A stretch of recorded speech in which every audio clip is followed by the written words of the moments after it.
This room, it looks like mine. No, it can't be.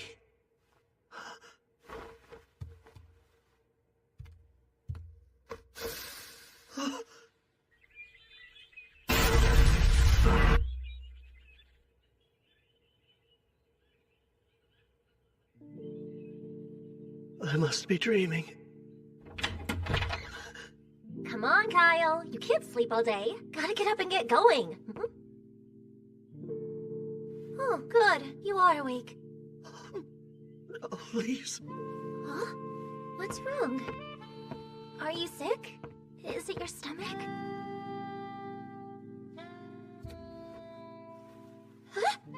Yeah. Definitely a dream. Kyle! Hey, wait a minute. I don't care. As long as I'm with you again. Why are you acting like this?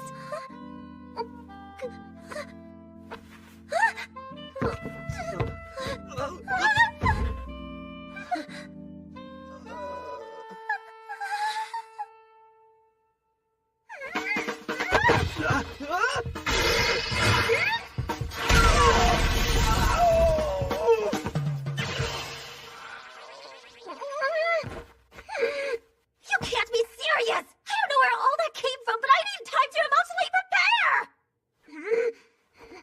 You jerk!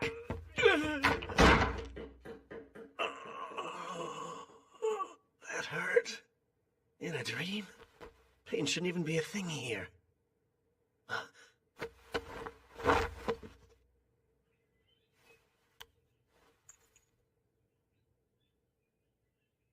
Then it's not a dream.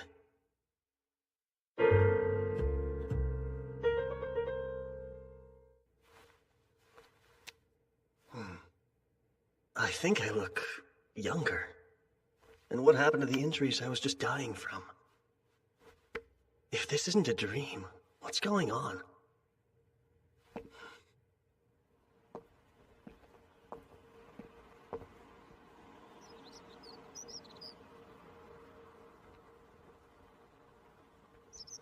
The town is back to normal.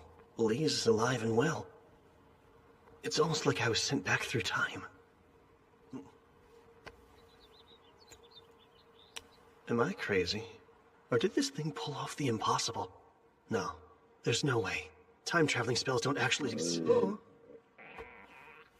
Dream or not, I still get hungry here. Lise must have made this for me. She always came over to cook up a storm since Mom and I couldn't even boil water.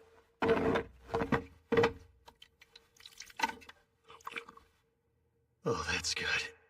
I haven't eaten a proper meal in so long.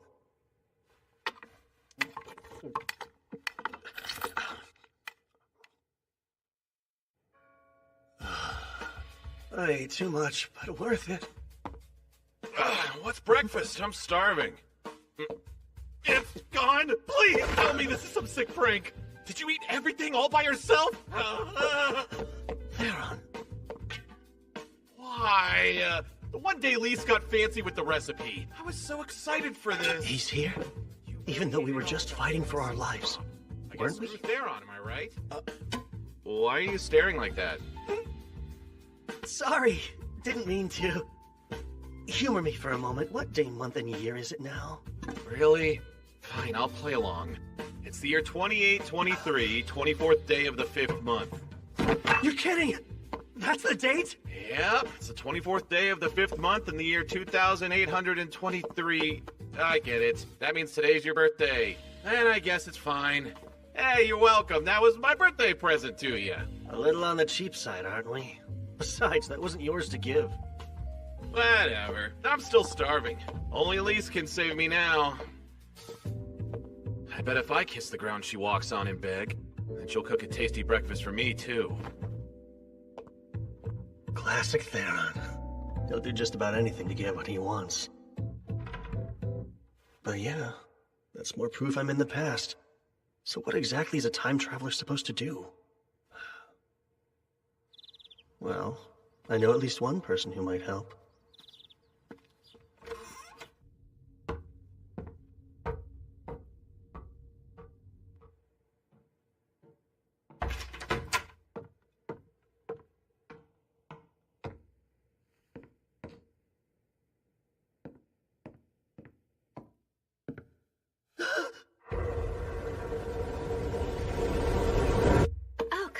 Hey there.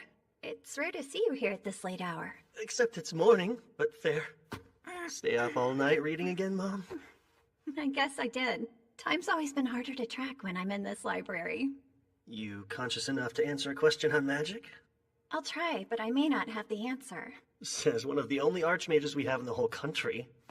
Who better to ask a magic question than you? We are a select bunch. To your knowledge, do spells that return people to the past exist? They do. Are you sure? Yes, they just aren't well known. But there are records of spells designed to affect space and time. Catch is, no one can actually use them, which makes their existence theoretical. The magic power they require is absurd. How absurd? Basically, the most renowned mage to ever roam the land could expend all of their power, and that still wouldn't be enough to go back a single second. Well, could a magic item help make it happen? An item? Clever idea. Like something that can store lots of power and act as a catalyst? On second thought, we're talking a huge amount of magic. It would take over a millennium to get that much. Even with the forbidden rite? Interesting. Turning life force to magic through a sacrificial ritual. Where'd you learn about that? Oh, it was mentioned in a book that I read, but left vague. Well, the forbidden rite costs a steep price, so I don't see it being used for a time spell unless you slaughtered half of the continent. Kill half the population in your set. As far as I know, there isn't a catalyst capable of storing enough magic to time travel. But if there was one, it would be here. Let's see what we can find for you. Of course. The Divine Dragon's Heart is about your only option.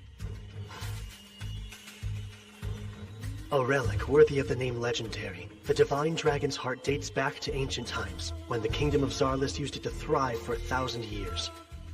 Eventually, all that power was depleted, and without it, the kingdom had only one way to go. Down.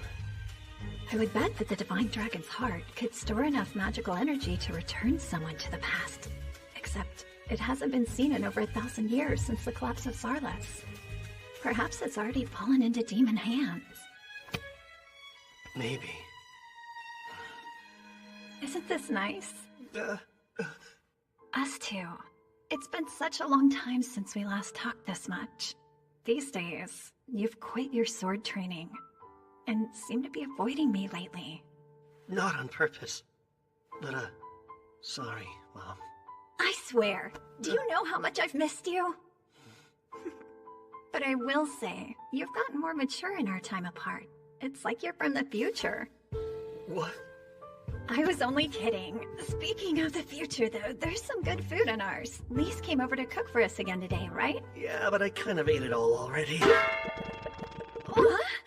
Accidentally. No, it's fine. It is your day. Or did I get your birthday mixed up with another date? That's my mom. Not even sure about which day she gave birth to her own son. Haha. Well, if it is today, that food can be your gift.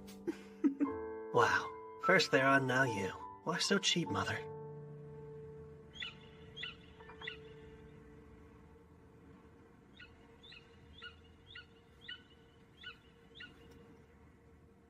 His goal was time travel, huh? What would the Demon King want to do over? I've been looking for you. I'm so sorry for this morning! Good to know you feel bad about it. I had a really weird dream, and it got me all emotional when I woke up. Please forgive me! What kind of dream was it? A sad dream? Was it about me dying? Yeah, something along those lines. Gosh, so you were upset because you thought I was gone, which is really sweet.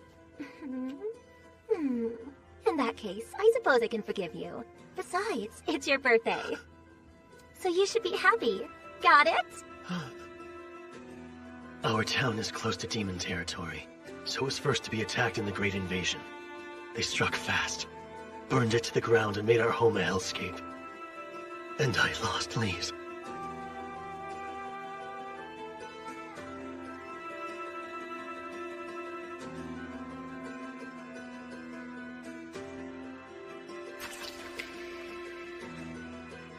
I made a solemn vow that day. A vow to avenge her death. Kyle? Kyle? Hey, snap out of it. You're scaring me a little. I'm sorry. I'll be okay. If you say so. 3 years from now, this peace will end. And I'm the only one who knows. If I do nothing, I'll be forced to live out the same nightmare again. I'll lose everything. My family, my home, my world. The ones I love. I'll change it. I'll change it all. This whole stupid fate. Not just my own fate either. I mean the fate of the entire world. I'll take it and change it. No matter what, I swear!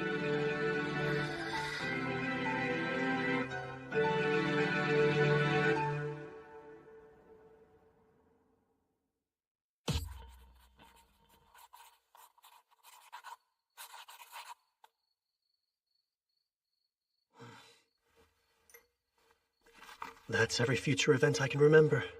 One little notebook is going to be my biggest advantage in altering destiny. Or should be.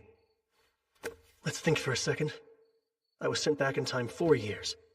So if things go the same way as before, the demons will launch their all-out assault in 3 years. But I can't warn people. Who in their right mind would believe me? I'll have to track down the Demon King and kill him myself. Yeah, right.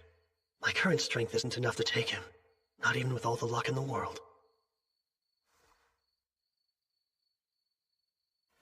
Wait. Let's just see about that.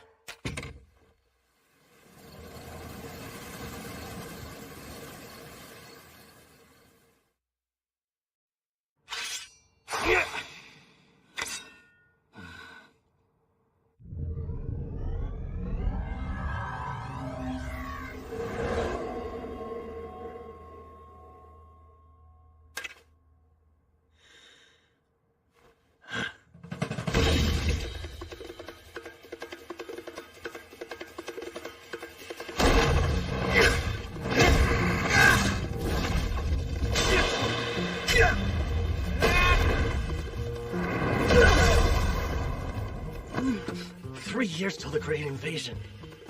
I was always pretty lax with magic and the sword. To win, I'll need strength and haste. It feels like my magic power has gone up. Spells are more effective now.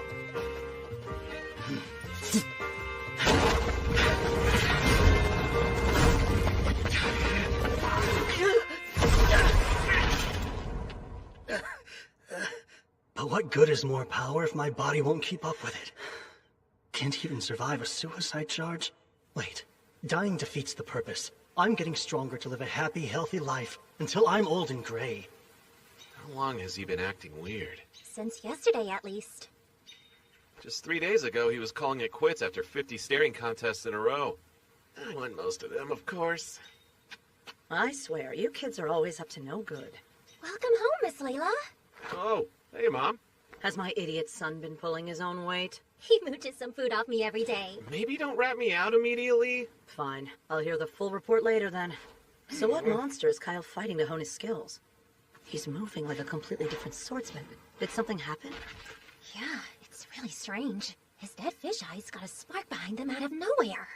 For someone whose only goal in life was to live off his inheritance, he's working real hard. There's one thing I know of that would make a kid like him change overnight. And that's a woman. Woman? It's not her. Damn him, beat me to get it on. Based on Lisa's response, I might be dead wrong. It feels like my back just caught on fire. Maybe because my power has shot up? Here we go. Oh, Confess this instant. Who is it? I'm not sure who you mean. Don't lie, dumb, you jerk. Which girl are you messing with? Girl? Just what are you implying? You Okay, can that was fight rhetorical. right I know what you're implying, but you have nothing to be upset over. Just want to know how! Sorry about earlier. Hopefully this lunch will make up for it. Help yourself. Thanks. This is quite the decadent apology, Lise. Anyway, glad to have you back. You're equally glad, I'm sure. And now that my master's here, there's something I'd like to ask all of you. My, you're acting so formal. In your opinion, who has enough social influence to bend the ear of multiple nations? Perhaps all together? That's random.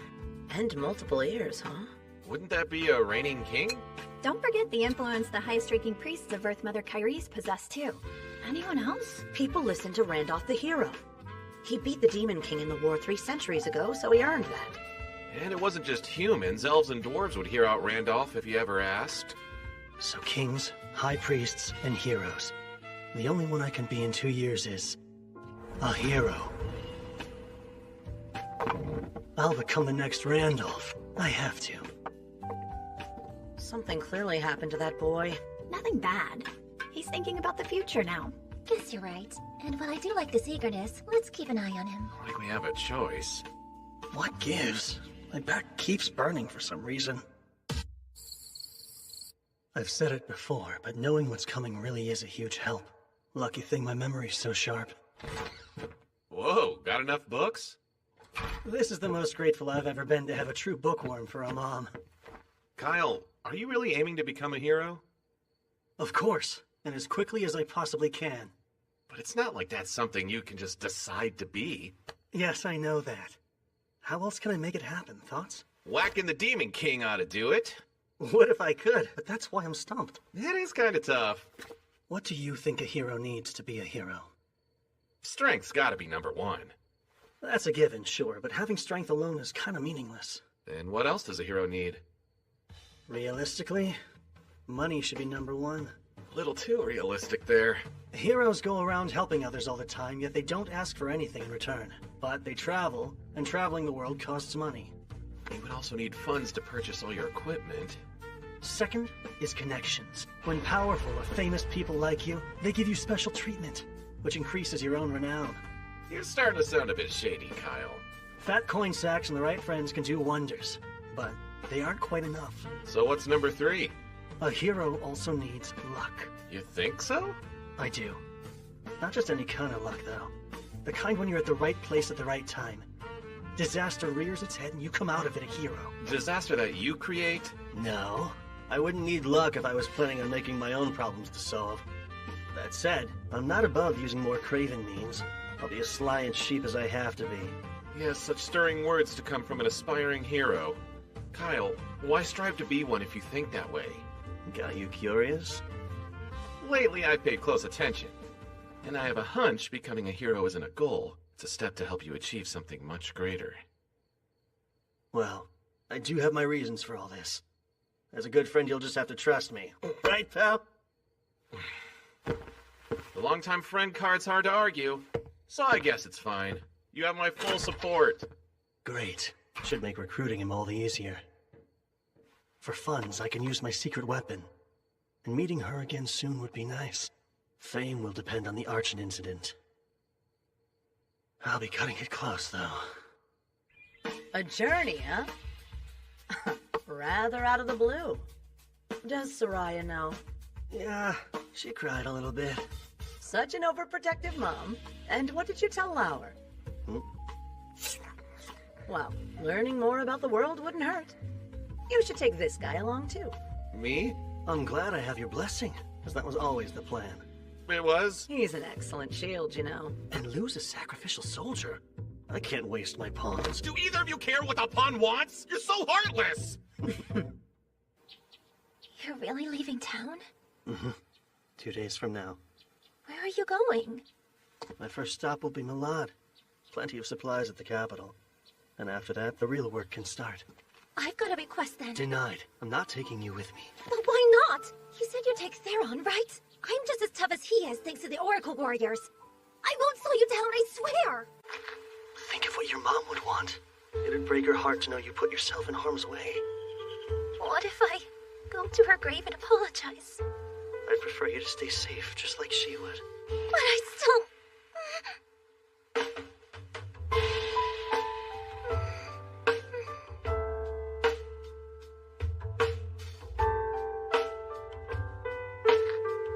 You'll be the first one I see when I get back. So please, have faith and wait for me. No fair. Doing something like that, I can't argue now. It's the confidence that comes with age. We're only 16. Is that really so old? Promise you'll return safe and sound. And I'll let you go. I promise. Don't worry, I'll be careful. Thank you.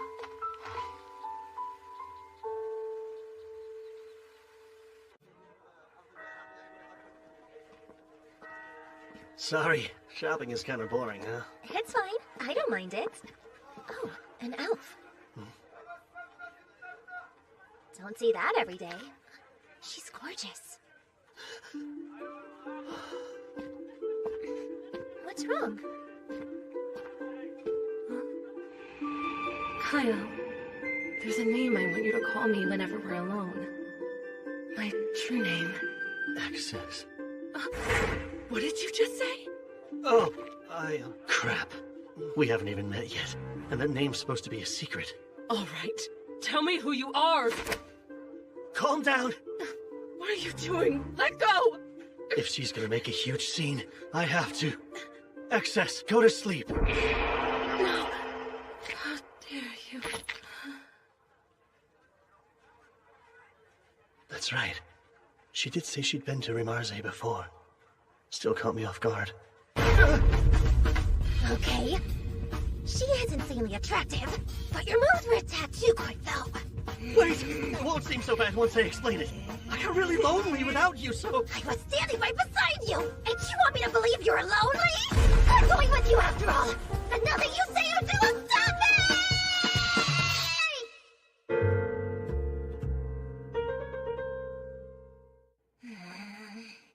It's, nice to meet you.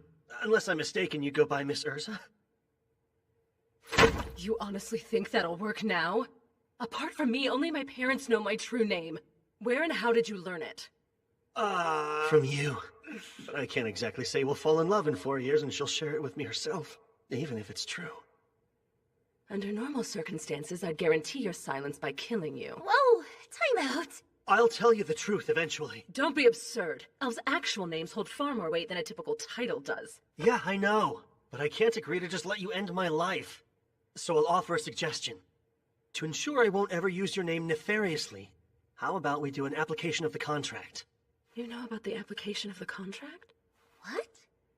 Usually a contract is forged with a spirit, but in the name of deities, elementalers can bind humans. They give the human their true name and state their terms. In our case, the terms will be I won't reveal your name or use it for evil. Sound good? You know the consequences for a broken contract? Yeah, I'll die. Well, my life is hanging in the balance either way. If you're sincere, let's do it. Very well. We shall. I'll need a full moon if I want to forge contracts in my current state, though. And there won't be another for a couple more weeks.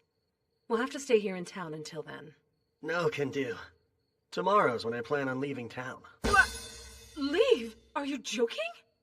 Kyle, don't just eat meat all the time, okay? I know, Mom, I won't. Don't you worry, I'll be there to hold him to it. And you're really tagging along? Oh, you bet. That's been a done deal. Goodbye and good luck, son. Oh, and take care of your comrades. The son he's referring to is you. Right. Dad's here, too. Man, guess this is it. Both of you take care of yourselves, too. And put down the books when it's time for bed, Mom. I'll try to. Then we're off. Bye!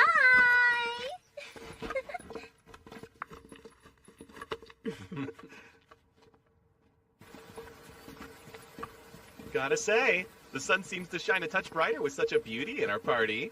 I'm here to watch him. Don't count me as a party member. Hang on. Malad is the other direction, isn't it? Stopping by Malad's not urgent anymore. Because we've got an elementaler. Having her in the party changes things. Hey, I'm not in your party! Ah. The Sunguard Mountains are our first stop now. Any of you know the legend of Sunguard? Oh yeah, isn't it about the ancient magic kingdom of Zarlis? Or more specifically, it's about the Magic Queen's Great Labyrinth. But it's only a myth last I checked. Oh? Then why do I have a map of the place, complete with a route to the treasure room? You poor thing. You were scammed with the phony map.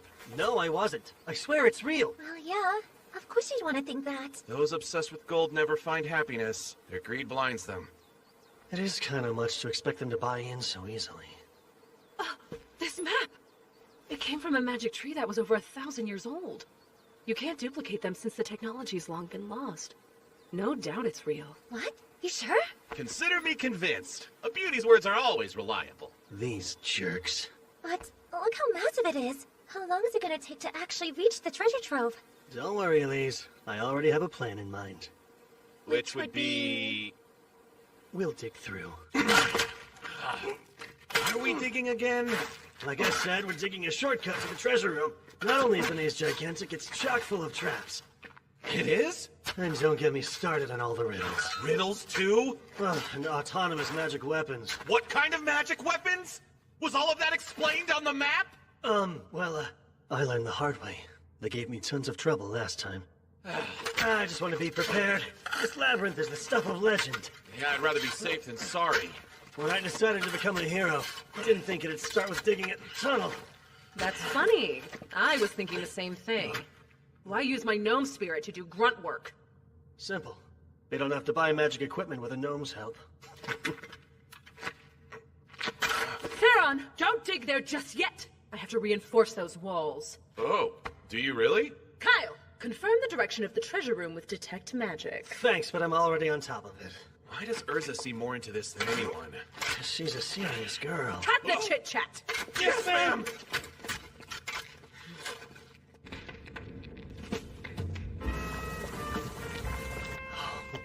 Eat up. Wow! A full day of hard labor makes food taste even better. It's also restoring the energy I put into my spells. Have all the stew you like. You caught this by yourself? And what did you use? My hands. That's it? I never dreamed I would get a chance to take a hot bath so deep in the mountains. Here's something else to make your own natural spring. Well, it's easy if you use an Undine's skills to draw groundwater out. A trick I devised specifically for long journeys. I'm jealous. Magic does loads of useful things, and yet here I am unable to use even one charm. Felling a bear with your bare hands is far more impressive. Is Kyle what drove you to get this strong? Partially. I also felt I needed to do it for my own sake. Speaking of Kyle, I don't think you need to worry about him knowing your true name all that much. No? Though it's obvious he's hiding something from us. He cares, and the last thing he would ever do is make any of us cry. So it's okay. I'm fine waiting till he's ready to share the truth. Sure. Besides, if he does hurt you, I'll make him regret it. With me defending you, Miss Urza, you're good. Call me Urza. Huh? You can drop the miss. Fair enough, Urza. A heart. Don't tell anyone! I'm so conscious about it! It's normal to want to sneak a quick peek into the What's happening? My favorite refusal leaves the eye going naked. We're just about there. Theron still hasn't come back yet? Nah, his breaks usually last a while. He always slacks off. No matter. Now can I ask my question? What reasons do you have for becoming a hero? Lys and Theron won't pry because they know and trust you, but I can't say the same yet. Those rings are a part of your training, right? You've got a good eye. Each of these increases my body weight by 20 to 30%. For now, I'm working on physical fitness and building strength. But why go to such lengths? Is it perhaps related to how you learned my name? Truth is, we made it! Go let Lys and Theron know! Oh, all right.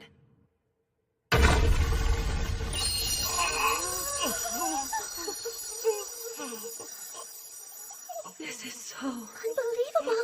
Believe it. No way, that's real. No way! You can fool around for multiple lifetimes with all the gold in here! Don't let a pile of gold distract you! I didn't bring you guys here to become slaves to money. This treasure's a means to achieve my goal. Right, it's a tool.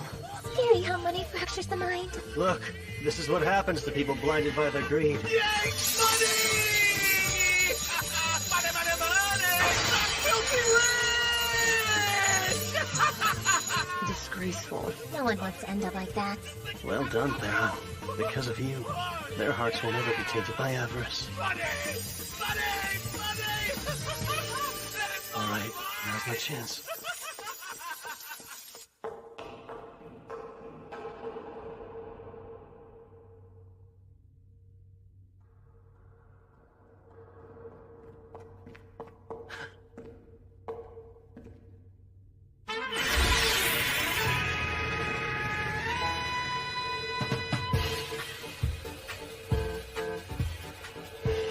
Oh, it's a human!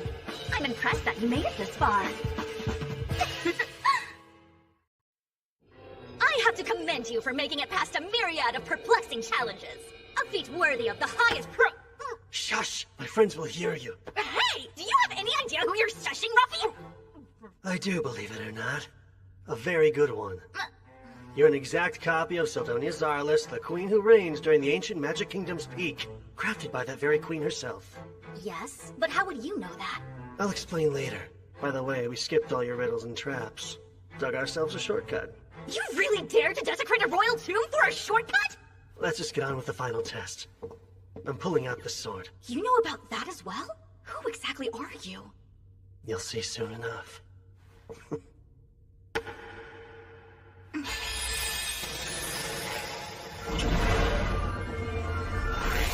And here we go. Perfect reading!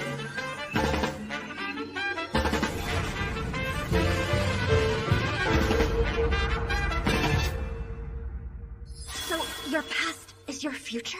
Yeah, my memories are all true. Even have the Divine Dragon's heart. I've always known time travel magic existed, but I still feel like this is some kind of elaborate trick. Kyle, are you down here? Not good. My friends don't know about you yet. Go along with whatever I say. Why? Pretty please. You're a royal pain. What gives? Why'd you run off? This is nuts! You're really a legendary sword that can talk? And you say your name is Sildonia Zarlis? Wow, this wasn't it? These are exceptionally scrumptious. Thanks, but they're just simple rations I whipped up before we left. Little did I know they feed a magic queen. I am but a part of the queen. More accurately, I am a magic life form created to evaluate your worthiness. Those who pass get treasure. Shouldn't stuff your face while judging. Even a magical entity requires power, thus I'm converting these treats into mine. But why do you look like a child? Because I froze my growth when my magic peaked, which happened to be fairly young. This is how I looked until the day I died.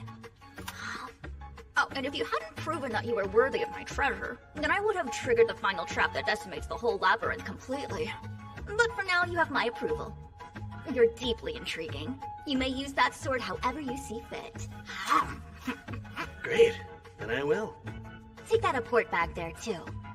No need to haul out any gold with an item that connects to the treasure room. Hey, I'm also a swordsman like Kyle. Why not let me use you instead? Let's see. My very core rejects you. Girl, he hears it from women all the time. Even 1,000 years ago, you were out of style. Huh. Tastes better with every bite! Eating is last on our to-do list right now.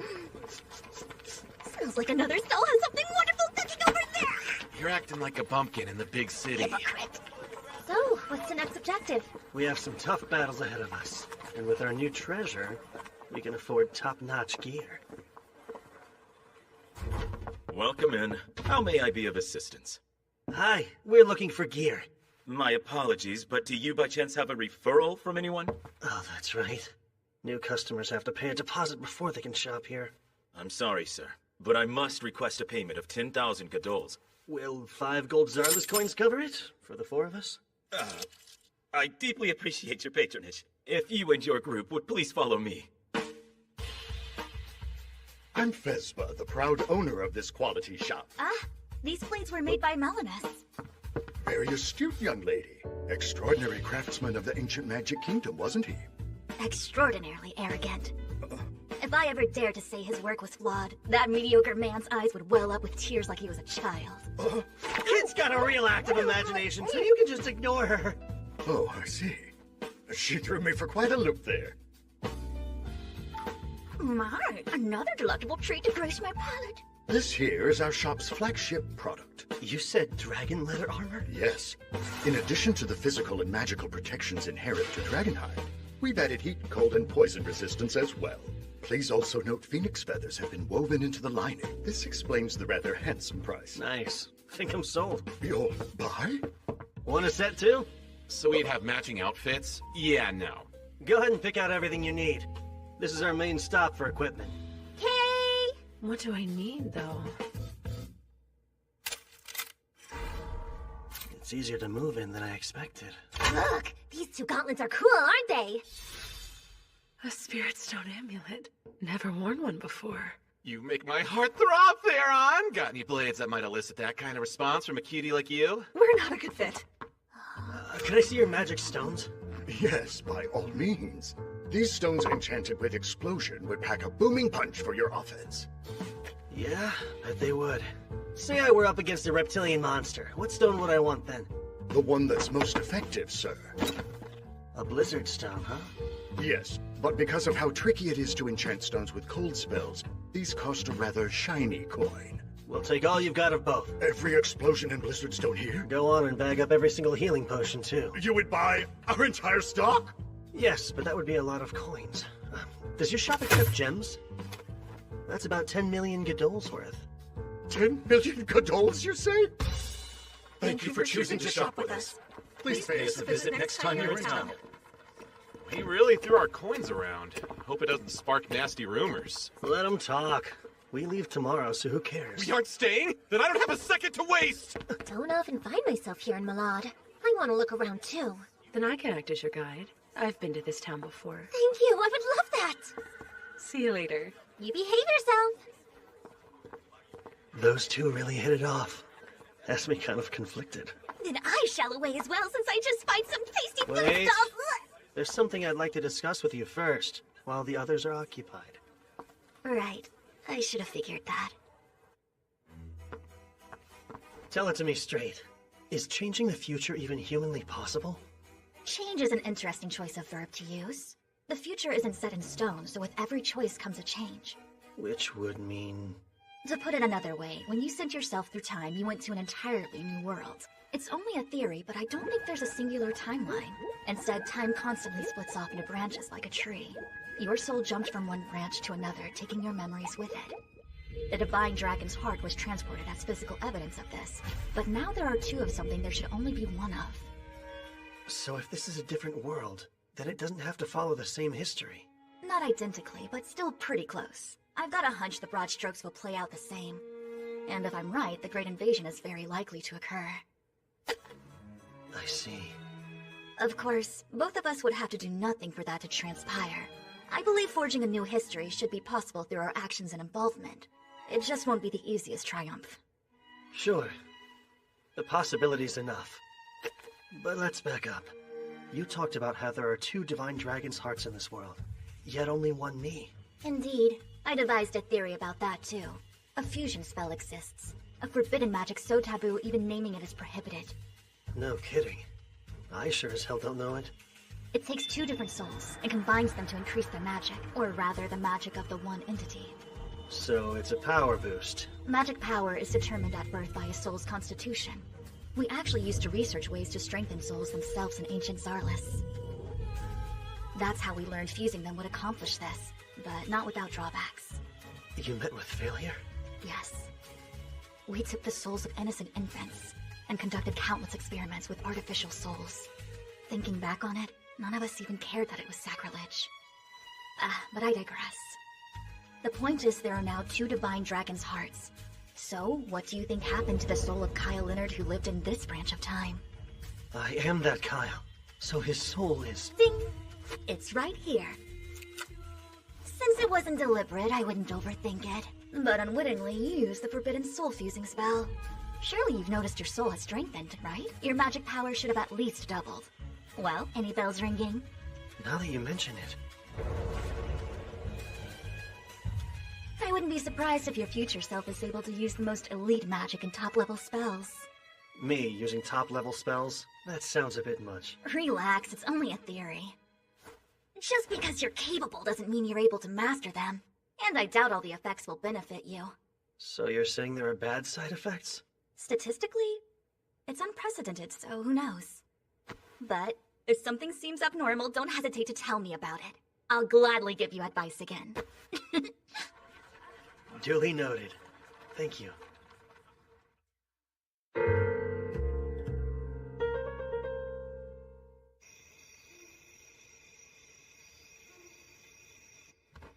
I've gotten used to camping out, but nothing can beat a soft bed, huh? Agreed. Are you not turning in yet? No, it's a full moon tonight. I anticipate basking in its radiant light all month long. Gotcha. Soak up every beam, then. Night, Urza. Good night. Sweet dreams.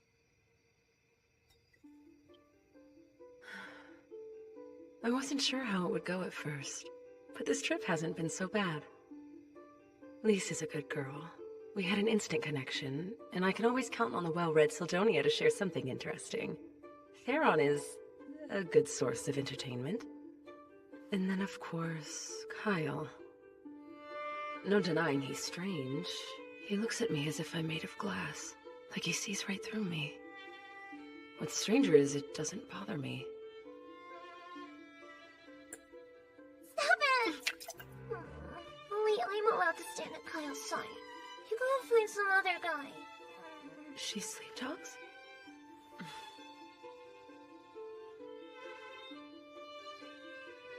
Oh, great goddess Muna, please bless this journey.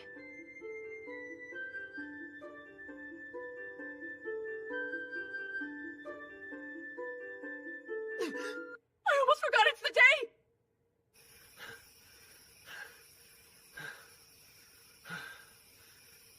My stamina has improved a bit, but I definitely have a long way to go. This phantom training method. It's certainly not a style I recall from my day. Well, it doesn't compare to an actual battle. But what an awesome sword. It's as if it's an extension of my arm. You expected less? I'm the embodiment of Zarlis' magic advancements. No greater sword has been forged, or at least not by humanoid hands. Makes other mithril swords seem like butter knives. You're in a class all your own. You thought that sword was made of mithril? Yeah. If not... Kyle! You're really hard to track down. Not at more sensible hours. We can perform the application contract because we finally have a full moon. Oh, damn, I forgot. How could you forget your own idea? Got other things on my mind, so... Let's just do it next month instead, okay? This isn't some annoying obligation. My true name is at stake, so act like it. Jeez. If you insist, then tonight it is. You still sound like you're annoyed.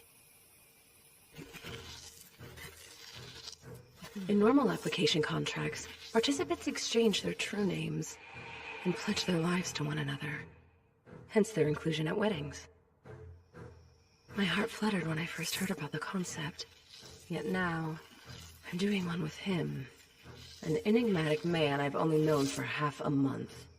I believe that does it. We can start. Wake up! Sorry. Didn't realize how intricate this would be. Don't speak unless I prompt you to. Just stand right there, and I'll begin the application contract.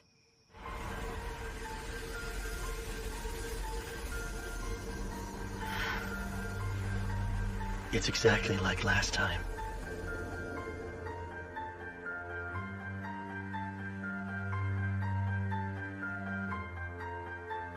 I, Urza Exis, command you, Kyle Leonard, to never share my name or use it with evil intent. In the name of the great moon deity Muna, do you swear to this? I do.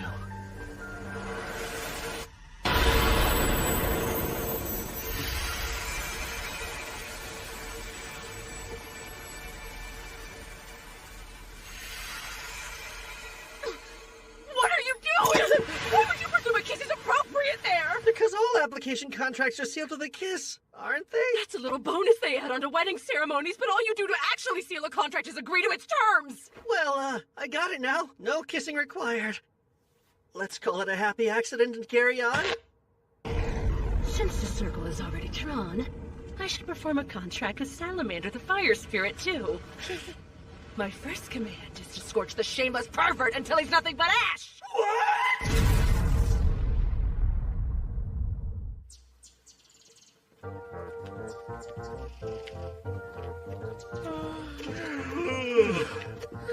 the three of you are so sleepy. It was a not-so-happy accident that kept me up a while. You said enough. Now shut your mouth.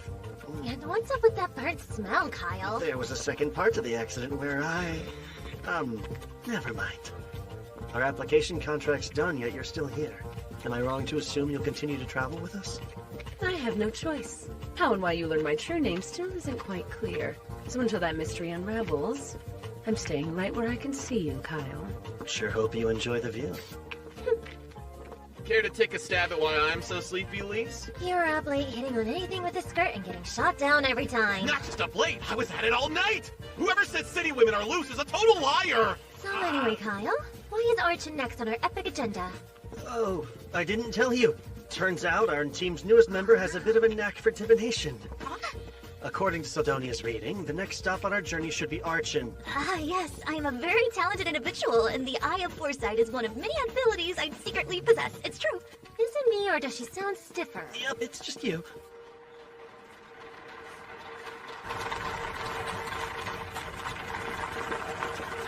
Who would draw a crowd this huge? Princess Milena's offering condolences, or so I heard. She's someone I've always wanted to see. And I guess we got lucky. I haven't seen Her Highness in person either. Oh, and here she is!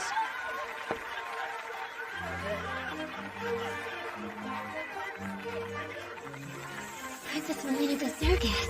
Zergus' pride and joy. The future queen really looks the part. And she's as pretty as they say. Like she actually glows. No, we just met. I love how you do. That was quite a tumble. You'll be okay, right? Yeah. These are so beautiful. Thank you.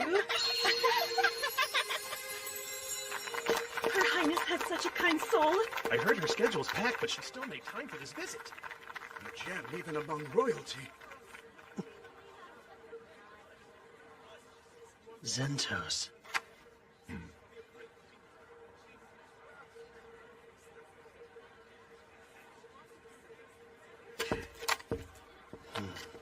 Are you sure? It's not some other princess, right? Right.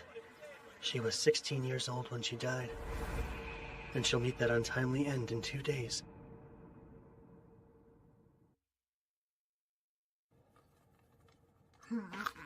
It happens early morning. The caravan leaves Archon and heads for Sana's village when a Hydra appears and attacks. What's ironic is a Hydra attack is why she left for that village to begin with. Just how it goes when your forests are notoriously infested with monsters like Archons. She heard about the attack a month ago and is finally here.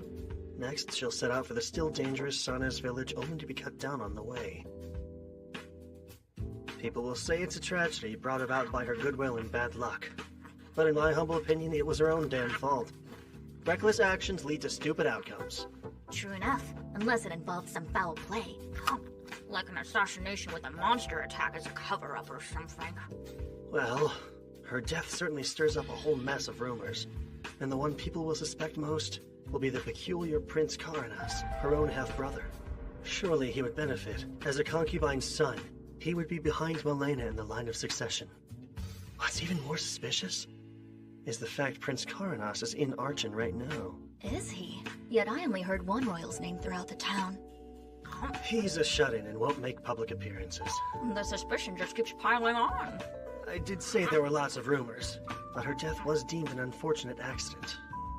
Ah, and you're trying to turn that unfortunate accident into a fortunate win for yourself. Right. I'll save the pride and joy of Zergus from the clutches of death in gallant fashion, and make a name for myself. Won't get a more perfect start to a heroic tale than that. So do tell, how is the princess going to die? It happens early morning. The caravan leaves Archon and heads for Sana's village when a Hydra appears and attacks. What's ironic is a Hydra attack is why she left for that village to begin with. Just how it goes when your forests are notoriously infested with monsters like Archons. She heard about the attack a month ago and is finally here. Next, she'll set out for the still dangerous Sana's village, only to be cut down on the way. People will say it's a tragedy brought about by her goodwill and bad luck. But in my humble opinion, it was her own damn fault. Reckless actions lead to stupid outcomes. True enough, unless it involves some foul play. Like an assassination with a monster attack as a cover-up or something. Well, her death certainly stirs up a whole mess of rumors. And the one people will suspect most will be the peculiar Prince Karanas, her own half-brother. Surely he would benefit. As a concubine's son, he would be behind Milena in the line of succession. What's even more suspicious is the fact Prince Karanas is in Archon right now. Is he? Yet I only heard one royal's name throughout the town. He's a shut-in and won't make public appearances. The suspicion just keeps piling on. I did say there were lots of rumors, but her death was deemed an unfortunate accident. Ah, and you're trying to turn that unfortunate accident into a fortunate win for yourself.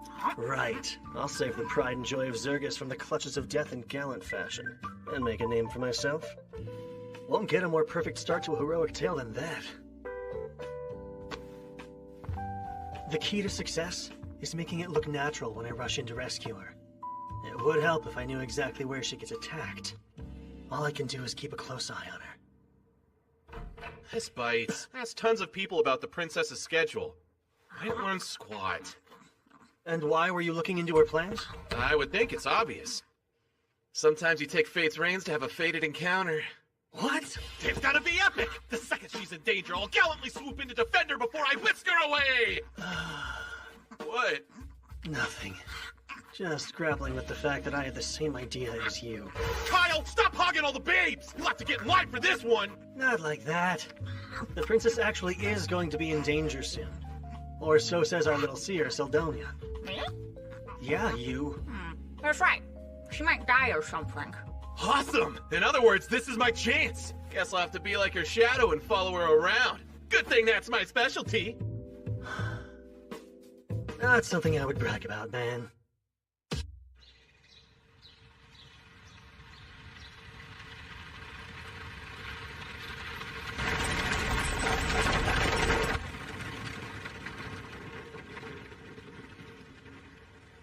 And they're off. You're positive the princess is riding to her death? Yeah, Seldonia said. I saw it all in a vision. I possess a prophetic ability, remember? Even so, we can't just tail their carriage. We'll be the threat if we get too close. Then shall we use another of my special abilities?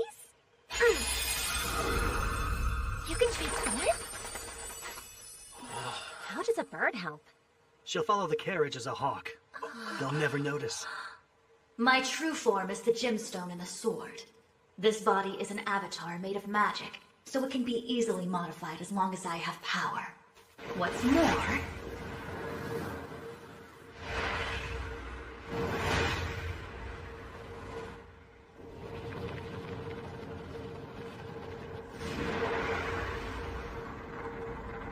I can give you a bird's eye view.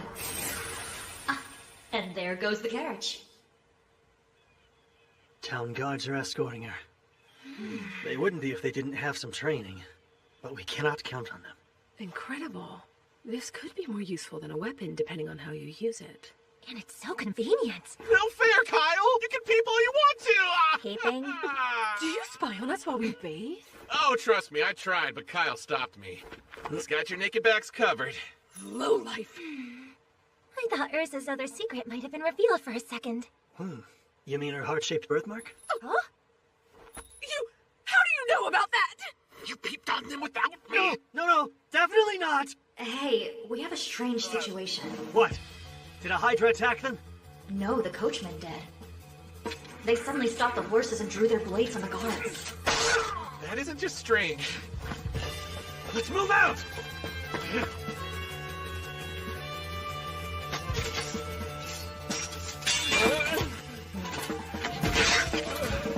Is he dead? Yeah, we're almost done.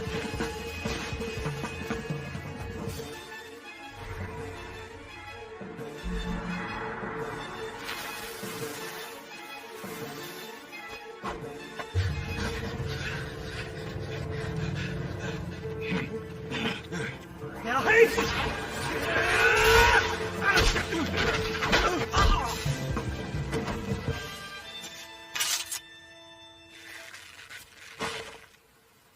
That should do it. Can't wait to hear their explanation when they wake up. They left her alive, guys! She's just unconscious! They could have friends somewhere close. Stay with the princess and keep her safe. A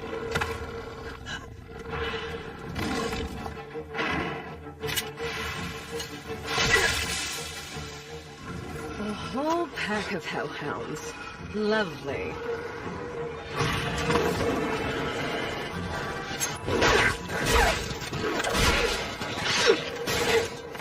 They're eating them. I don't know if we can handle this many.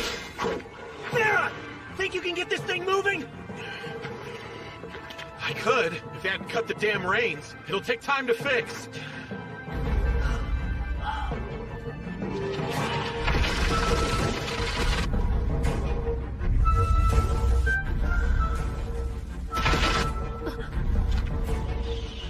That rumbling. There it is. Your prediction was right. Congratulations. Farah! The princess's safety comes first! That clear? You two stay here and back him up. You're going to fight it alone? As long as I stay focused, I can win. So this is the best option we have. Don't die then.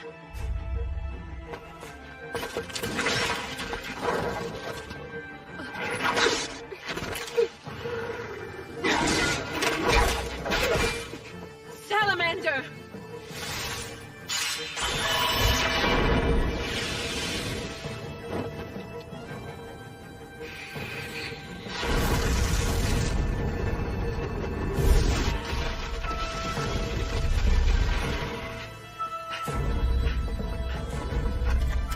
I realize it's a bit late, but you can actually flay a Hydra, right? It's really gonna depend on the number of heads this Hydra has. That marks its strength, and I've killed one with 3.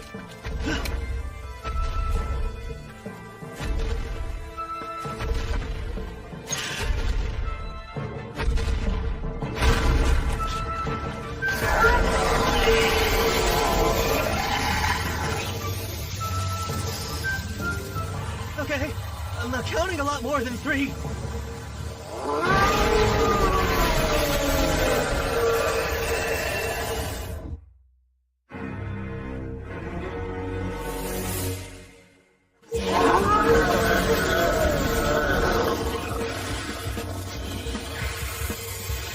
What's the plan? Run? That's the second question you've asked too late. 8 heads against 1, huh? All right. Screw the odds, I'm doing this.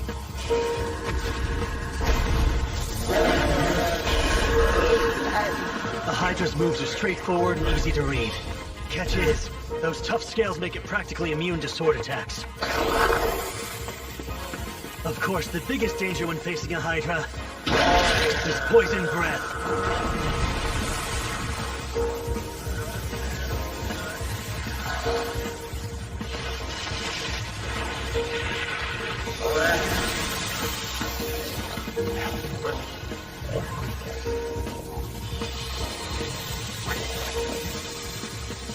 Luckily, this dragon leather armor completely nullifies its nasty poison.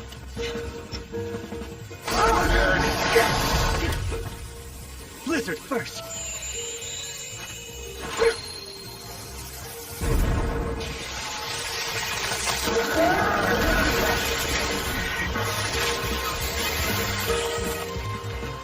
Next, try explosion.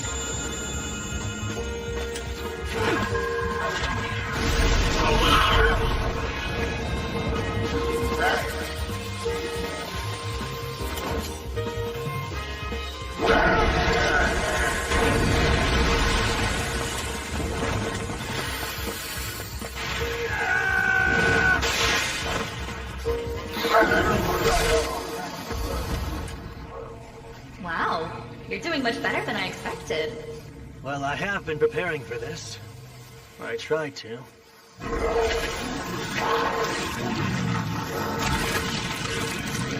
It regenerates like it's nothing. A beast worthy of a hero.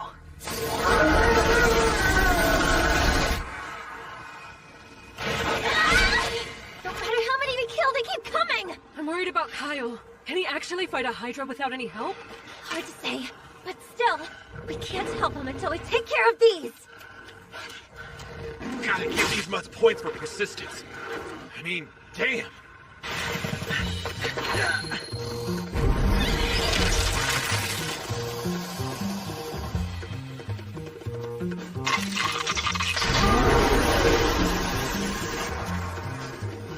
That was my last Blizzard Stone.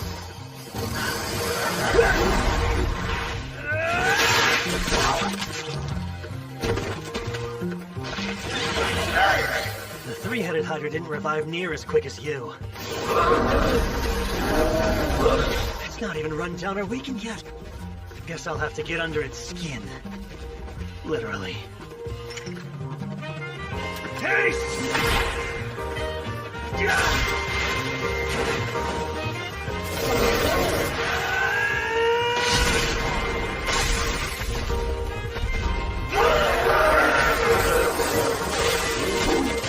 Squirting and die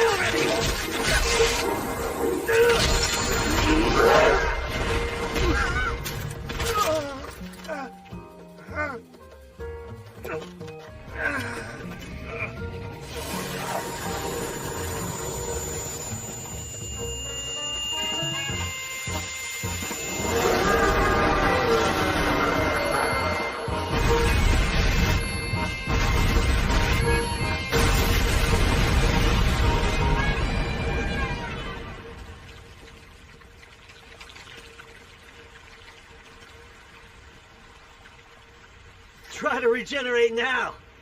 I see. You cut it in order to shove explosive stones inside the wound. Chucking them against those resilient scales would have barely done anything. Clever. And you struck with alarming ferocity as well. Yep. Power and speed are what that move was all about. But it leaves me open. Don't often use it in real combat. Is it still making sounds? Even in death, you're gross. But you did get grosser because of me. I think we got them all. Which only leaves one worry. Kyle. Uh-huh. You two okay? Kyle? We're fine. What about you? You actually defeated it? It gave me a little trouble, I admit. Really wouldn't say it was a big deal, though. You reek of Hydra! Oh, you do. Like it's guts. Stay away until you get that stench off! Okay. Not the response you were hoping for, was it? Shut up.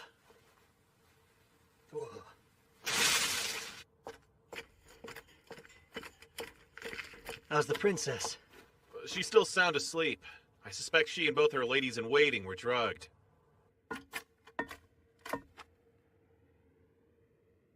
Let's go ahead and give them those antidote potions we bought. Sure. A very wise purchase. See this? Found it on the ground. Must have used it as a lure. So the coachman's plan was to drug the girls, kill the guards, and let the monsters do the rest. Meaning, the princess's death was no accident. It was an assassination made to look like one.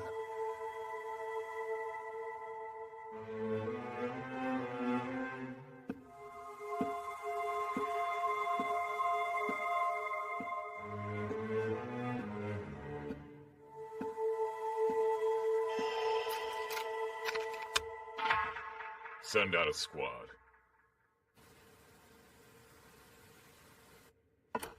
She awake?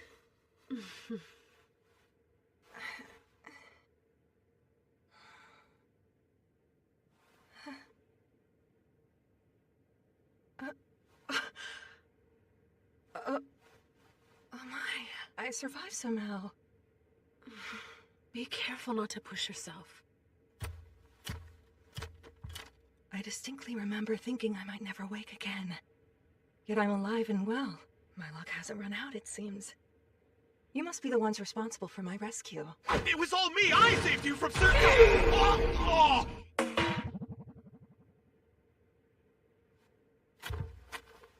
My name is Kyle Leonard. I'm a traveler. When my companions and I saw a group of bandits and monsters attacking your carriage, we had to step in. You stay away! Arca, it's all right. These are the ones who saved our lives, so you can stand down. But they're strangers! You can't trust random people you meet on the road? I have to disagree. If not for these strangers' help, the three of us would undoubtedly be dead. Your Highness? I take it the danger's past? The worst of it has. But the carnage is still out there. It's fine. I must see it with my own eyes.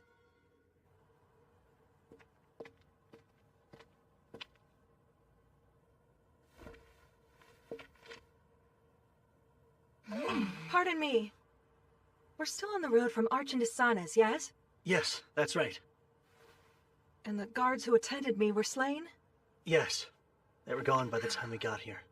What's with her? She's like a different person from the girl we saw before. Yeah. Kyle, a group of Cavaliers is inbound from Archon. Well, good news. Part of the King's Guard is riding this way as we speak. If that's true, then we have to flee this instant! They'll kill me, and any witnesses too! Oh, I'm sorry. I meant your Kingdom's Guard. They're sworn to defend you, aren't they? One would think, but no, that isn't the case. Their allegiance lies with the man who wants me dead. The man who commands the 2nd Battalion, Captain Sentos.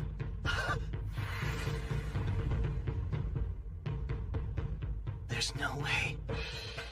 Captain Zentos did this? Arca, cast a spell to burn the bodies. Aeneas, Varsokia, Zerknado. Fireball.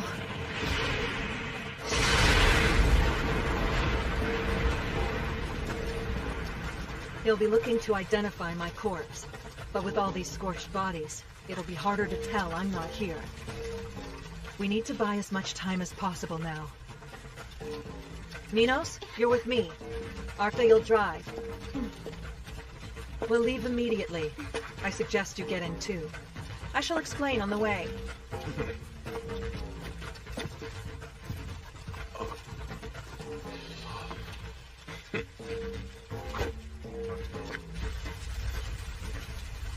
If every second counts, monsters will help slow them down a decent bit.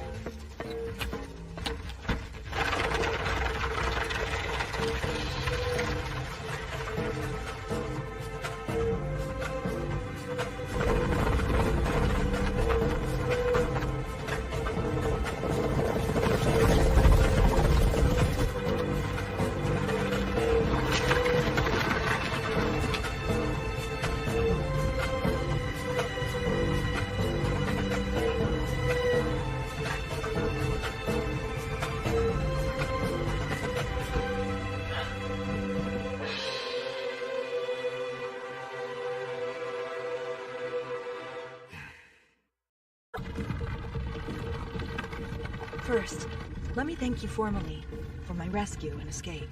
We're not in the clear just yet. But are you sure Zentos orchestrated this? The captain of your own soldiers? Yes. There is a puppet master pulling his strings, though. My other brother, Karenas. Your own brother would have you killed? I get it now. You're caught in a family quarrel. Precisely. There's just no way. Zentos really did this? You know without a doubt? I do. Because last night, I heard it straight from his own lips.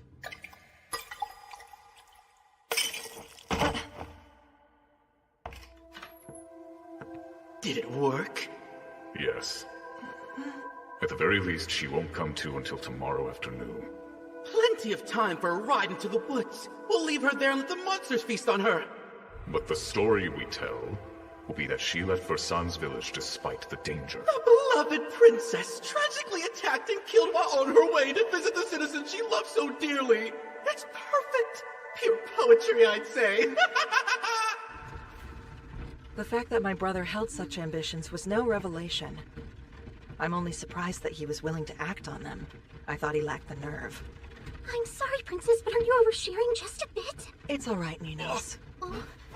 I knew you looked familiar. You were the girl who tripped while giving her flowers. No, that wasn't me, I swear. You have quite the keen eye, sir. I thought the clothing she wore disguised her very well. It's never really been my style to forget a pretty face. You had that whole trip and fall thing staged? Well, when you're courting the public's favor, it is best to do it blatantly and visibly. Someone's got a naughty side. Human politics seem rather involved.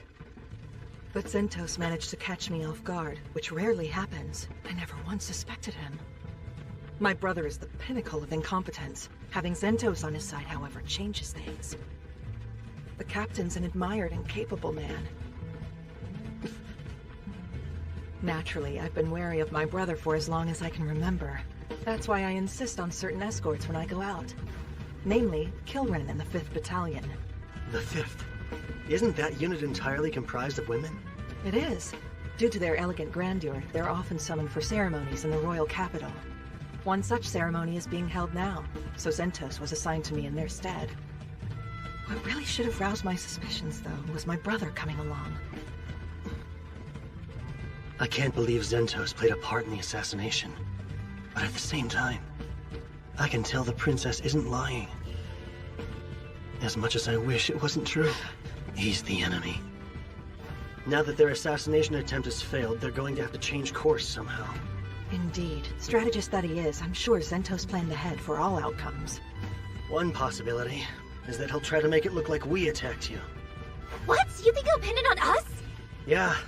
He'll paint us as callous criminals who slaughtered her escort in cold blood. Well, we can't just leave the princess behind knowing what we know, so what's our next step? It's hard to run, which is why the princess was so forthcoming with all the details, right? Right! So come what may, we're in this together. Let's do our best to survive. Of course, if we make it back to the royal capital safely, you'll be handsomely rewarded. No. We don't need money or status. We want the honor of saving you. Don't hear that every day. The more time we buy, the better. Because it will let Kilren and the 5th Battalion catch up. They'll arrive in Arkin tomorrow morning, and quickly discover I'm no longer there. Once that happens, you can rest assured they'll set out to find me. Okay, but won't they run into the 2nd Battalion? When the 5th arrives, our forces will be equal. Any commotion would mean trouble for them, not us. If word reaches the people, they would be in a pretty tight spot, huh? I know. Let's go wait out the storm in Sanes village. It's too dangerous. They'd raze it to the ground. What? That's plain evil! They destroy a whole village? We know they're willing to kill royal guards when it suits them. Killing 100 villagers is water off their backs. There is some risk involved, but let's turn around and head the other way. Arkin is home to tens of thousands of people. Too many mouths to silence. Plus, we'll meet up with the 5th Battalion sooner. Unfortunately, we're sure to run into our pursuers before them. Do you have a plan to slip past undetected? We'll take them head on and punch through. Punch through?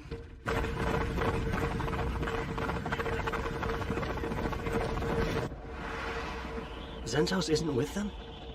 The man who accompanied the princess in Arkin, yes? I've checked several times but couldn't find him. I see. A talking sword. Seems like a rather helpful tool. Her reconnaissance will be the linchpin in our Wheel of Fortune. She confirmed Zentos isn't among the riders, and without him in the equation, I like our odds a whole lot more. Just gotta plan accordingly. How many stones do you have? These are for you, Your Highness. Drink one straight away if you get injured. An entire box of first-rate potions. I'm sorry, but who in the world are you people? Just aspiring heroes who happened by at the right time. The plan didn't work! Explain your failure this instant! My vice captain's in pursuit. She'll be caught. I assure you there's no need for alarm. But why aren't you leading them? You should be galloping off to bring me her prissy little head! Except that the 5th Battalion will arrive soon. With the princess gone, they'll have some questions, and they'll come to you for answers. If I left, you'd have to handle Captain Kilren by yourself. Look here! You know the plan and agreed you would have that hag killed! Any further scrubs will not be tolerated! Yes, Prince Karenas. You have my word I won't let you down again. Stop immediately! They're heading back this way. We'll cross them within minutes. Crossbows at the ready! Aim for their legs. We only need to immobilize them.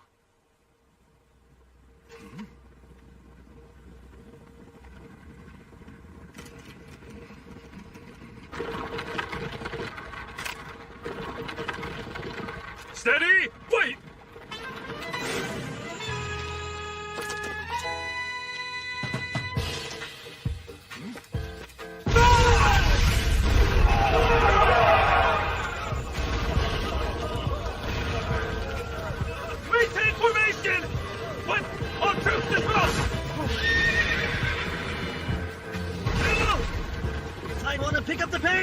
Okay, Silphid. Let's show them what we can do! God damn! You traitors sure are flammable! Your group is very impressive and somewhat frightening.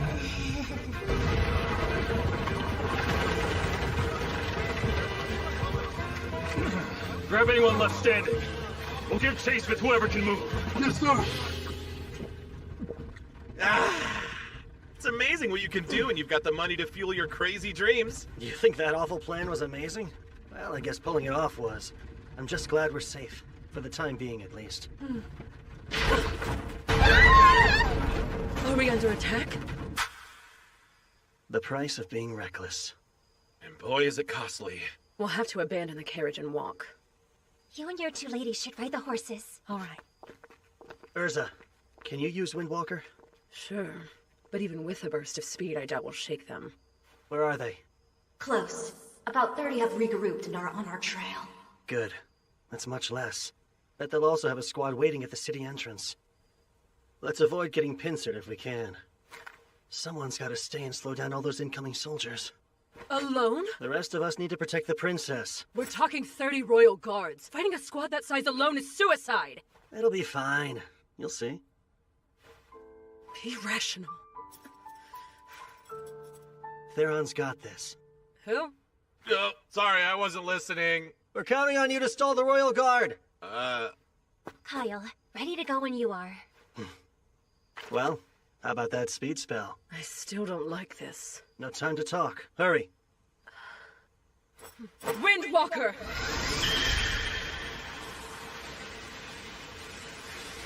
Stalling 30 royal knights? Seriously? Yeah, it'll be tough. Good luck, though. What kind of sick joke is this? Stay strong and don't die too fast. Wait! I said wait! They actually left me here to die.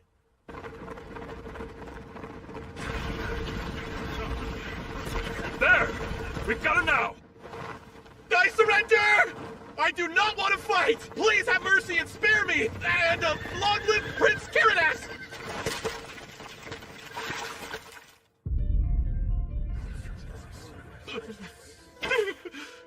I beg your forgiveness! Kyle's the one you want. He's the real brains behind everything. He dragged me into this and just left me here, so please have a heart and let me go. Oh, know what? I have tons of money. Take a look. You've all heard of the Sunguard Mountain Labyrinth, right, guys? It's loaded with treasure. Let me live and I'll show you the way there. Yes, Captain! The princess isn't inside! Must have fled on horseback. Then we'll follow. And me? Kill the knave. I'm begging you! I don't want to die! I'll do anything you ask, sir! Please just have mercy on me! Move! You're in the way! Kyle, those knights are going to kill Theron. Are you truly okay with leaving him? Not entirely. I wish the death could have been avoided. How could you talk like that? Oh, right, I guess you haven't seen it yet, have you? Haven't seen what? Theron's strength.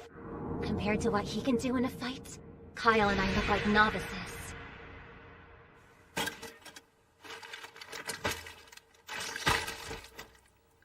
It never fails. Offing the big guy first is just basic strategy. Right, guys?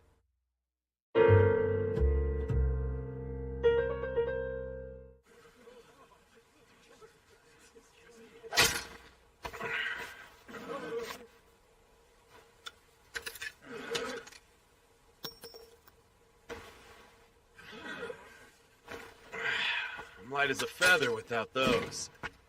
Now, let's have some fun.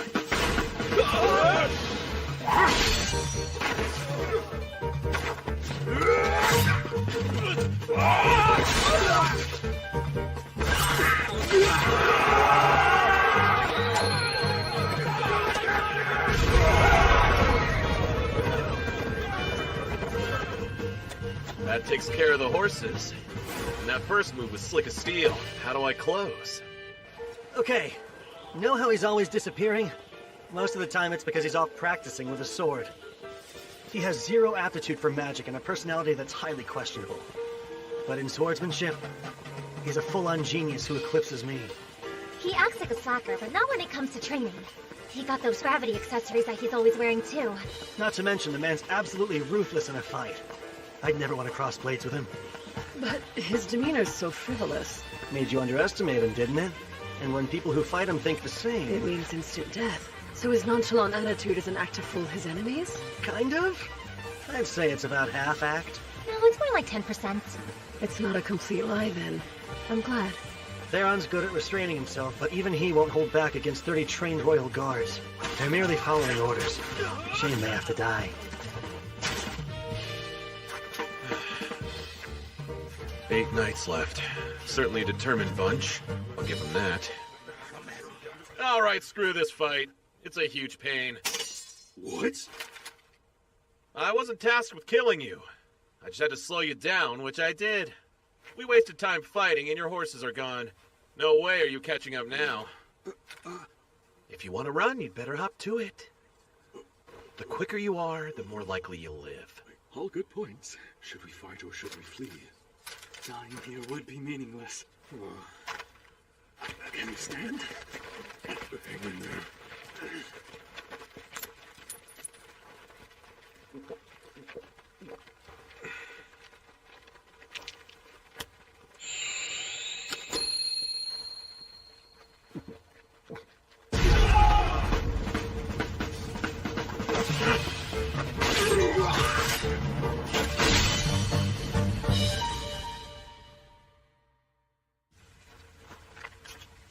Sorry, guys. I was never going to let any of you leave alive. That was so exhausting. Still, they're about as stalled as it gets. Your turn now. Don't blow it.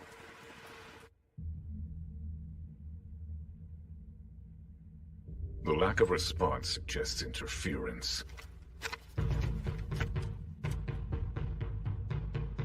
You're to protect His Highness with your lives. Don't let a single soul through until I return. Yes, sir!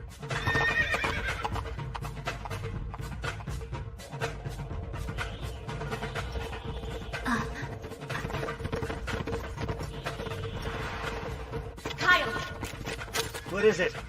There's a lone knight approaching your position. Just one? Yes, just the one.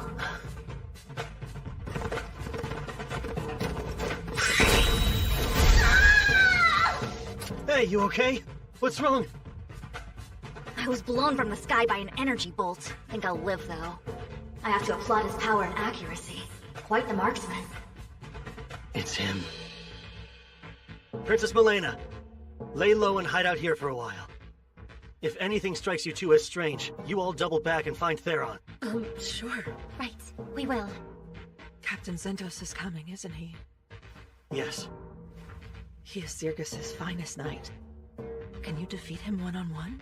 I'll admit I really wanted to avoid this fight, but not because I can't win. Do I have your permission to handle this? The way you speak of Captain Zentos, it's almost as though he's a friend you've known for years. Was our rescue just a coincidence? Or was it you who tied our threads of fate?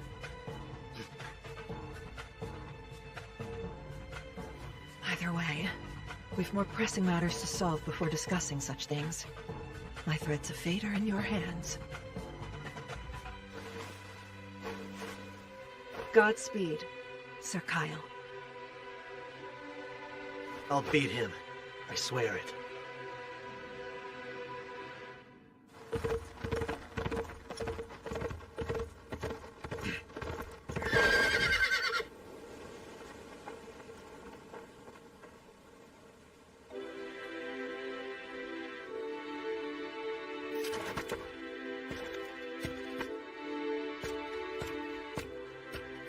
You must be the one aiding the princess.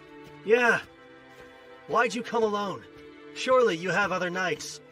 Of course I do. But I'm not losing anyone else who isn't party to this. And besides, disposing of you and your meager crew is a one-man job for me. Fair enough. But before we fight, I have a strange request. Will you surrender? I don't want to kill you. Surrender? I can even ask the princess if she'll pardon you. What nonsense is this? Oh, and speaking of her, what made you want to see Princess Milena dead? Not money, right? I doubt its status either. There's no point in knowing. Your death is moments away. Enough talk. I'll swiftly send you to your grave. Then go after the princess. I don't have any other choice.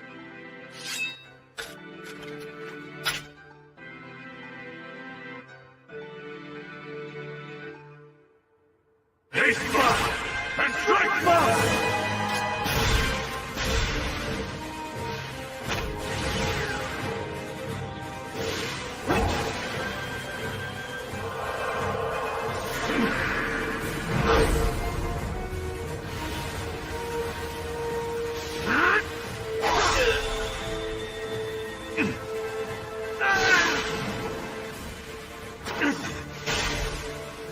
Too shallow.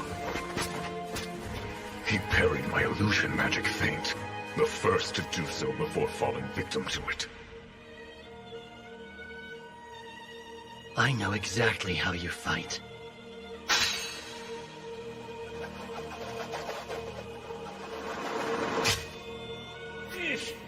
Every swing and strike of a magic sword I've ever learned was because you taught me.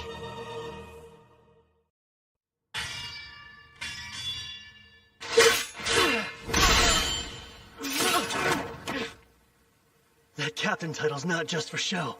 You're as strong as they come, Zentos Ordi.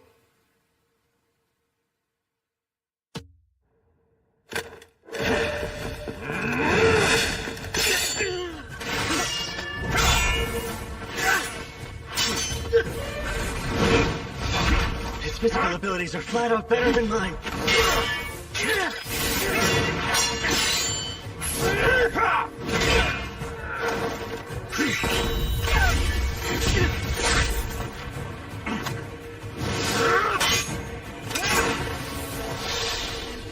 That wasn't very chivalrous. But it's what my master taught me! Really?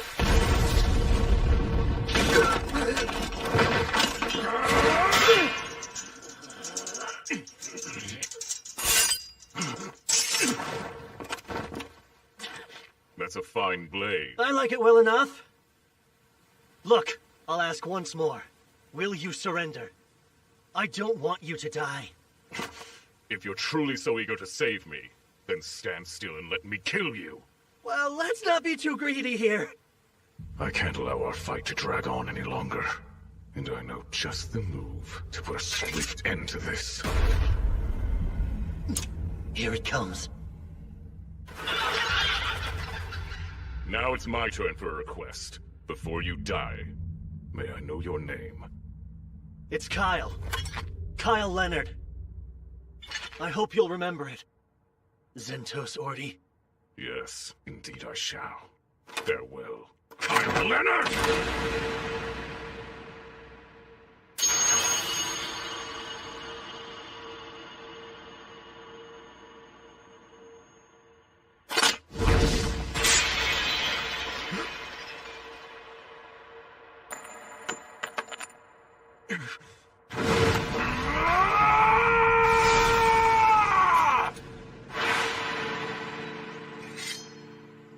The royal family and the kingdom. Those are what drove me to pick up a sword.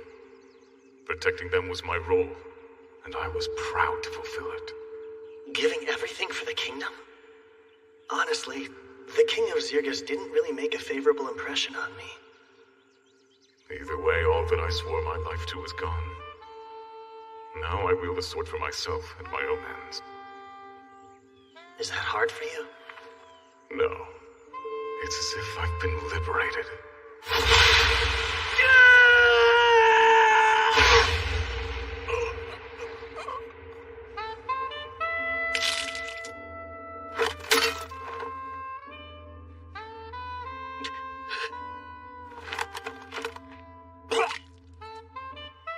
You let me deflect your blade.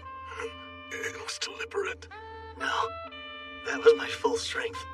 I meant to cut you down and you warded me off. But I did anticipate that move. I knew you'd go for the kill the instant I was open. Because that's how Zentos Ordi fights. The man I know and trust. You're a very strange fellow. May you forgive me for my failure.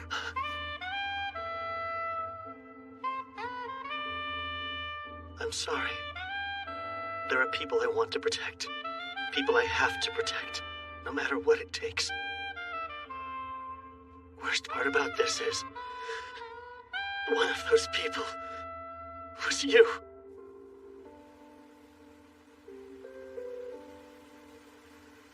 Rest well, my brother in arms.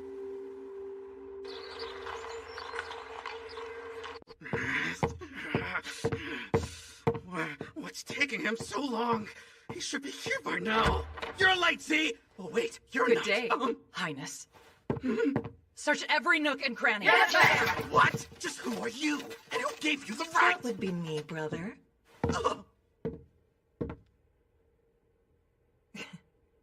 Kilrin, please seize Prince Caranus for questioning. You may use force should he try to resist you. Yes, at once. No, wait! Unhand me! I'm warning you! There will be consequences for this! I am the eldest son of King Ramona! Okay! Thank you all. I will forever be grateful to you. No, thank you. You're the reason we succeeded. You trusted us. Well, guess this settles your little family feud, huh? Indeed. This will be the end of it. Once we're back at the capital, I'll give a public thank you.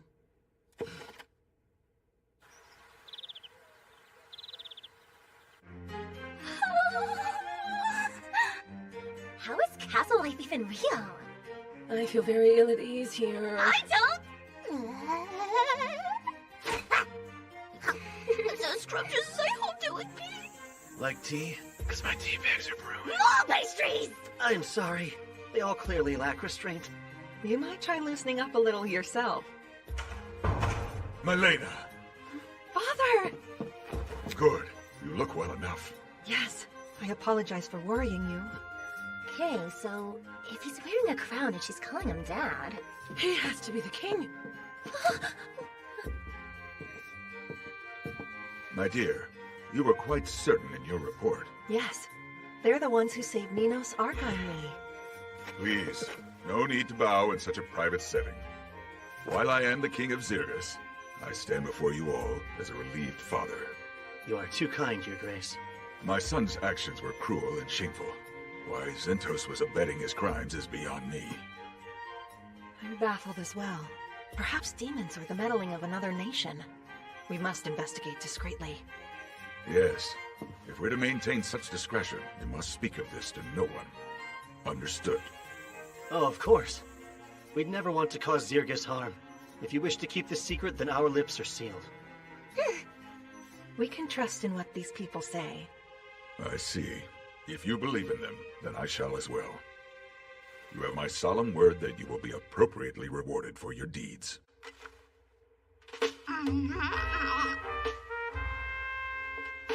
Following our meeting, the citizens were informed of the incident. The official story was that Princess Milena and Prince Caranus were attacked by a horde of monsters while on their way to Sana's village. Over half the 2nd Battalion fell in the chaotic struggle that ensued, including the mighty Captain Zentos. Though he lived, Prince Caranus was gravely wounded. Once stable enough, he was sent to Cortum to recuperate. The people ate every word. Only a handful knew the truth behind the assassination attempt.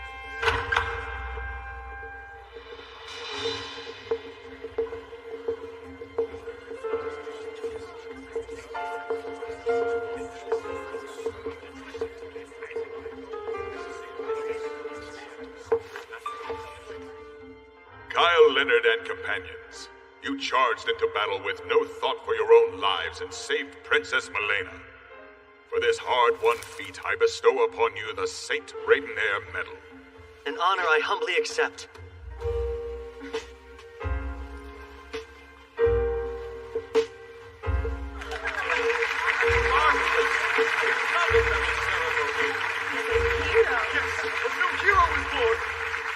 Hope of humanity, master of sword and magic, a lecherous hero. The man would come to be known by many names over the course of his adventures. But this moment would mark his first appearance in the pages of history. The moment Kyle, the great hero, would step out of the shadows and into the sunlight of his new saga.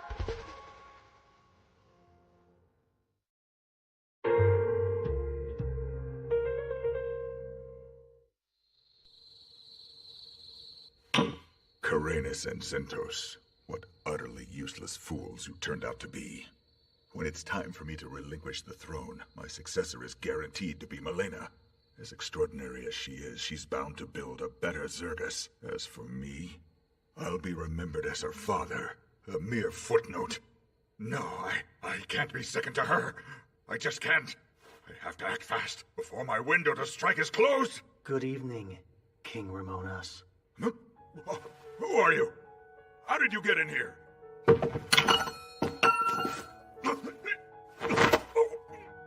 During the Great Invasion, I came to you with a request. I asked you to aid the dwarves in the next kingdom over.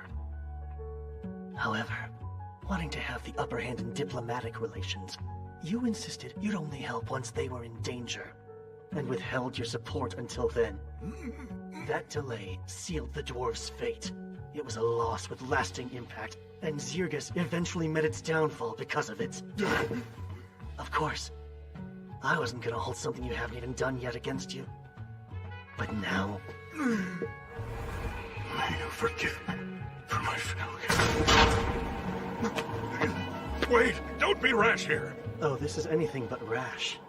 I thought long and hard about who could send Zentos to kill the princess, and there's only one answer. King Ramonas himself. So what of it?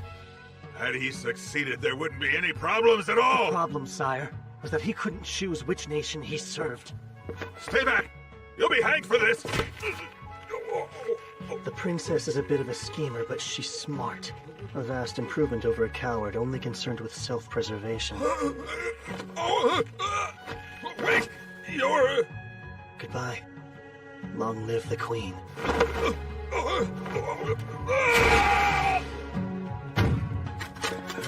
Strange. Look! That's the person, right? It's the key! Hurry! Don't alert the physician! And so ended the reign of King Ramonas. It was theorized that he drunkenly slipped from his balcony and fell to his death. But to spare his image from being tarnished, the people were told he suffered a sudden heart malady. I can't believe the king really died. Right after our awards ceremony, no less. He appeared to be in good health to me. No telling how long they would have made us wait had he died even a day sooner. Kinda hate to say it, but I'm grateful he held out. I mean, his daughter is still alive to take the crown, so it's not all bad. You're engaged? Shocked? It was brought to my attention fairly recently as well. But yes, he's a royal from the Gargan Empire. Third Prince Miser Leng Gargan. Why the Gargan Empire? Well, the sovereignty of Charon was once a point of conflict. They wanted it just as fiercely as Zergus. Tensions were high, but a treaty was made in the 11th hour. Charon was promised to Zergus, and I was promised to Prince Miser, albeit secretly. A strategic marriage, then. It would effectively force an alliance between your two nations. So everyone wins. However, no one even asked me. And, now that I know, I'd like to decline. Your Highness, what will happen to Charon if you decline, though? Nothing, I suspect. It will remain a vassal city-state of Zergus. It was a secret arrangement, so Charon is ostensibly unrelated to it. No official documents regarding the proposal were drafted. I'll simply say the situation has changed, for it certainly has. But I'll need an envoy, one who can travel to Charon and obtain the governor's approval, and I'd like that to be you.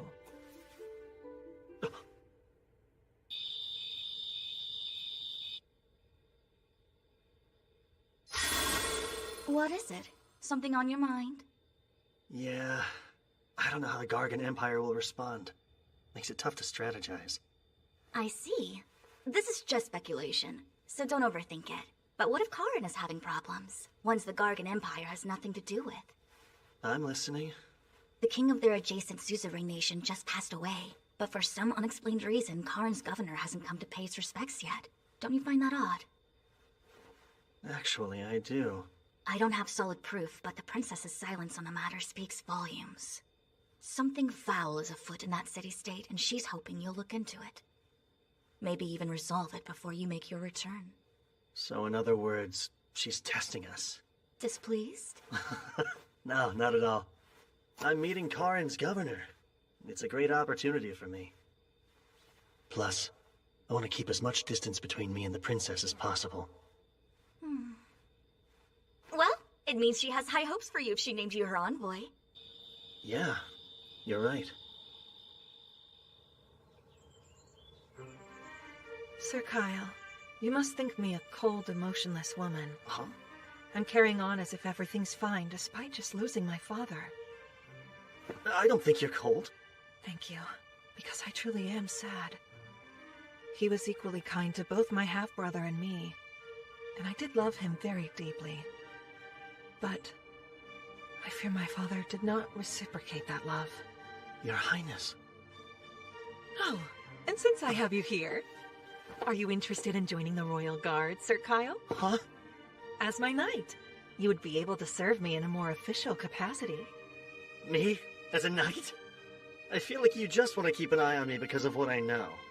While that would be comforting, I mostly just want you at my side. Well, as flattering as your offer is, Your Highness, I have a prior commitment. But, if anything happens to you, I'll come running. I'm joking. Poor man. I was hoping to fluster you, but I didn't think I'd succeed quite so well. Anyways, take care on your travels. She was messing with me?! What's wrong? Just a weirdo acting weird. Did it work? Oh, there you are. Is the hero wrapped around your finger now? When you put it that way, I sound rather wicked. Such tactics will be necessary down the road, I'm sure. But in any case, I believe Sir Kyle is worth keeping as an ally of Zirgus. Which I don't like one bit. We know little more than his name. Well then, I guess I'll have to count on you too. Of course. Always, Your Highness. There's much to do. All of Zirgus is my responsibility now. Here's to a brighter tomorrow.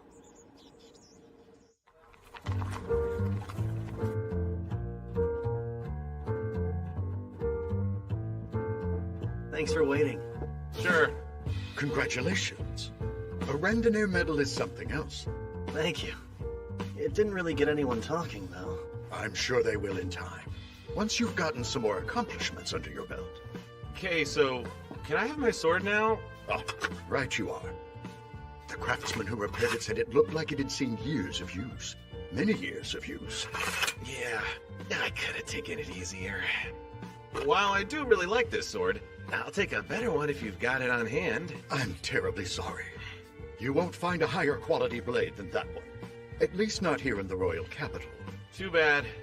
I'll manage with this for the time being, I guess. May it serve you well. While I can't promise anything, we'll try to find a blade for you. Surely one of our connections could forge something you would deem worthy. I won't get my hopes up. We're actually just about to leave for Karin. Anything you can tell us about it? I know it's a difficult place to live. Geography aside, it's always had its issues. The Blacksmiths Guild is the authority in Kara. So whoever runs the guild practically runs the city. And, how should I put this? They've caused a lot of those issues I mentioned. Trade with them is a big one. Although, it did get better once Karan became a vassal city-state since it allowed us to interact more. Yeah, I'm sure. Thanks, Vespa. We should get going. Till next time. I shall count the days then. Oh, that's right. If you're looking for a new sword, Karan is perfect. Given their culture, their armaments are highly regarded. A city with a long history of smithies is bound to have a suitable blade. New towns mean new ladies. I like to track down the cute ones straight away. Maybe I'll switch it up, though, and track down a good sword. But are you sure?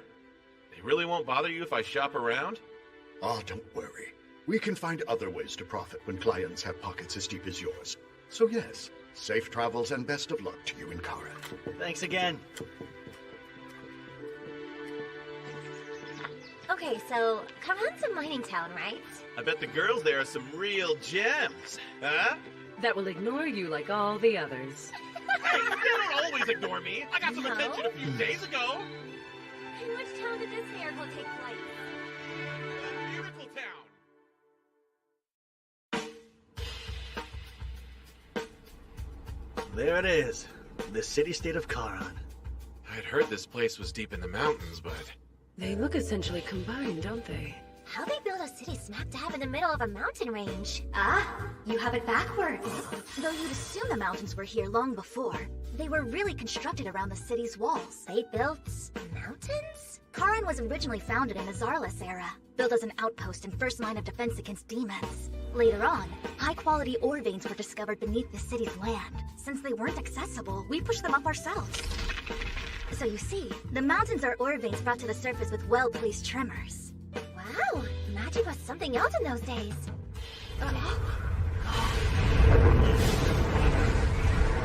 They all have riders. And that flag has Gargan's imperial crest. Those are the Wyvern Knights, the pride of the Empire. Commendable to tame so many wyverns so well. What's a squad like that doing in Charon, though? Sure hope it's got nothing to do with why we're here in town. Let's get a move on.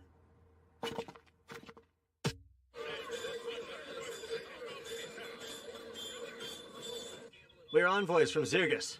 We'd like an audience with the ambassador. One moment, please. Yes. Understood. Tell me more. Oh, I piqued your interest. There's a surprising number of dwarves here. Oh, elves don't really get along with the dwarves, do they? Elves don't hate dwarves. Their disdain for us is one-sided. I have no strong feelings. Thank you for waiting. I am Miranda, the Zirgian ambassador. And the four of you would be Queen Milena's messengers, I presume? Nice to meet you. My name is Kyle Leonard. Oh, I'm aware. Word of your exploits has already reached Charon. This way, if you please. Miranda. So she was an ambassador in Charon at this time. It appears this letter is in fact from the Queen. You wish to have an audience with the governor? The nation may be in turmoil, but I never expected such unusual messengers. Glad to see the crown hasn't changed the Queen's ways. Is it fair to say you two are close? Yes, far more than fair. I was one of her tutors until 3 years ago. Mostly taught diplomacy. I'm truly grateful you were there at her darkest hour, and I do wish to help you all. However, Governor Bax has unfortunately fallen very ill. In fact, at the moment he's bedridden. It's not easy for people to see him. Not even for a few minutes? His condition is just that critical, apparently. Whenever I ask to see him, they keep turning me away. No visits, even from you? However, you all are emissaries from the Queen. He's obligated to meet with you. Shall we? Why does she have so many guards? Maybe they're afraid of what the Empire might pull. You don't need me if you're only negotiating, right? So I'm gonna do my own thing. Sure. Meet back up before it's dark. What am I, 10? Don't wait up, Dad. It's not the most attractive building, but nonetheless, this is the Gargon Embassy. Whatever happens within those walls is beyond our jurisdiction.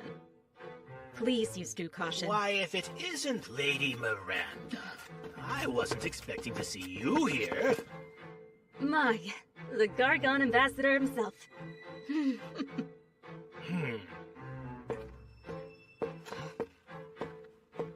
How do you do? My name is Alzard Vane. I am a royal sorcerer of the Gargan Empire, ranked the second highest of the court. Pleased to make your acquaintance.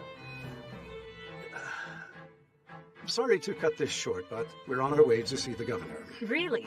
Charon belongs to Zirgus, though. Shouldn't the first meeting you have be with the Zirgian ambassador? I was unaware I needed Zirgus's permission. Charon does remain a self-governing city-state, does it not? They hate each other. Human diplomacy also seems rather involved. You actually caught us on our way to see the governor, too. Care to join us? That would be superb. Oh, and Who are you, young man? The Queen's newest emissary? My name is Kyle Leonard, sir. Ah, Kyle Leonard, the hero of Zirgus. I've wondered something since I first heard your name. Soraya's features are certainly there. You and my mother are acquainted, then? In our younger days, we studied magic together. That and many other subjects as well. I'd say a good 20 years have passed since then. To think I would get the chance to meet her son. It fills me with tremendous joy.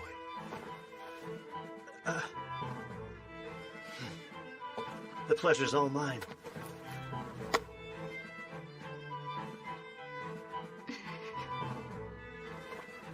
This little errand may prove to be more fun than I imagined. What's the excuse this time? It's simply the truth. Once he recovers, you'll be allowed to see him. You've said that for 2 months straight. While he's stuck in bed, the world outside still turns. So if his health doesn't improve soon, we'll replace him like I've been suggesting. Right. Good, then we're agreed. I hope you have a better answer when I return in 2 days. No more excuses.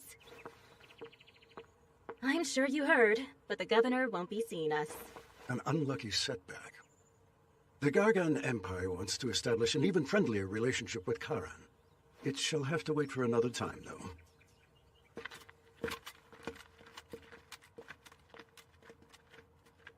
There's no question. He knows the engagement's being called off. Yeah. And seems they're using their go-to plan.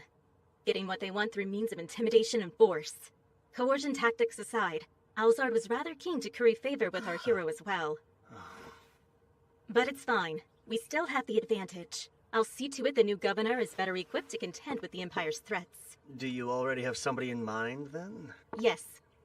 He's a blacksmith here. The best, some would argue. His name is Gazis.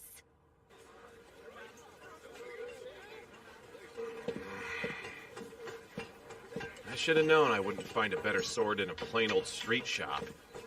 Not seen many ladies worth my time either. Stop resisting, kid! You stop! Let me go! Hey, you're making a scene, son!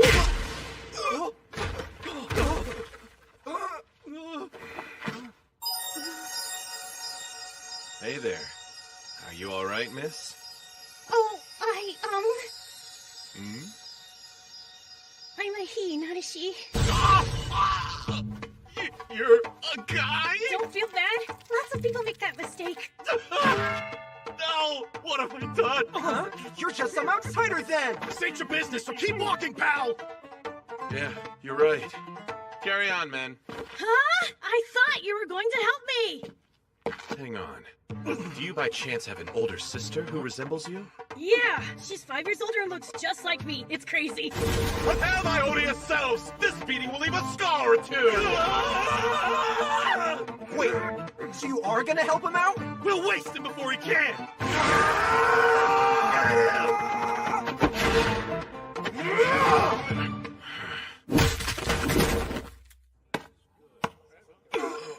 What just happened? You're amazing. Here I was ready to make a run for it while you got clobbered. I can hear you. Oh. What I meant to say was thank you so much. You can call me Ghost, sir. A young daring artificer. An artificer? So you make magical items? Yeah, Okay. And what these guys want with you? money. See, they're actually debt collectors. Wait, let me guess. Your parents are addicted to gambling and booze, so eventually... No. I racked up the debt on my own. Oh, for your parents' medicine? Not that either. Fine, you tell me! I'm an artificer, right? Well, their boss is a patron who invested in my work. But when I explained the weapon would take 10 years to finish, he got angry at me. I see. Now that I know the full story, it's clear your looks betray the awful person you are. But it's no skin off my nose. Well, come on, let's get you home. You've got a sister to introduce. Oh, about that. She's married now, so she doesn't live there. You really should have led with that, kid! You know that, I am right? sorry, but I didn't think you'd help me if you knew she was taken. You almost tricked me into thinking you were cute. How could you flat out punch me? Ridiculous. I belong in the forge. Your fancy desk jobs don't interest me. Gazis, You can't deny that Charon has its fair share of problems, and Circus would like nothing more than to resolve them. Then do it! Go sign your documents and save the day! Talk about stubborn, huh? But I expected as much, to be honest. This little discussion is going nowhere. He's one tough nut to crack. Serves her right for planning to appoint a dwarf. Hey, Dad, I'm home. Oh, are you clients? Wow, small world. We came with Miranda because she had some business here. Well, I was invited to stop by for tea. So apparently this Gazas guy is a really skilled smith. So skilled, he could probably forge a sword that suits you. You're kidding! Then you were thinking of me from the moment you got here? Of course I was. I'm gonna work you to the bone. Yeah, that's way more Kyle-esque. I guess she's back at it again. This is gonna take a while.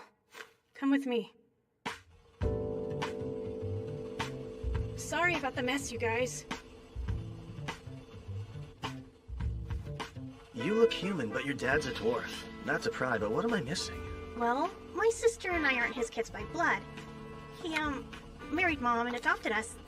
Then our mom, she died 2 years ago. And then Sis got married last year and the house has been a sty ever since. Careful! That adhesive's strong enough to bind things forever. Leave with that!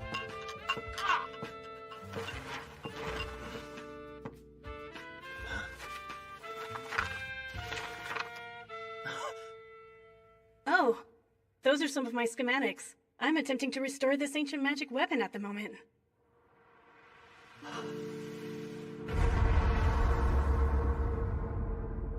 That was you, then? You weren't just any random inventor. You made that golem! I what?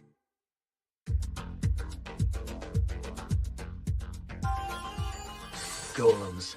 The autonomous magic weapons of Zarlis. Most of the technology for their creation was lost when the ancient kingdom fell.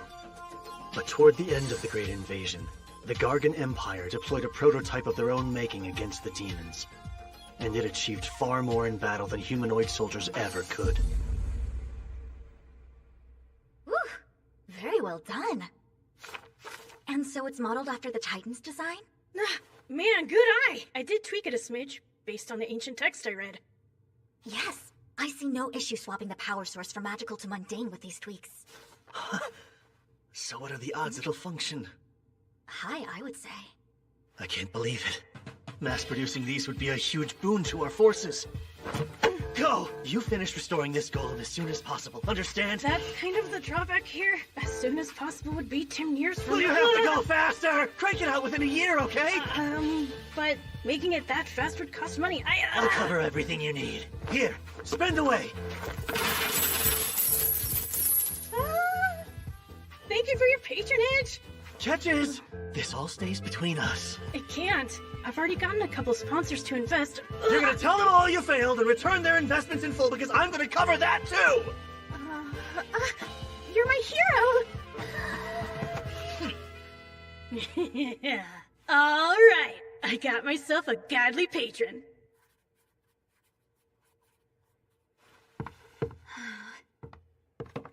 How'd it go? Any luck? He wouldn't budge. I'm leaving, but I'll be back. Don't bother.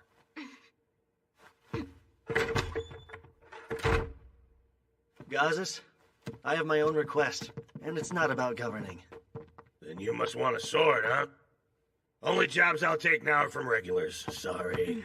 Come on, Dad. At least hear what he has to say. Today's stranger is the client of tomorrow.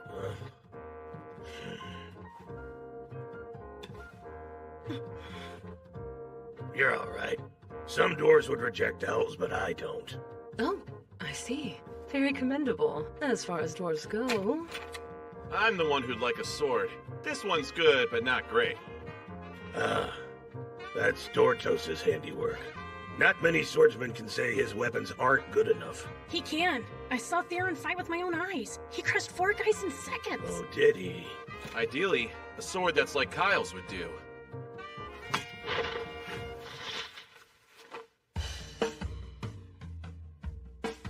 Sheer magnificence. I need a closer look. I've seen a few famous blades from the Zarlis era. But this one here tops them all. Save for the one that was pretty close. Oh, yeah? I can't forge something comparable. Not presently, at least. You're really that astounding, huh, Sildonia? It's as I've said. There's no greater sword that's been forged by humanoid hands than me.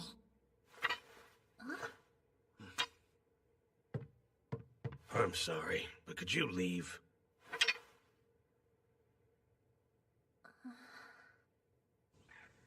I wasn't expecting much, but I'll take the clue he dropped. You mean when he mentioned having seen a sword that was like Sidonia? It's hard to fathom one of her exists in a world, let alone two. Because it doesn't exist. Nothing can compare to me. Nothing, I tell you. Let's come back here tomorrow, see if you'll say anything else. It's too bad Gazas can't help us out, but how about that golem? A lovely find. In the last timeline, Go's attempt to recreate the golem must have failed. Once he lost all of his funding, he sold his blueprints. And after the Empire got them, they succeeded in crafting a prototype toward the end of the invasion. That's right. So obtaining access to some Imperial tech would be a good thing. Sharing too much with them would be bad, though. Can't let the scales of power tip that far. Gargan's bound to be a little miffed, what with Queen Milena calling off the engagement. One wrong move, and our countries will have a great invasion before demons get the chance. A war between humans. Sounds intriguing enough to me. Hey! I'm joking.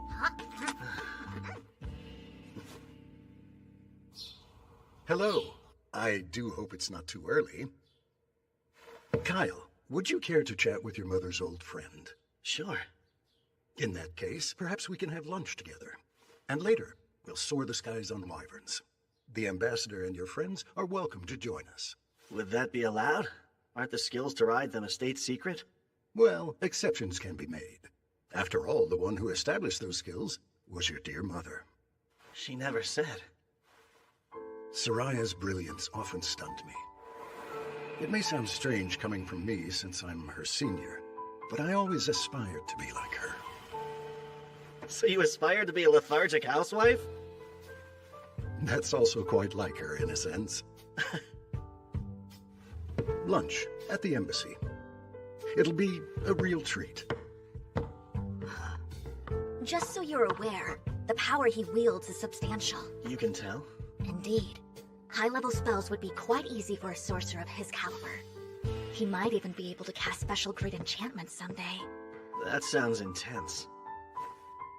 Guess the Empire takes their court sorcerers pretty seriously.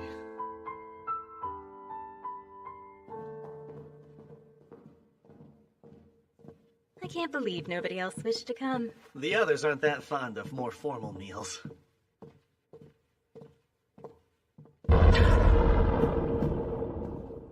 Why'd you stop? I know this feeling. Kyle?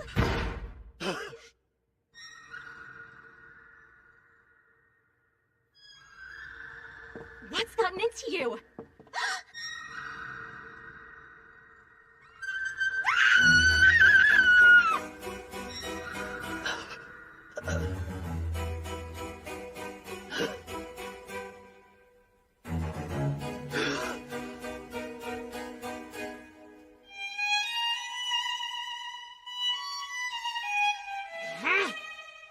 Demon!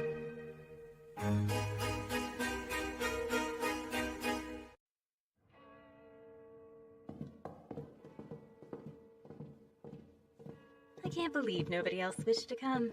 The others aren't that fond of more formal meals.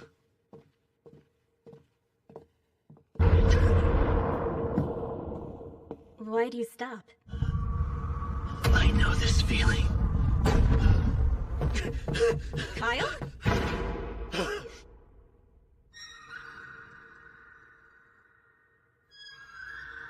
What's gotten into you?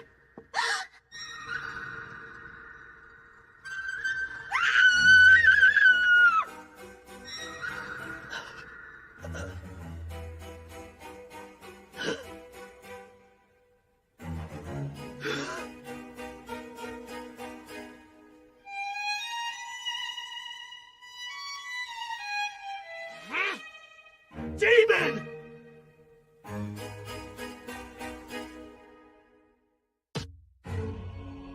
Demons. The cutthroat species controlling the rest of the continent of Leonders, and the bane of humanity. They number far fewer than humanoids, but individually they are far stronger. Since no nation would dare to set foot on demon soil, their pursuits remain a mystery. And without enduring an attack in over 3 centuries, humans had plenty of time to grow complacent and let our guard down. Hardly anyone has seen a demon in the flesh. Nowadays, at least. But me, I'm more than familiar. That horned head and menacing presence are unmistakable. She's humankind's greatest enemy. A demon.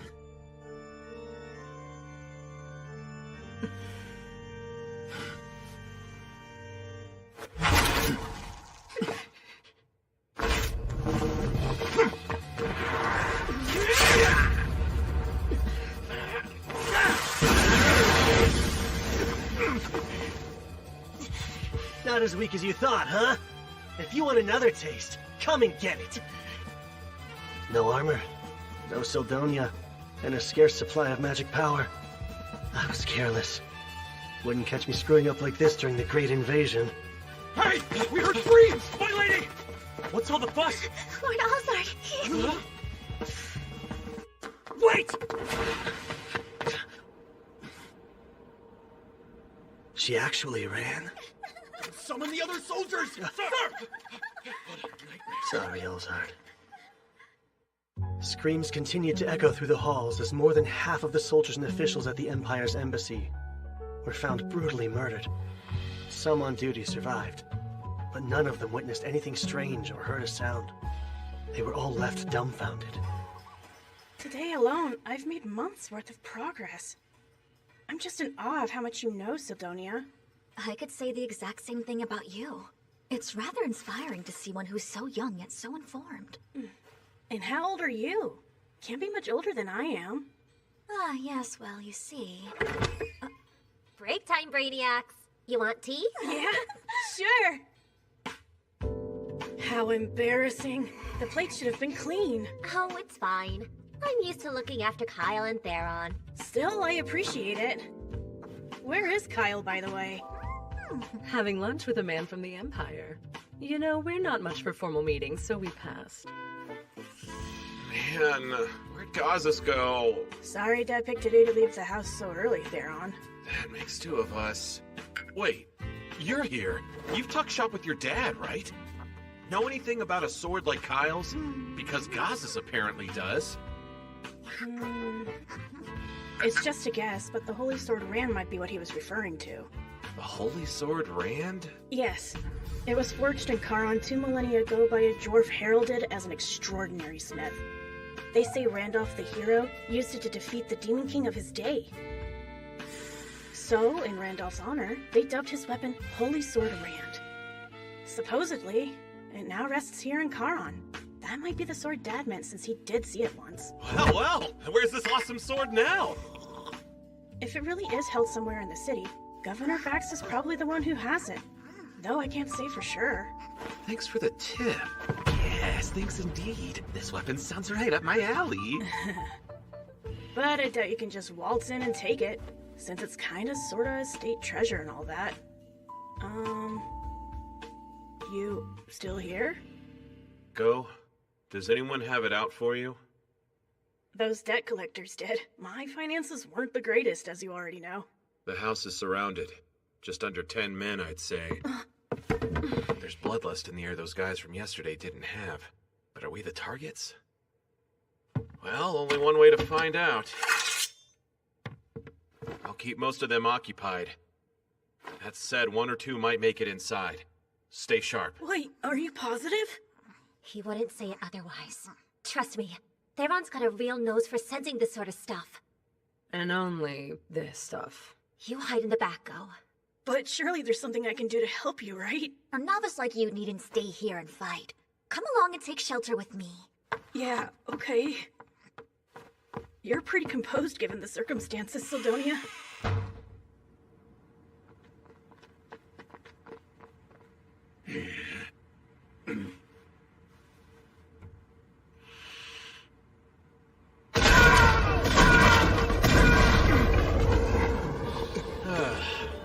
Sorry, Kyle, you're gonna have to pay for that. Oh, you'll do nicely. Need someone to torture till he pours his little heart out, and that's you, bud. Feels like all I do lately is take out the trash. Look, if you don't want to die, then run. Or stay here and try your luck.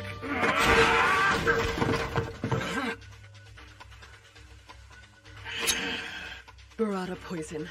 One scratch will paralyze you. Got it. Remain calm and fight smart.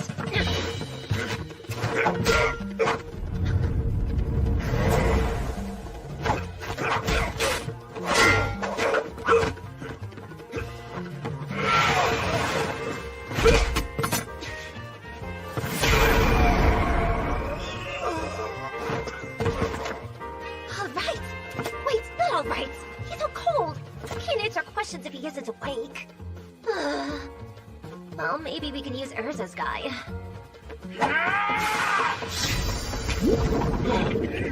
An Undine's body is made of water. Daggers are useless on them, as is poison.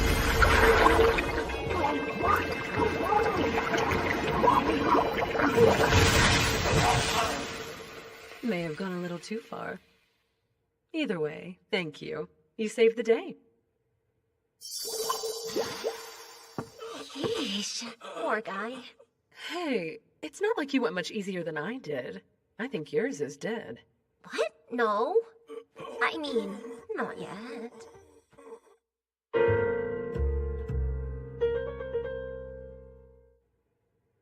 Good news, folks. They'll both live. Thank the spirits. My, you girls are a lot stronger than you look, huh? Why did you move away? Who, me? No reason. Oh, all done in here, too? Now then, let's start with some introductions. Tell us who you thugs are, and what possessed you to attack us. I recommend you talk for your own sake. Although these ladies look sweet, they're really experts in torture. Huh? The redhead has a bizarre knack for turning any common household item into a terrifying torture device. Knives, forks, even your mama's favorite ladle. She'll slice you up with tools dull and sharp, then rub irritants in each and every wound. Because there's no greater joy for her than hearing your screams. And by the way, you won't be saved by the sweet release of death. We're completely stocked up on healing potions. Not to mention, this elf woman here can tell the exact moment the light is about to leave her victim's eyes. Right as your consciousness begins to fade, she'll shove a potion down your throat, not to heal you, but to prolong your suffering.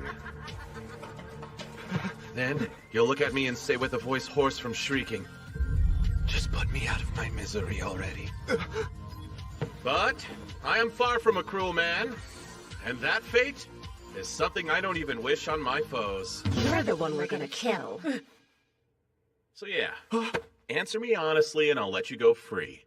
Pay for your ride out of town, too. But you better decide quick, because you aren't the only stooge we have, and those two would take your place in a heartbeat. Fine, I'll talk. Don't know who's calling the shots, but they hired us to kidnap that Go Kid. That's it? You goons sure were bloodthirsty for just a kidnapping job. This time we were told we could kill anyone who got in our way. Hey, saying this time suggests there were other times. And rumors about missing people in Charon have been on the rise lately. It's just proof of criminal activity hasn't turned up yet. People are going missing? Would explain some things, like the number of guards Miranda had. What happens to the ones getting nabbed? I'm not sure. They said to leave them at the house outside town, so we did. Striking in broad daylight like morons is so sloppy, though. I'll have you know we were always discreet in the past. But who'd care if we caused a scene here?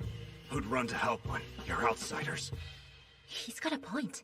No guards have come despite the ruckus.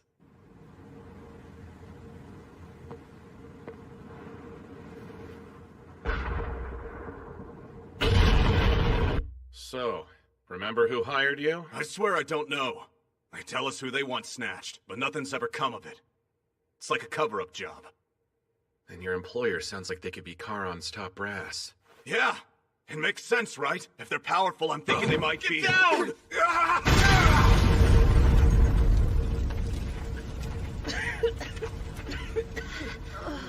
Is everyone all right? Yeah, all good over here. Let's move. Whoever's behind these No. attack... Stay right where you are. It's too dangerous. Way too dangerous. Then you're not giving chase? Nah, I don't have a death wish. And they feel about as strong as my mom at full power. I see. Well, your judgment's correct, so my compliments. The aura you sense undoubtedly belongs to a demon. The situation is not great. Obviously, the damage is extensive, and there's the political fallout to come. Bet you know more than you're letting on, though. Surely Kyle isn't a suspect, since he was hurt in the clash? I can confirm he's cleared of suspicion. The Empire's the real problem at hand. Once word reaches them, they'll insist we're consorting with demons, and issue all manner of rebukes in retaliation. I don't doubt the thing Kyle saw at the embassy was a real-life demon, but the one that was at Ghost Place? I'm a bit more skeptical. Don't be. Destructive spells like that are unique to demon kind. Their vast supply of magical power makes typical demon enchantments anything but subtle. If they're involved, I shudder to think what's next. In the worst-case scenario, They could blow the entire city off the map. It's just too risky. We can't face the demons now. But there are other concerns. First things first. Is Governor Bax involved with the kidnappings or not? You knew, right? That your citizens were being snatched up off the streets? I'm sorry I didn't inform you all sooner. These abductions weren't even confirmed up until quite recently. Do you know who's responsible then? No. Whoever this mastermind is, they're good at hiding their tracks. And I really can't rule out the governor's involvement, given his absence from the public eye. But what would he gain from condoning such crimes in the very city he swore to defend? It doesn't make sense. Come quick! There's been a fire! The governor's mansion is up in smoke! Could use a hand over here! Guess they're one step ahead. Everything burned right to the ground, and so quickly. There's no way it's all a coincidence. Not after the embassy massacre. I picked through the rubble, but couldn't find the Holy Sword Rand anywhere. You'd really loot a place that just burned down. Nothing on my end either. But you were looking for the governor. Right. There's no sign of his body anywhere in the wreckage. Very odd given how ill he was supposed to be. You think this was also the work of demons? No. Seems unlikely, I'd say. Agreed. Were arson among their methods? They would have employed it at the Imperial Embassy as well. Well, if demons didn't cause this chaos, then who did? Perhaps Governor Bax. Until he's found, he's our prime suspect. There could have been evidence inside of the mansion, something rather incriminating linking him to misconduct, and now it's gone. In any case, we must uncover his whereabouts first. She's so dependable in times like this. The Miranda I knew was a key figure in keeping our allies supplied and informed. But she could be callous, not as genial as she is now. It's even worse than I thought. Go? What are you doing here? I could have sworn we told him to wait with the guards. And I did. Then I heard there was a fire and had to come see. Were you worried about the governor? No. Earlier, the governor's messenger paid a visit and summoned Dad here. What are you saying? I think Dad might have been inside. Why summon Gazas of all people, though? That I don't know. Hang on. Maybe Bax found out Gazas is a candidate for governor. And if he makes opponents disappear, it's more proof Bax is behind the kidnappings. Are you okay? Nothing is okay. This is all my fault. I nominated Gazas for governor and then put a target on his back. Idiots! I dragged someone so important into this! If anything happens, Hey, nothing's confirmed. Who just thinks his dad was here? What gives? Why is Miranda so distraught? I know that look! You're thinking what a cold-hearted witch I am, huh?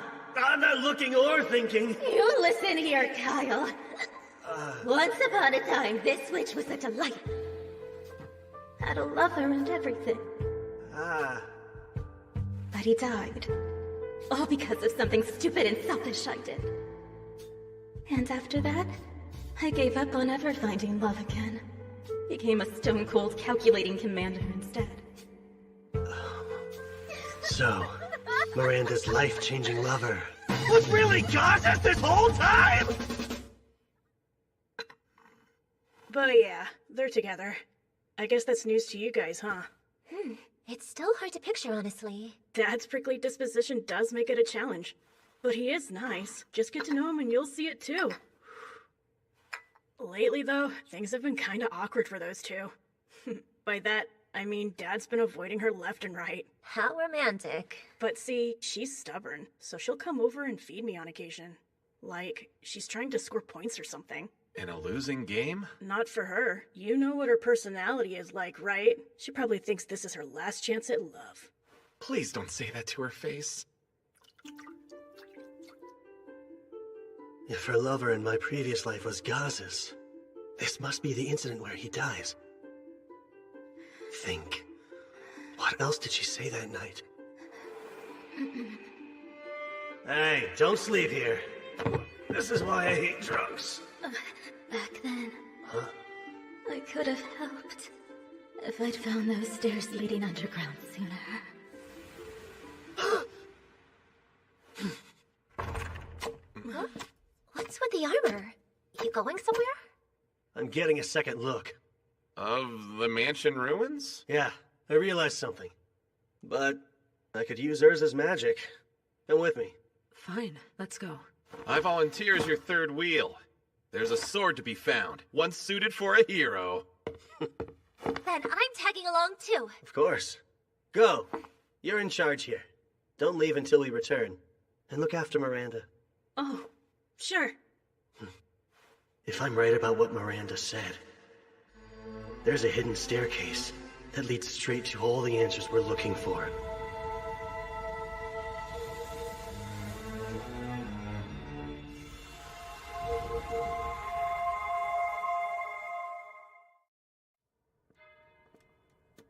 Are you sure? A secret passage is just so cliché. Which makes it all the more likely, then. And you need magic for this? Yeah, to move the rubble. Huh? Dig through the debris with your gnome spirit and find the passage buried underneath it. Now hold on a minute.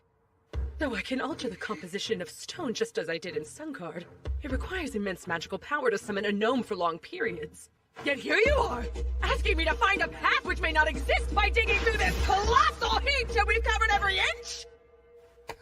Yes, exactly. You haven't the faintest clue where this underground passage is, do you? I'll deplete my magic in no time. Magic can be replenished with potions. Here! Drink all that you need! You say that, but do you know what those are like? Do you realize what it is you're asking of me? I do. They're very effective. But the downside is, they taste disgusting. Please, I'm begging you. Every second we waste is one less second we have to save Gazas. It's your call. Come on, Urza! Only you can do this! Use your hotness! Hot girls can do anything they put their huge minds to! Gazas might need us! Fine! One excavated debris heap coming up! All we can do now is hope she succeeds. Grab any holy swords if you see them lying around! Hey, so the demon you saw at Go's house was a guy, right? Mind you, it was just a quick glimpse. But yeah, that was a guy. And the one you saw was a woman? Yeah. In other words, there are at least 2 demons lurking somewhere in Charon as we speak. 2 actual demons?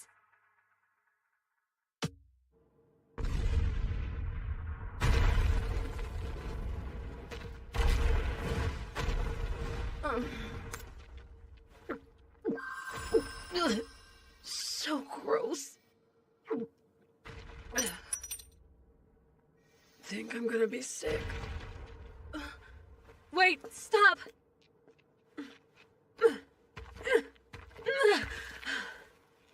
Yes, this must be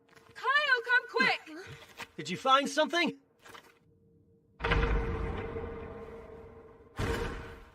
Won't say I told you, but yeah, I don't think I really need to.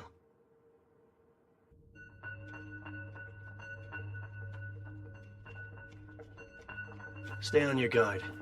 Those demons might be waiting for us up ahead. You know, Kyle, up until today, I'd never seen a demon in the flesh. Felt as lethal as my mom when she fights all out. An individual demon could mop the floor with any human it takes one-on-one. You wouldn't be wrong to regard them as monsters like your mom. I'm telling Miss Layla what you said as soon as we're back home. You're, rather knowledgeable about demons, Kyle. Because that's how much caution demonkind warrants. Every last one's dangerous. And with Urza as drained as she is, I'd like you to take her to the surface, Lise. You're like, what? If you're saying leave, you can save your breath! We've made it this far! We're by your side no matter what! It'll be fine. This time, Theron's here. Worst case, even if he shows up, I should be able to protect them. Kyle, look! Stay close, ladies.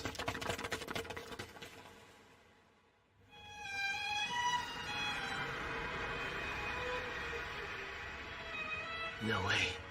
Is this... It's too similar. What for? A forbidden rite, I believe. Yes, there's no question. The scale and formula are fairly simple, though. Forbidden? What's that about? It converts the life of a sacrifice into magic, which is unthinkable to most. That outfit. He's the governor's aide we met outside the mansion. And his friends in the corner must be Charon's missing people. So then, there's someone with clout who resorted to kidnapping residents off the streets, just to sacrifice them for powerful magic? Sure looks that way, yeah. Ah, I see. Favoring quality over quantity. Each victim's life energy was slowly siphoned away thanks to the magic circle's pull.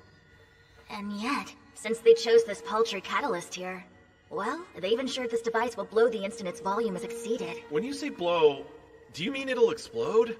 Indeed. And with that much magic, half the city will be annihilated within seconds. Quit smiling! That would be awful! Sildonia, what spell are they trying to cast with so much power? I can't be certain, but... I sense two presences drawing near.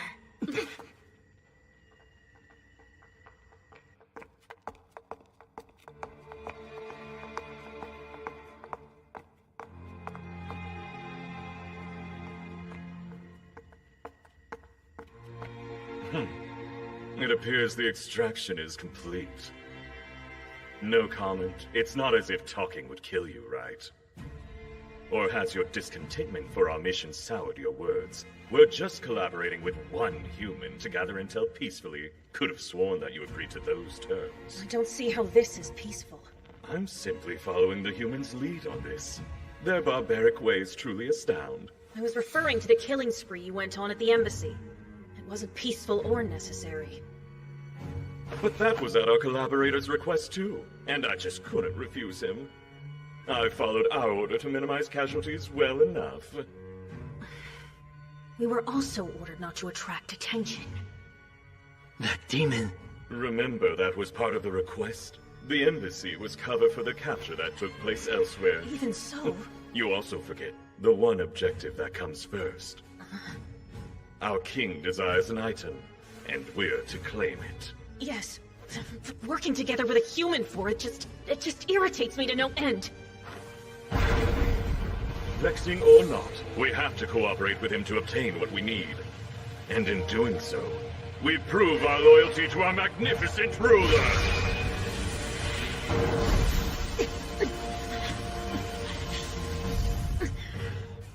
Everything is for the Demon King's glory. The Demon King? That takes care of the garbage. But this little ocean of sad depresses me. Some fresh air is definitely in order, I think.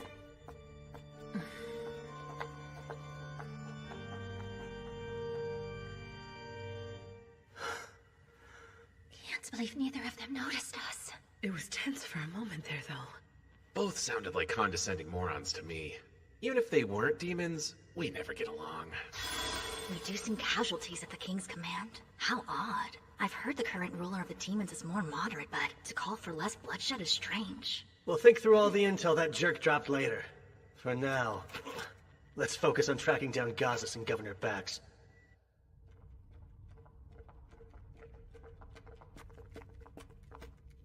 What's this?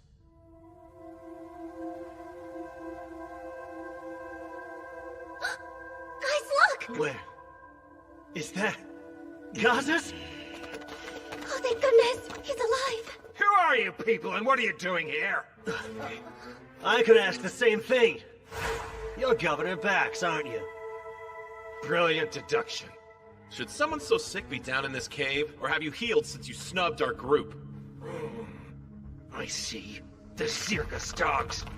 Come to hound me, but your yips won't work! The Empire invaded us, and Circus tried to control us as their own! But you will get nothing, I tell you! Charon's mine, and I will protect it! I'm calling bull! You ain't protected squat! We know you're sacrificing the lives of residents you kidnap. What we don't know is why. I'm doing it for Charon, to protect the city I hold so dear. Protect it from what? Is something bad going to happen to it? Charon's renowned ore veins are all just about dried up. Don't speak another word! You'd still defy me even now! We can't hide it. The truth was always going to come out sooner or later. It's over, and the sooner you accept that fact, the better. They're drying up. The ore veins are the lifeblood of the city. A solid millennium is a good run, though. But they're all Charon had. And once they're depleted, the city will lose its standing. Jobs will disappear. Our skilled smiths will scatter to the winds. And Zirgus will seize complete control, stripping us of our autonomy at last. I wouldn't be surprised if the Empire invaded us again. Bite your tongue! None of that will happen under my watch. I'll do all I can to ensure we prosper, whatever it takes. I'll reclaim our pride. You and I both know that Charon is done for. Bravado can't mask the fear in your eyes. You said you'll do all you can to reclaim our pride, but you also said it can't be done without sacrifices. The sacrifices are nothing to cry about. Nothing! In the grand scheme, they're... You are sick. Terminally so, too. I'd wager you only have a month left to live. I guess the sick thing wasn't a lie.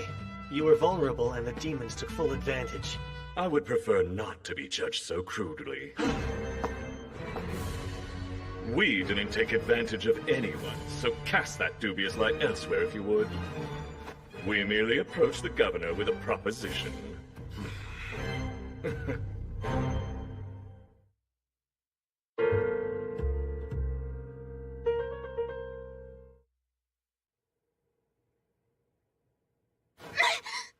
I'm glad you're awake. Had me worried there.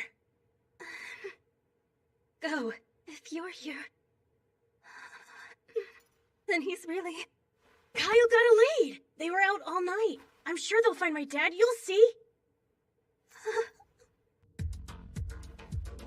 Proposition? I'm listening. I've no reason to tell you anything more than that. But why not? These mountains were created using magic to draw the ore veins up to the surface. But there are even more veins beneath. That magic can reach those too. Let me guess. The kind of magic only a forbidden right can provide, right? Precisely. We saw a city in need, so we made a deal.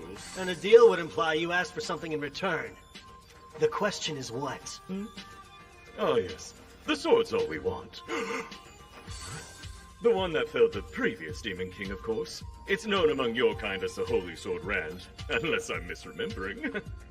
Our sovereign wants it, and I'll see that it's delivered. You're saying that sword is in Charon? But how do you even know about it? The initial reason I came here was to investigate you humans. So apart from the Holy Sword, just what are you investigating? Humanity's forces, and we started with Charon because we knew it was the origin of several weapons used to make demonkind suffer throughout the ages. While researching, I learned of Charon's situation and the governor's concerns, then planted a little seed for a big idea. That's called killing two birds with one stone. What? So that's what you've been up to this whole time? You demons are the worst! I believe it's about time you stopped talking. No more secrets? Well, fine! I'll take both of you on. Bring it, ugly! My, someone got a burst of courage, didn't he? Or perhaps it's just desperation? I let you blab so we could learn your plans. You share the same flaw a lot of humans have. When you think you've got the edge, you get really chatty. No, you're wrong. I only wanted to give you a farewell gift. Those juicy morsels will be your last meal! No, please don't! We must avoid fighting as much as possible. Think of this as tying up loose ends, then. These people know more than they should. Thus, our mission shall end here. We'll make our way home once we silence them all! You're going? What about the Holy Sword? Exactly! Don't you want to bring the sword back home, dear king? Careful there. You can't just leave before you're finished! What will become of the city? Are you serious? In what world would demons ever honor a deal they struck with a human being? Actually, we had intended to. If it weren't for your intrusion, we would have stayed and helped the governor use the earth-shifting spell. That catalyst is at its limit. It's bound to blow. What? Is that true? You're quite observant, boy. Well, even if the magic ends up going wild and destroys the city, I personally won't lose sleep over it. You bastard! How about you snooze for a while? You take the two ladies and show them a good time. I can't! We're to refrain from killing humans! But this is a clear case of self-defense. Look after him. Sure, leave it to me.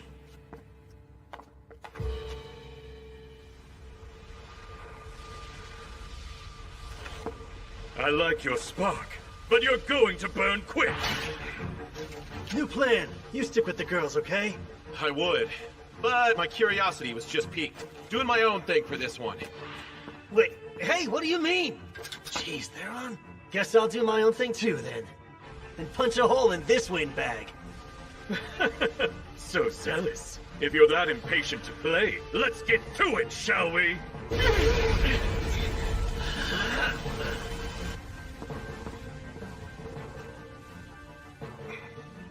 I promise I won't pursue you. Just flee this place at once. We're not dense enough to fall for such an obvious trap. What trap? Tricking humans would be a waste of my time. Even if you fight at your full strength, you'd never land one strike. I'm simply letting you live. Now go. You don't expect us to take that lying down, do you? Get ready!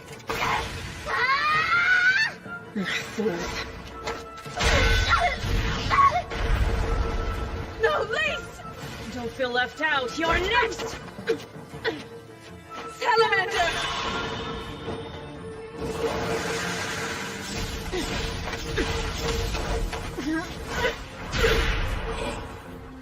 It's like she's toying with them. Certainly lives up to a demon's reputation. Oh, I'll say.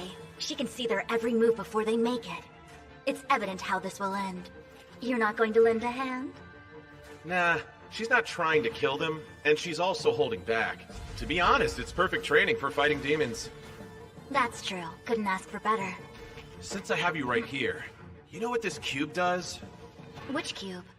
The one I borrowed from the governor's pocket just now.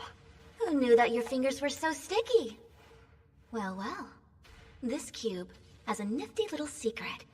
It can conceal a linked item in the magic power the item possesses. I thought it might. That means there's something in this cave the dear governor wants to keep hidden. When the demon mentioned the holy sword, I looked back and caught the governor glancing toward a specific direction. You have sticky fingers and keen eyes, eh?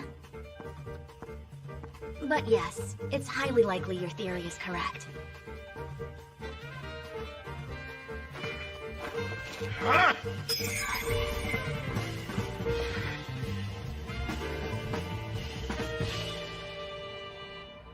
Here we are.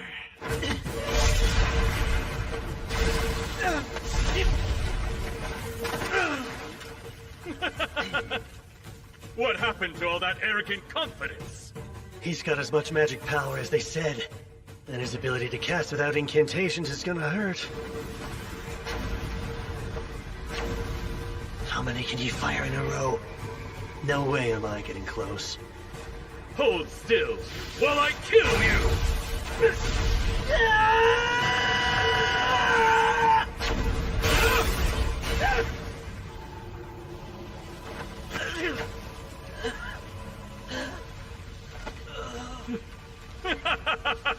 My, what a delight! All good things must come to an end, though. I'll be extra careful to leave your head intact, so if the rest of you is dust, you'll still get a proper burial.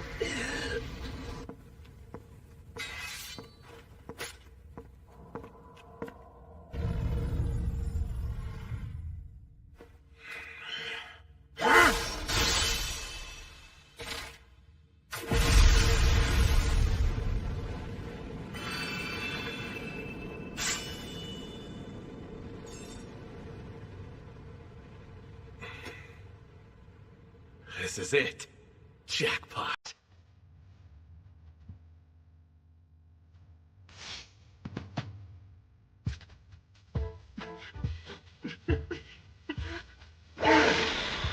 Got my new sword! Shiny!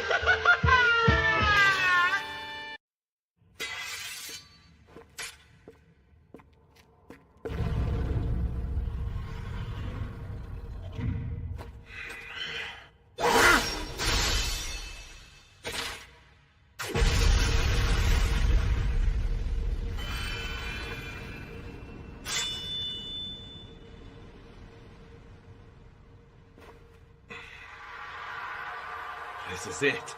Jackpot.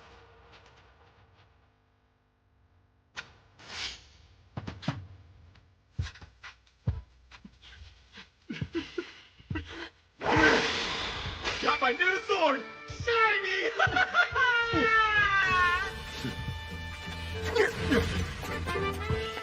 Salamander!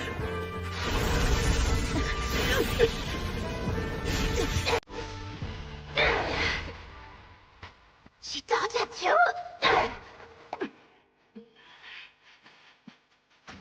Erza, she told us that Lead Neverland was strike, didn't she? Yes.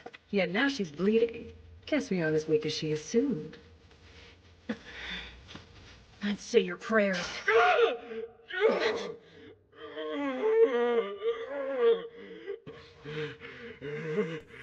Oh, what a heart-wrenching performance. Insolent whelp! How dare you! You'll pay for breaking my horn! I'm not done. You crawl even one smidge closer and I'll smash it. Remove your filthy foot, or I'll remove it from your leg! So violent. But demon's horns are a great source of pride, huh? To the point those without them are like sub-demons, aren't they? Sheesh! Good old Baxi didn't want this baby found, but too bad. Hey, what you got there? Holy sword, flawless from hilt to tip. Fits perfectly in my hands, too. Thief! Return what you took! Didn't take it from you, though. And I haven't even tried it out. So I'm not returning Jack to you. You cocky bastard. I have a suggestion. Let's call a temporary truce and fight later. Fight later? I'm not sure I understand. Mainly, I'm asking on behalf of our sick and injured. I'd rather not escalate things further. In 3 days, we'll gather for a duel. A duel, you say? Yeah. We'll pick up where we left off, and if you win, you'll get the sword and your horn. Hey, you can't just decide... But if we happen to win, you'll tell us anything we ask about your kind, which includes the total number of demons who have infiltrated human society. You'll spill every last detail you know, without any strong-arming. And don't fret. Since it's a duel, that means I'll take you solo. Well then, you aren't about to refuse a completely fair fight against an inferior human, are you? It's agreed. In 3 days, you all die.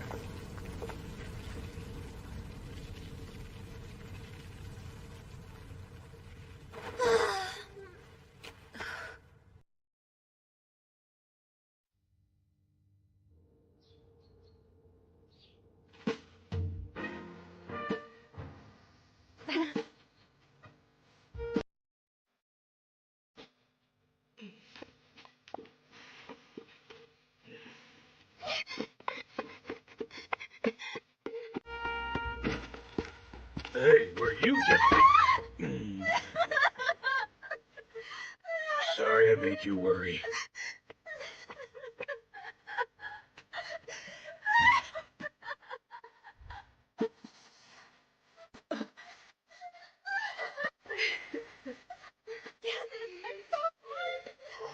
So they really are lovers.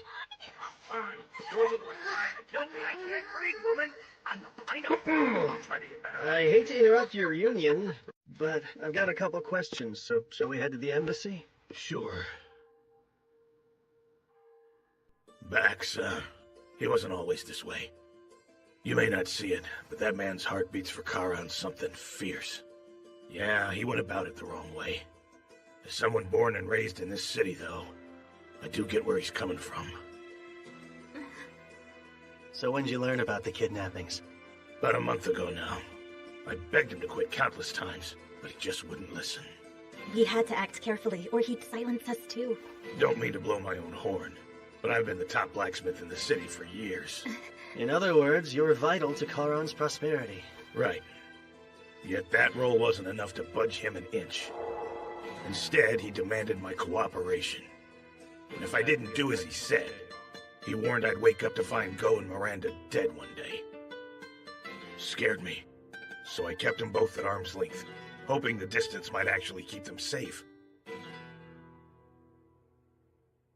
But on a higher note, I heard you found the Holy Sword Rand.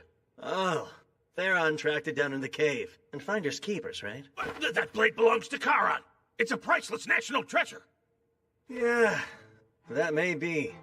But you know, we just saved you, and what's more precious than life? Not some sword. Of course, and I am grateful. Glad we agree.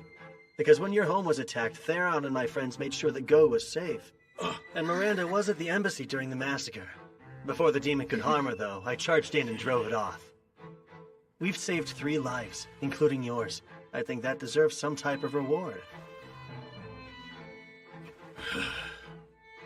But on a higher note, regarding your issue sourcing ore, take a look at this beauty. Is that a chunk of mithril? It is. We excavated a ton from some Zarla's ruins. We came to Charon for more than rubbing elbows. We want a blacksmith who can make us equipment with this stuff. You're Charon's best. Might even be the best in the whole continent. I wouldn't be surprised if you forge a blade far greater than the Holy Sword someday. Me? Forge something that impressive? We'll provide all the mithril you need. The sky's the limit. Use as much as you'd like. That'd be something else. Picture it. You creating swords exactly as you see fit, with an ample supply of quality mithril at your disposal. Great terms. You get all the ore your heart desires, and we get the Holy Sword Rand. Covering up one missing weapon is easy. But that sword... was actually never kept within Charon at all. So it's fine. Well, if you say so, sure. Good thing Gazis is the type who lets his partner call the shots. Do you, remember that commission I asked you about the other day? Let's see. You want me to make this? If you think you can. You bet, since supplies aren't an issue anymore. Should take about 3 days tops. Do it in 2. 2? Why, that's insane! It is insane, but not impossible. I've got a duel 3 days from now, and I need it done before then. Please? Figures the man who saved me is a pain in the ass. Damn it all to hell. Guess I gotta get to the forge and hole up a while. Miranda, look after Go till I'm finished.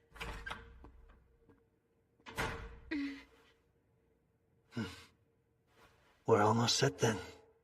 Almost.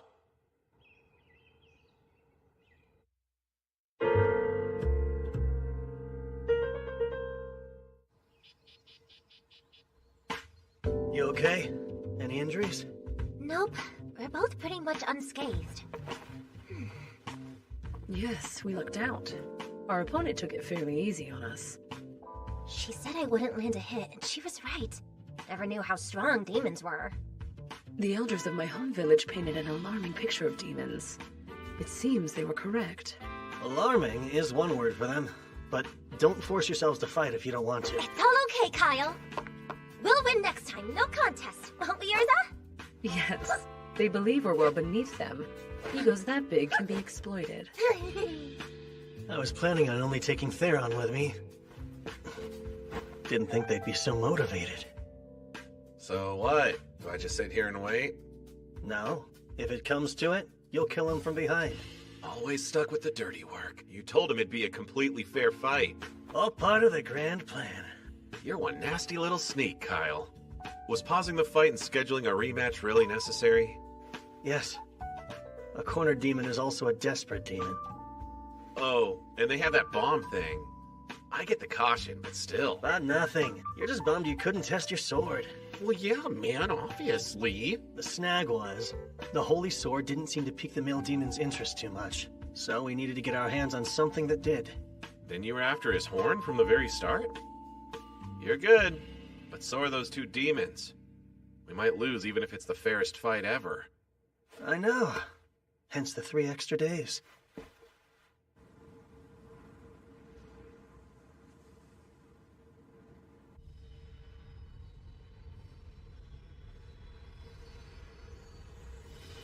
Even I can tell it's gonna implode.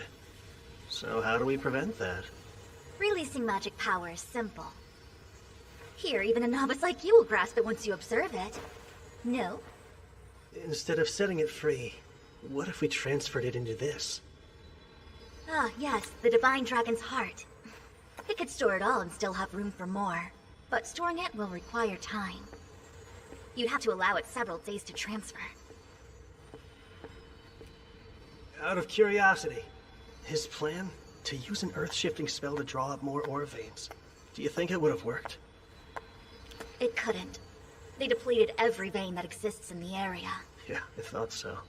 And if there were some left, getting them would alter the landscape.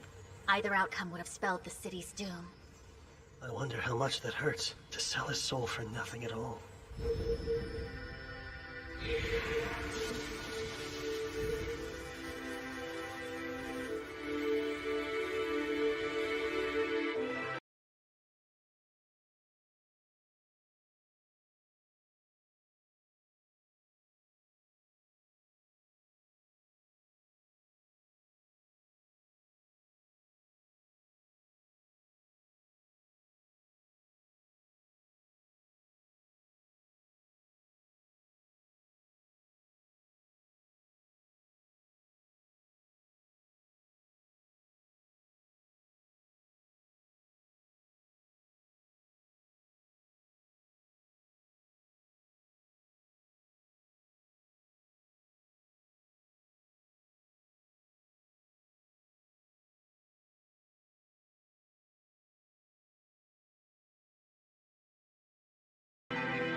You're all dueling demons tomorrow! How can you be in such a relaxed manner? I prefer calm Theron before a fight. And we can't afford to lose this one. To stop the Great Invasion from happening, the one thing we need more than anything else is intel. Especially if it all involves their next monarch.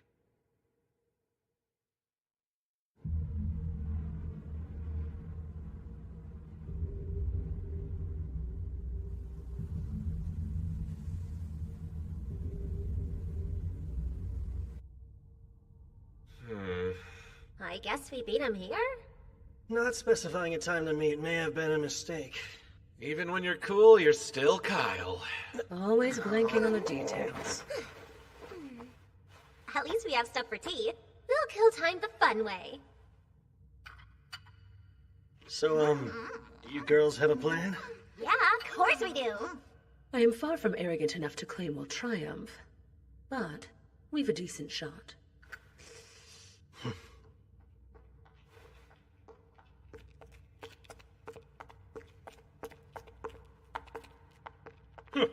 I was certain you'd run away.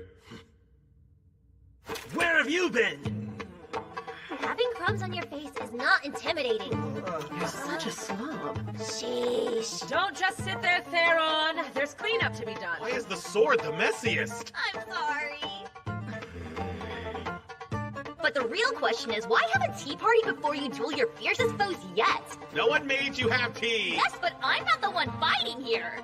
This whole duel thing was at your request, you fools. Is this your way of mocking us, then? No, it's strategic. They're provoking us. Raising one's ire lowers one's guard. Sorry about the wait. Come, let's settle this. But first, think we better take this elsewhere. Feels a bit cramped in this particular chamber, even for a small one-on-one match. As you wish. It's fitting for you to choose the place you die. I beg to differ. This will give them an edge, right? Surely you jest. What edge would let them defeat us? I'm going to utterly annihilate him. Follow me. I'm counting on you guys. Bye! Was nice knowing ya. Aren't you going with Kyle? I'm to inform him if things get out of hand here. Though, I'll admit it's strange not to be anywhere near my sword. But as long as it's stocked with energy, it's fine. Well, boy, aren't you taking part? Nah, I'm just here as a witness. Beat my lady friends, and the holy sword is yours. So be it. Though I take no pleasure in doing this. It's for the sword. Thanks to the previous encounter we had, I learned you're reasonably strong.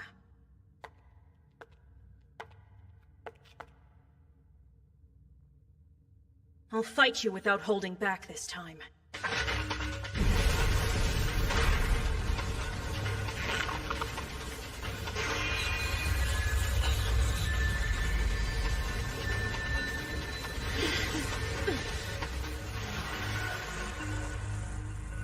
The sooner you surrender, the better your odds of surviving. They're in trouble. That boost was a surprise. But if they can evade the first strike, we're in for a good fight.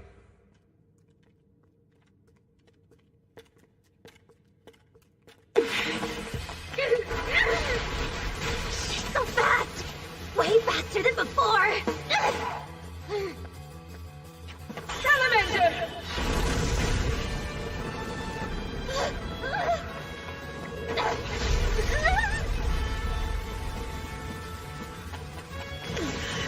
Pesky lizard! No! Two at once? Nice! Now hold her still! She's mine! Jeez! Andre's almost knocked me out cold! No, you don't!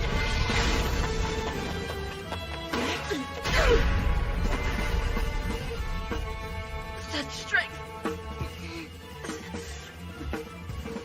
You see? The gap in power is too great. Yet you still won't intervene with them? No, not this time. They may not kill the demon, but they'll definitely kill me if I butt in. Besides, they're not in that tight of a pinch. Well, she's no pushover. True. So what? Yes, even tough opponents have a weakness. You're quite tough yourselves. It's time to end this! No! Didn't you learn? Please! Right! Eat my cat!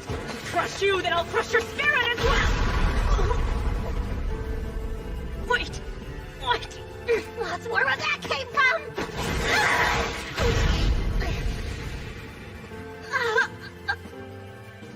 The gnome wasn't a shield. It was there to block my view. I'll kill you!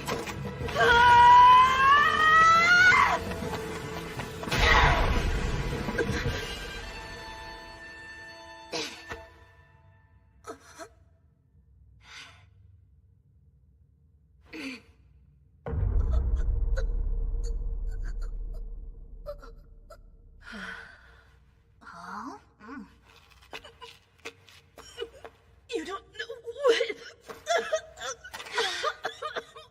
Got you!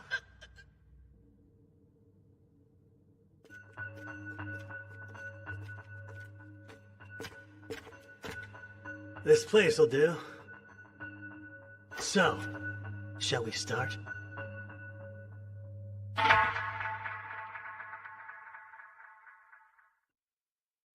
You're quite tough yourselves.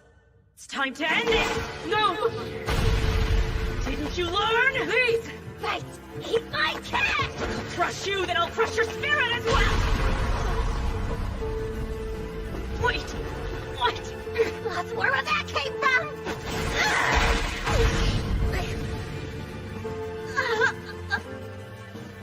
The gnome wasn't a shield. It was there to block my view. I'll kill you!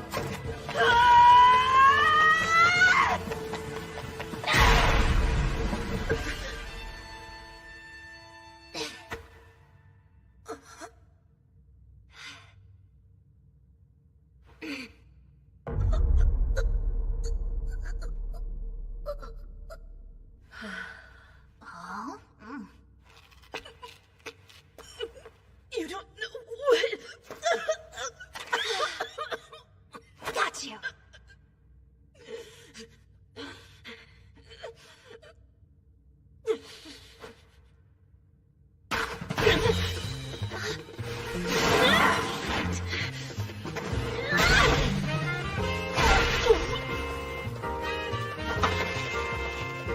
Hey, she's all yours, Urza! Salamander!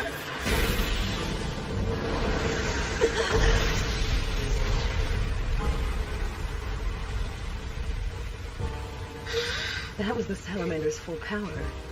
Not even a demon could survive unscathed.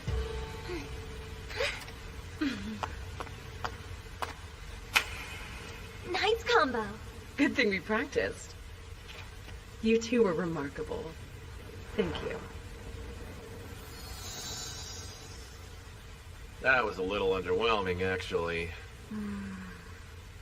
Well, don't speak too soon.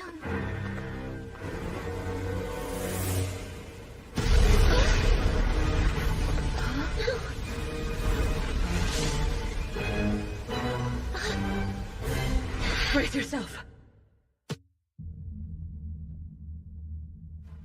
You there. Huh? You dodged my attack earlier. Oh, yeah.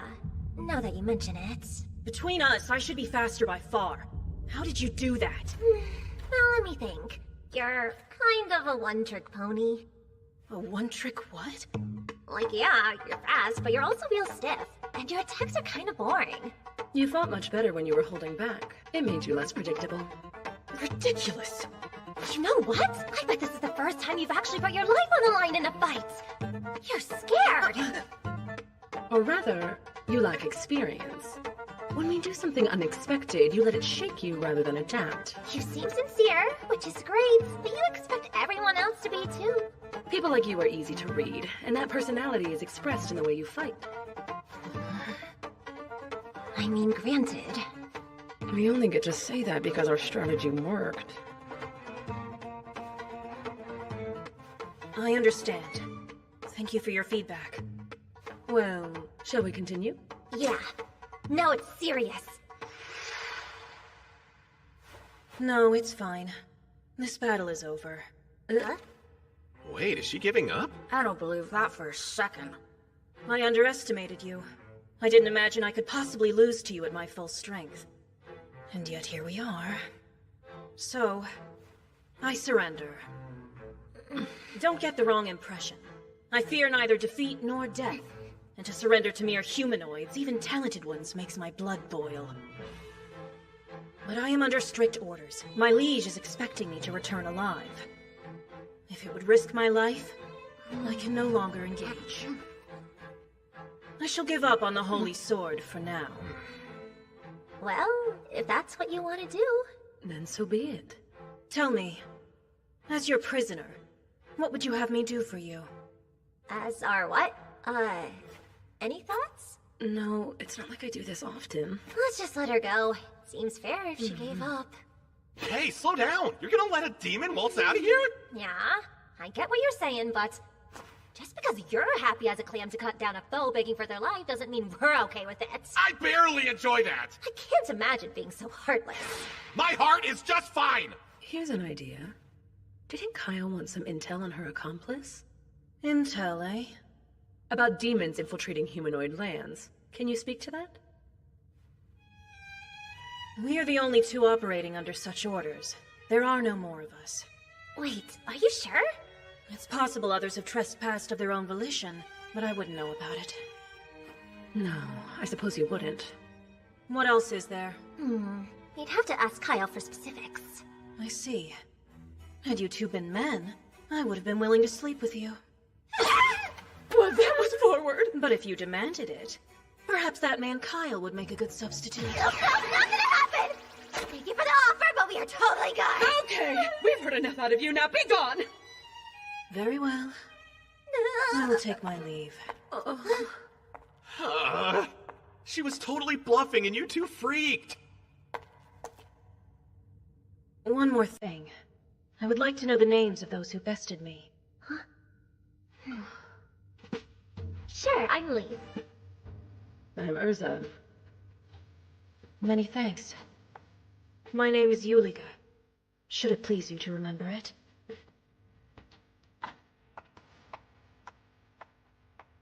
I wonder if all demons are that polite, or if it's just her. Can't believe she just gave her name to a bunch of humanoids. That would have been unthinkable in my time.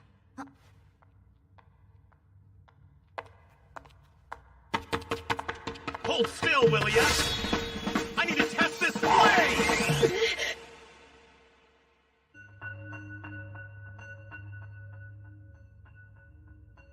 Before we begin, I would like to inquire as to the whereabouts of my horn. I've got it right here. You can take it off my body if you defeat me. I will endeavor not to crush you. Now then, shall we get started? He's skilled with ranged attacks. So in order to close the distance, I'll need strength and haste! Let's make this quick. He won't dodge.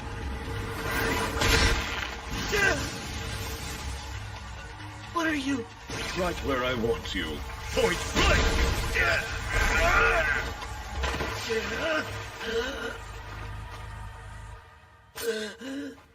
An indirect hit. But tell me, how many ribs did it break? A fair punishment, I suppose, for allowing a mere human to get the better of me. He's not messing around anymore. Is this his true power? I better move fast. You have a new fire in your eyes. It reminds me of our last great war on your kind. That was the look of many a man before I snuffed them out for good!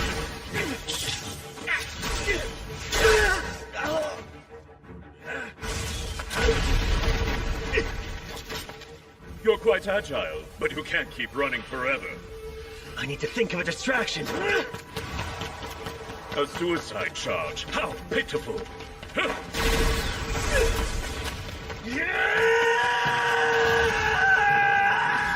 It's futile!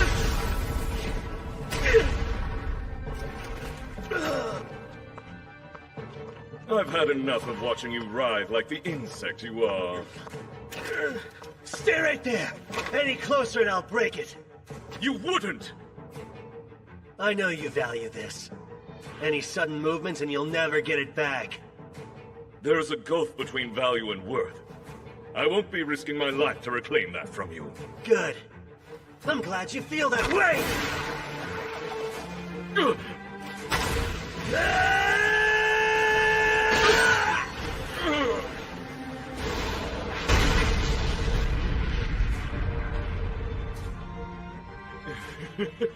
That's the best you can do? Nope. I'm just getting warmed up.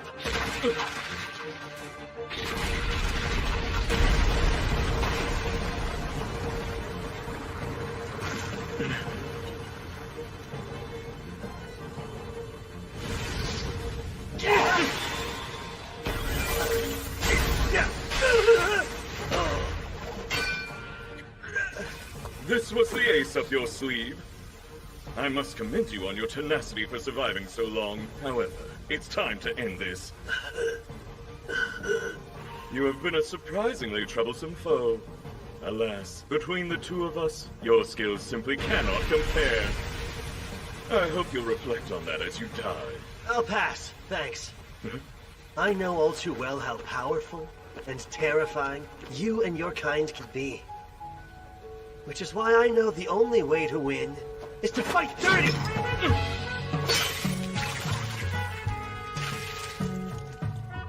You're embarrassing yourself. What did you hope to accomplish? What is this? A powerful adhesive made by a genius artificer. Once applied, it can never be unstuck. And I've got another special gift. This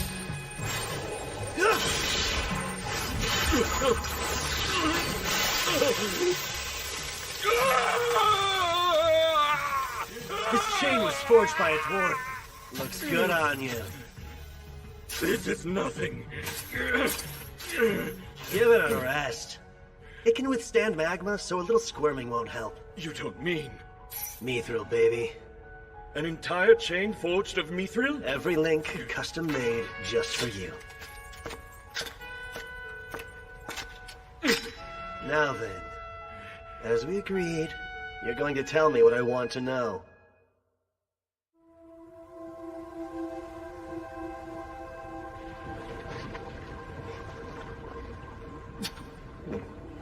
Go on then and ask your questions. First, is it true that the current Demon King doesn't desire conflict with the humanoids at all? Yes, that would be Ruiza, the daughter of the last king. She has had dealings with humanoids in the past, but all she wants now is to acquire the Holy Sword. Even though we're mortal enemies? I'd be shocked to learn that's a popular decision. And why infiltrate with no bloodshed? Believe me, there are plenty of dissenters. We were sent here to scout the area at the insistence of the pro-war faction. King Ruiza herself was not keen on the idea. So there are multiple separate factions among the demons, huh? What more can you say about that? Is the pro-war faction acting to overthrow the current king? No, King Ruiza's power is immeasurable. Trying to take the throne out from under her would be a fool's errand. Well, if that's not it, then I only have one more question for you. And think carefully before you answer. In the line of succession, is there a black-winged hornless candidate for the throne? Is that a joke? You must know something. Talk. No such person could exist. What? Our horns are a matter of pride. A hornless king? It's entirely unthinkable. And I've never heard of any black-winged demon powerful enough to become king. It couldn't happen. I see. So for all your self-importance, you haven't met the next king. What are you blabbering about? It doesn't concern you. But hey, thanks for nothing, I guess. Wait, hold on! Why not ask the king? She may know something I don't. Spare me and I'll arrange an audience. I'll escort you myself. It would normally be inconceivable for a human to speak with a demon king. Does that not entice you? No, it does. But no funny business. Of course not. What a fool. Snatching defeat from the jaws of victory.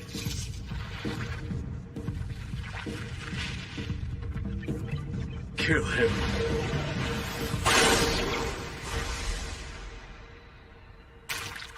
How did you...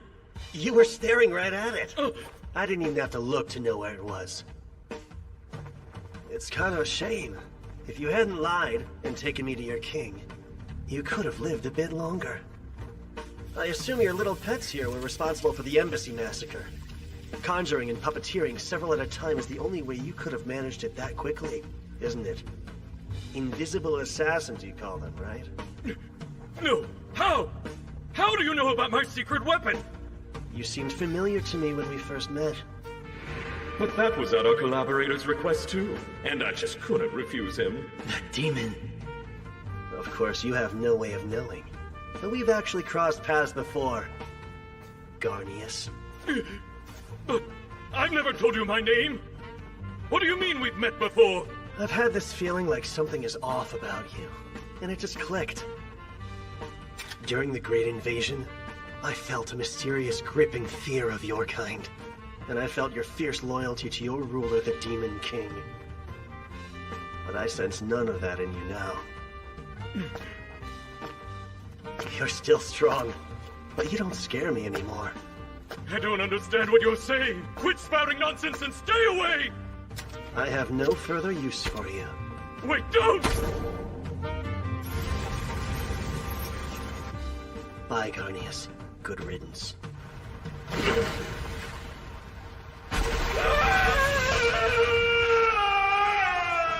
A great many of my friends once died by your hand, but I still have reason to be grateful to you. You're the one who provided us with the location of the Demon King's castle. Although, you refuse to tell me anything about the actual king. Release me at once! You will pay for this! Without that bit of intel, we never could have pulled off that last suicide attack. So in return, how about I let you in on a little something? Mithril isn't fully heat-proof. It'll take about a day, but the magma will eventually melt it. And those chains have been submerged since last night. Good to know, right? Think you can hang in there for another 12 hours or so? Curse you, Queen! Curse your bloodline! You'll all pay! You'll pay!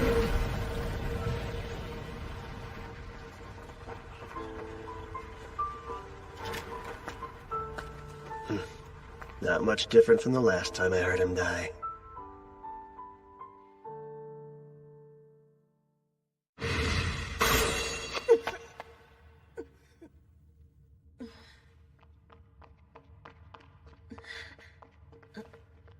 Oh my.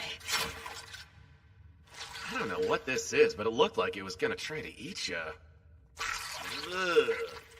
If it was following me out, then I can only imagine that it was a trap and I the target. Theron, what are you doing? Did you rush her with your big dumb sword while her guard was down? Nah, I'll have you know I just saved her life, thank you very much. Huh? You saved her? I see. What a nasty little magical bug this is. Huh. Do you think that male demon might have sent this thing after you? I do. He had a horn broken by a human. That's one of the worst insults a demon can suffer. And he knows I'd be obliged to report it. So he likely hoped to silence me. Well, really? Fragile ego much? You could tell he was nasty just by looking at him. Looks aren't always deceiving, are they, Theron? So you admit even I have redeeming qualities. Please, I'm standing right here. You're gonna make me blush. I was trying to kill her. I only switched targets because I got a creepy feeling. Guess I'll be taking that one to my grave. It appears that I'm in your debt. Well, I wouldn't demand it, but if you insist, I can take you up on your offer to sleep. What a pig. I doubt that we will meet again. But I shall remember you.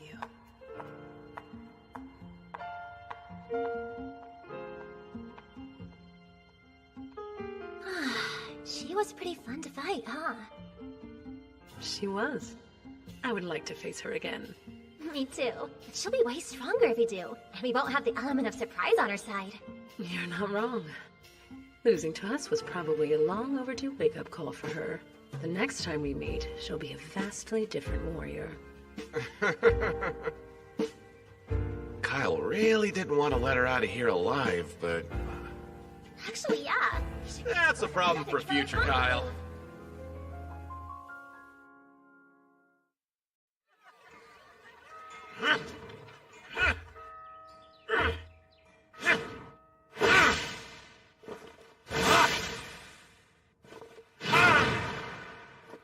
Seems you've completely made the Holy Rand your own. And now, I'm itching to fight with it for real. So about the demons, there any thoughts you'd like to share? Yeah, one or two. How to put it? They're strong as hell, but I don't find them all that scary. When we first encountered them, I had these preconceived notions based on legends. But being around them, they started to not seem so scary. You imagine demons as the stuff of nightmares. Then when you actually met some, you realized how similar their kind is to our kind? Is that it? Yeah, exactly. They're not something to fear. What's wrong? Nothing. Just grappling with the fact that you and I do think alike after all. Then you're saying you're a thigh guy? His empathy must have played a part in his choice. I can't believe you just let her escape. Whoops. What? I explicitly told you to take her out! Yeah, well, a lot happened on our end, okay? Damn it, Theron! I didn't count on her surviving. Come on, as far as demons go, she seemed pretty nice. If she were truly a threat, I'm sure Theron never would have let her get away. We've had peace for 3 centuries. That's a long time. Long enough to change humans and demons alike. Huh? Finally found you! Hey, you two. You feel alright? Chiron's doctor gave us a clean bill of health. We're good to jump back into the fray. I've had time to recuperate from it all, so I'm perfectly fine. I assure you. You know, both of you were amazing. I'm glad you weren't severely hurt or worse. So glad. That's a little dramatic. Taking on bad guys is just another part of adventuring. It wasn't a big deal. You're overreacting, Kyle. Suddenly, I'm pissed off about everything.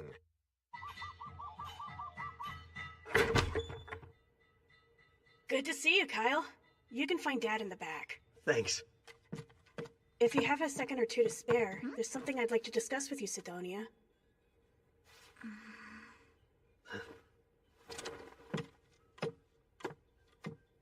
Go ahead. What's today's topic? The topic? Well, you see... Guess you've recovered, huh? Despite being dog-tired from someone's ridiculous request, yeah, guess I have. Hear you're leaving tomorrow. Yep, that's the plan. Then it's only appropriate I give you a parting gift.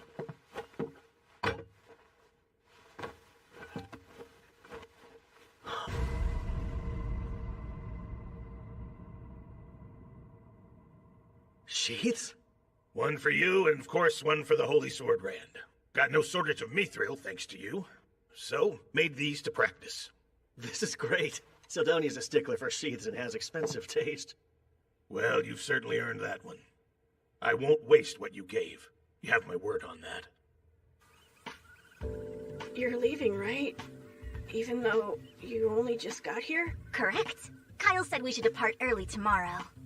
What if you didn't leave, though? Maybe you could, just stay with me and live here together forever! I'm afraid I cannot accept your offer. I must follow after Kyle wherever he goes. But we had so much fun, and I'd love for you to stay and keep teaching me things, and one day...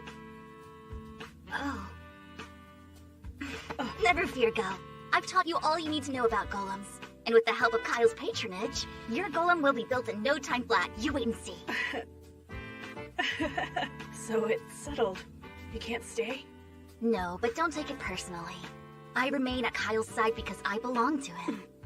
More to say? No, never mind. I understand now. I'll let it go. All of it. Why? Go, you have so much potential. Don't let it go over me. Keep devoting yourself to your craft. I'll try to. Best I can. Ah, Kyle! Finished here already? Think so. Take care, Go. I'm counting on you and your golem. Sure. I bid you good health. Why does Kyle need Sidonia when he has Urza and Lise? How selfish can he be? Some friendships. Throughout his journey, Kyle would come to be known by a host of names. The Lecherous Hero was one such moniker, and it supposedly originated in Karen.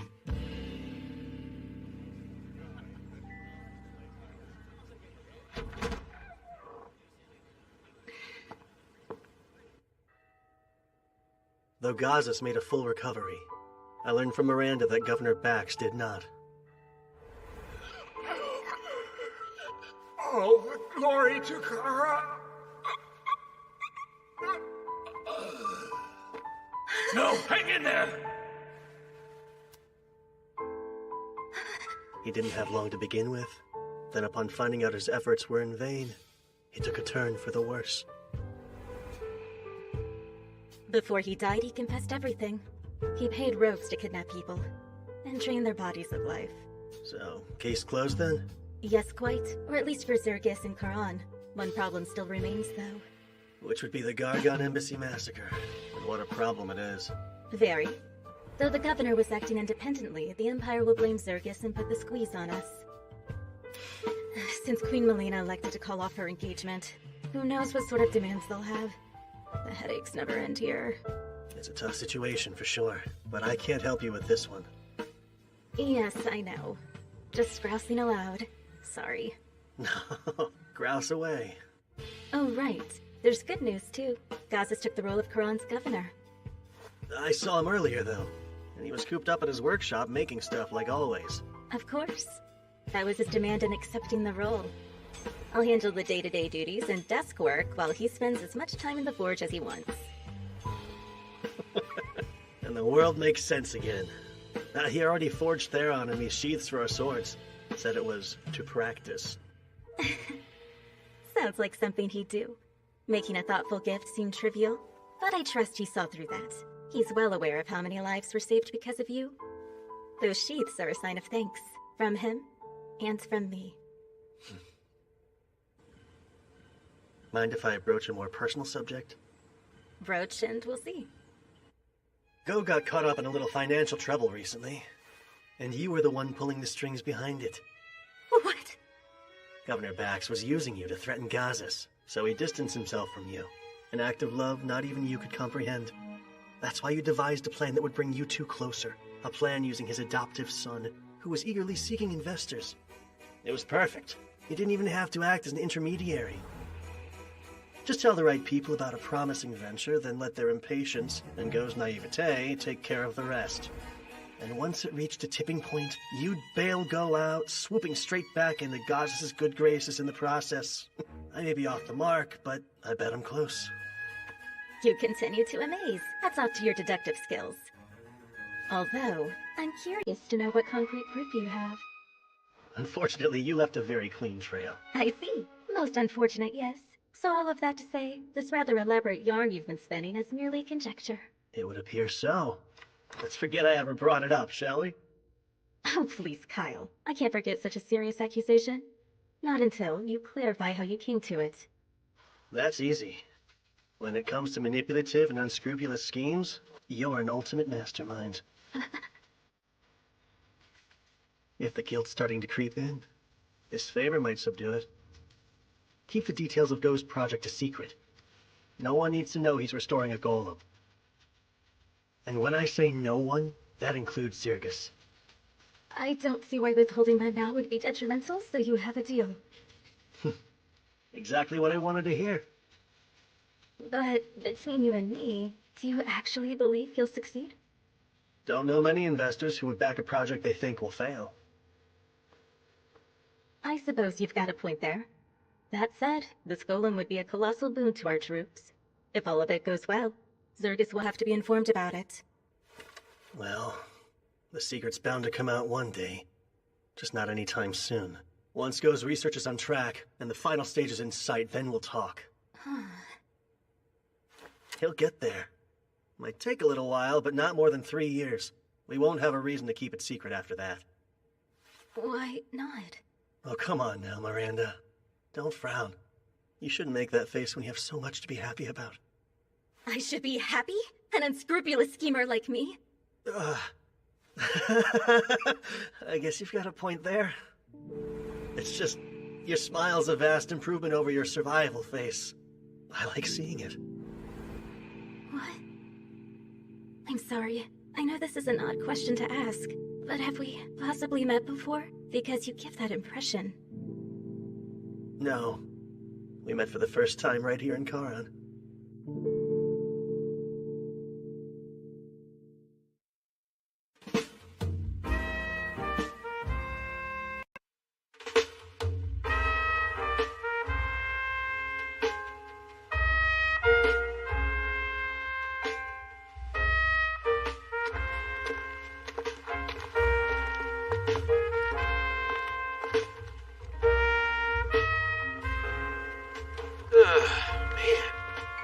Sword for days and I still haven't tested it.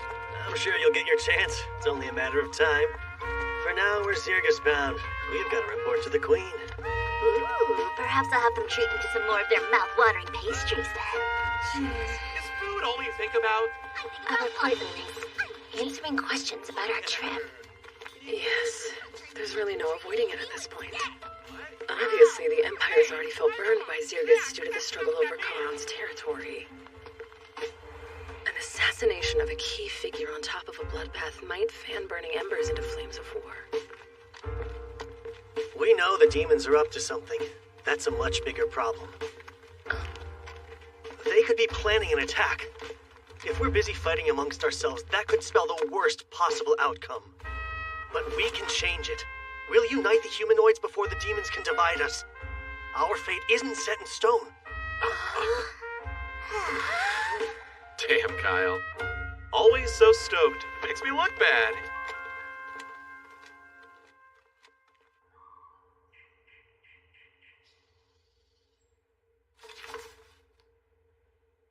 A difficult situation is putting it mildly. And it's true. All three princes were urgently summoned to the imperial capital of Rus. Tensions are strained, enough to break the ties between our lands entirely. Yes, so it seems. August, Kilrin, I have a mission for you two.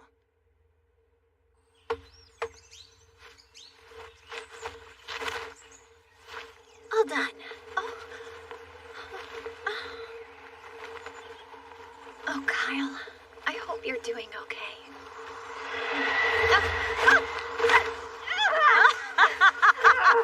You really are helpless with non-magic stuff, Soraya. Good morning to you, too, I think. I was just teasing. I know you work hard.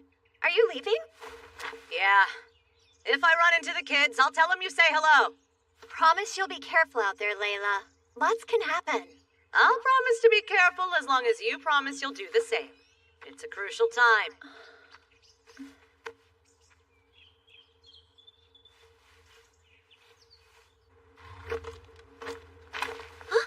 Guys, check it out!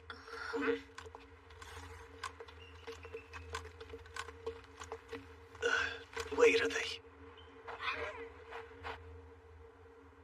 Yeah! Yeah! And I'm out. No. The carriage is nice and laid back, but a little bit dull. It's my turn. I won't lose again. We'll see about that, Urza. Let's see now. Which card should I take? Maybe the one on the right? Or... Just kidding! I'm out too! You sure luck just that good? No, your face is just that readable, and I'm well read. Let's play one last game. Okay, you're on. Takes 5 days to get all the way to Ruos. Let's enjoy the ride. I'll win. Thank you, Sir Kyle. Since it was rather sudden, I wasn't sure you'd agree, yet you did. Of course, this is an honor. I know full well demons were the ones behind that tragedy, and I'll gladly explain the truth. Zirgus had nothing to do with their violent act. As the killer of the real killer, I can attest to that. And you being impartial in royal affairs also helps. The peace between our two nations will depend on this conference, meaning it all rests on your shoulders. No pressure, though, right? Now, you needn't get so worked up. Even if we fail here, life will go on. A war just might break out, and if that happens, either Zirgus or the Empire will be destroyed. Minister, please, do not joke about our nation's grave circumstance. Forgive me. I was simply trying to lighten this heavy mood. You never had to bear such a responsibility before, so you're nervous, aren't you, Captain? Unlike me, someone who often visits the Imperial lands. Sit back, relax, and I'll handle everything. My. Using the King's support to climb from a low-ranking official to a minister without earning it sure changes the way a man speaks. I wouldn't put it like that. Don't be modest. You were the King's favorite.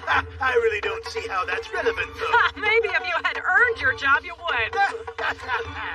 Are we there yet?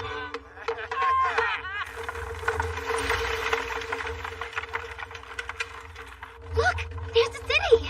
This will be my first time visiting. Who knew Ruos was so big? Big cities means big dinners. Let's make sure they dish out their most lavish hospitality. The Gargon Empire. I might get to see him.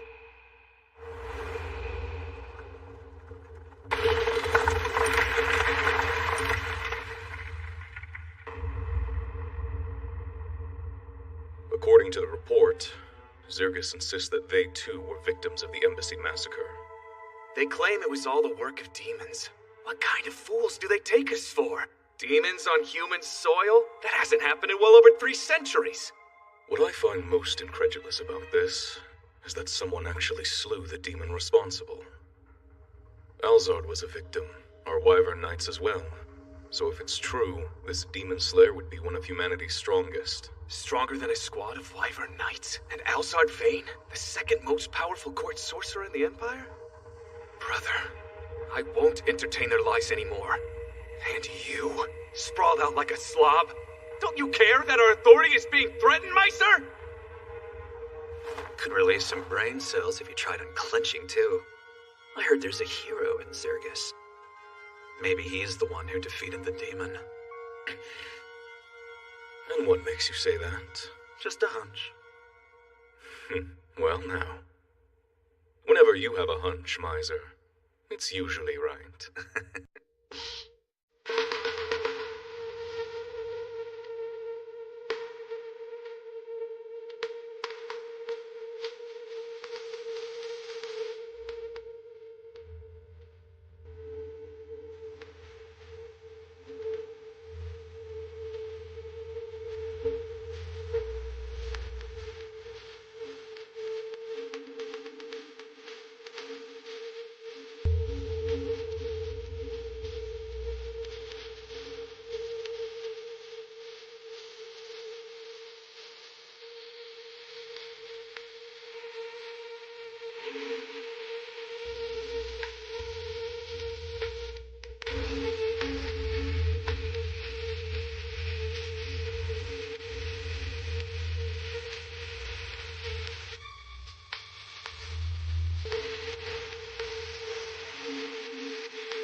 Man, pretty boy, you were quick.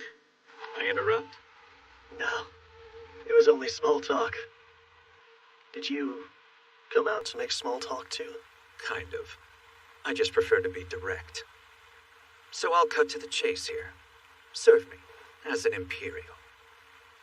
I'm flattered that you think that highly of me, but I've got other... If you say no, better add one good reason why I shouldn't kill you.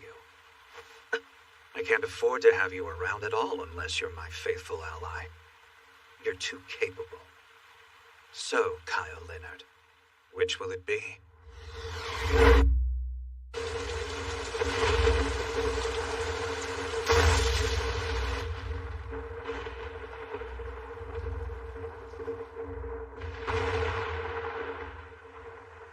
My apologies, sire. We did find the Holy Sword Rand in Quran, but we failed to acquire it.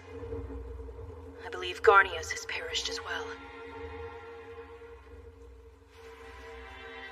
Words cannot describe my utter shame. I'll take any punishment as recompense. What is your command, Demon King Ruiza?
Shelf.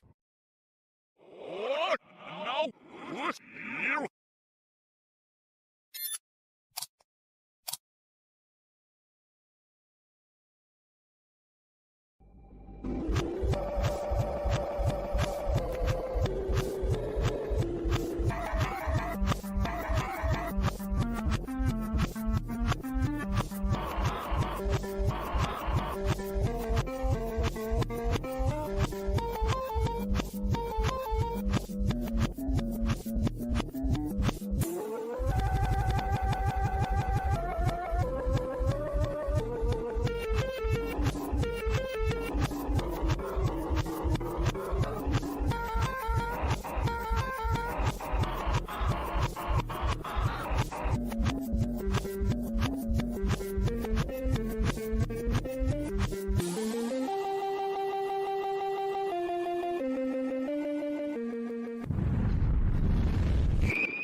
Tôi sống trong thế giới của những con số và dòng lệnh. 15 năm qua, kể từ khi lão ca tìm thấy tôi, một đứa trẻ 7 tuổi câm lặng bên cạnh xác một chiếc xe nát vụn, thế giới của tôi chỉ thu hẹp lại trong căn hộ áp mái này. Nơi đây không có tiếng cười, không có những bữa cơm gia đình, chỉ có tiếng gõ phím đều đặn và ánh sáng xanh mờ ảo từ hàng chục màn hình không bao giờ tắt. Lão ca không phải cha tôi, ông nói vậy. Ông là một người bạn cũ của cha mẹ tôi, một người mang món nợ ân tình mà ông nói cả đời cũng không trả hết.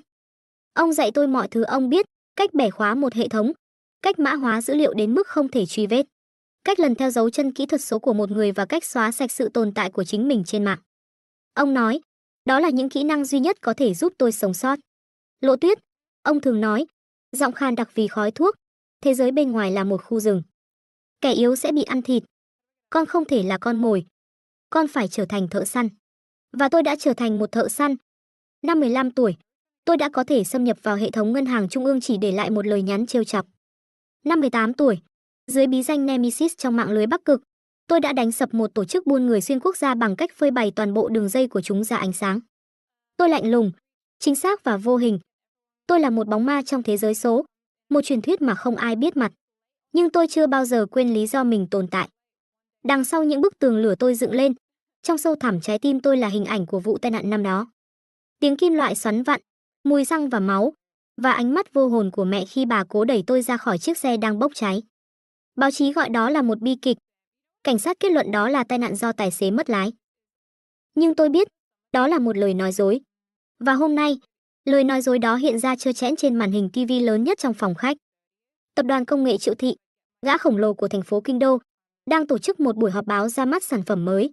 Hệ điều hành thiên cơ, giọng người dẫn chương trình vang lên đầy phấn khích, là một bước đột phá trong lĩnh vực trí tuệ nhân tạo, có khả năng tự học và tối ưu hóa mọi hệ thống mà nó vận hành. Đây là thành quả sau nhiều năm nghiên cứu của Triệu Thị, hứa hẹn sẽ thay đổi bộ mặt của ngành công nghệ. Trên bục phát biểu, một người đàn ông trung niên với dáng vẻ đạo mạo, Triệu Minh Viễn, đang mỉm cười đầy tự mãn. Đứng bên cạnh ông ta là một cô gái trẻ đẹp, khí chất ngời ngời, con gái ông ta, Triệu Khả My. Cô ta mặc một bộ váy trắng thanh lịch, mái tóc dài uốn lượn, đôi mắt sáng và sắc sảo. Cô ta là viên ngọc quý của gia tộc họ Triệu, là nữ thần trong mắt giới truyền thông. Tim tôi như bị một bàn tay vô hình bóp nghẹt. Thiên cơ. Đó là cái tên mẹ tôi đã đặt cho dự án tâm huyết của bà. Những đoạn mã nguồn đầu tiên của nó vẫn còn nằm trong ổ cứng cũ kỹ mà lão ca đã liều mạng lấy lại từ hiện trường tai nạn. Nó là di sản của mẹ, là tương lai mà bà mơ ước. Giờ đây, nó lại trở thành công cụ để kẻ thù của bà khoe khoang và kiếm lợi. Triệu Minh Viễn, em trai của mẹ tôi, chú ruột của tôi, kẻ đã đẩy mẹ ra khỏi gia tộc chỉ vì bà dám yêu và kết hôn với cha tôi, một lập trình viên xuất chúng nhưng không có gia thế. Lão ca, tôi gọi, giọng tôi lạnh như băng. Ông già đang ngồi trong góc tối, chậm rãi dập điếu thuốc. Ông không nhìn tôi, chỉ lẳng lặng nhìn vào màn hình. Ta thấy rồi, đó là của mẹ. Ta biết, ông đáp. Con định làm gì? Tôi không trả lời. Tôi quay người, bước vào căn phòng làm việc của mình. Hàng chục màn hình lập tức sáng lên theo từng bước chân của tôi. Tôi ngồi xuống, đeo tai nghe, và thế giới bên ngoài biến mất.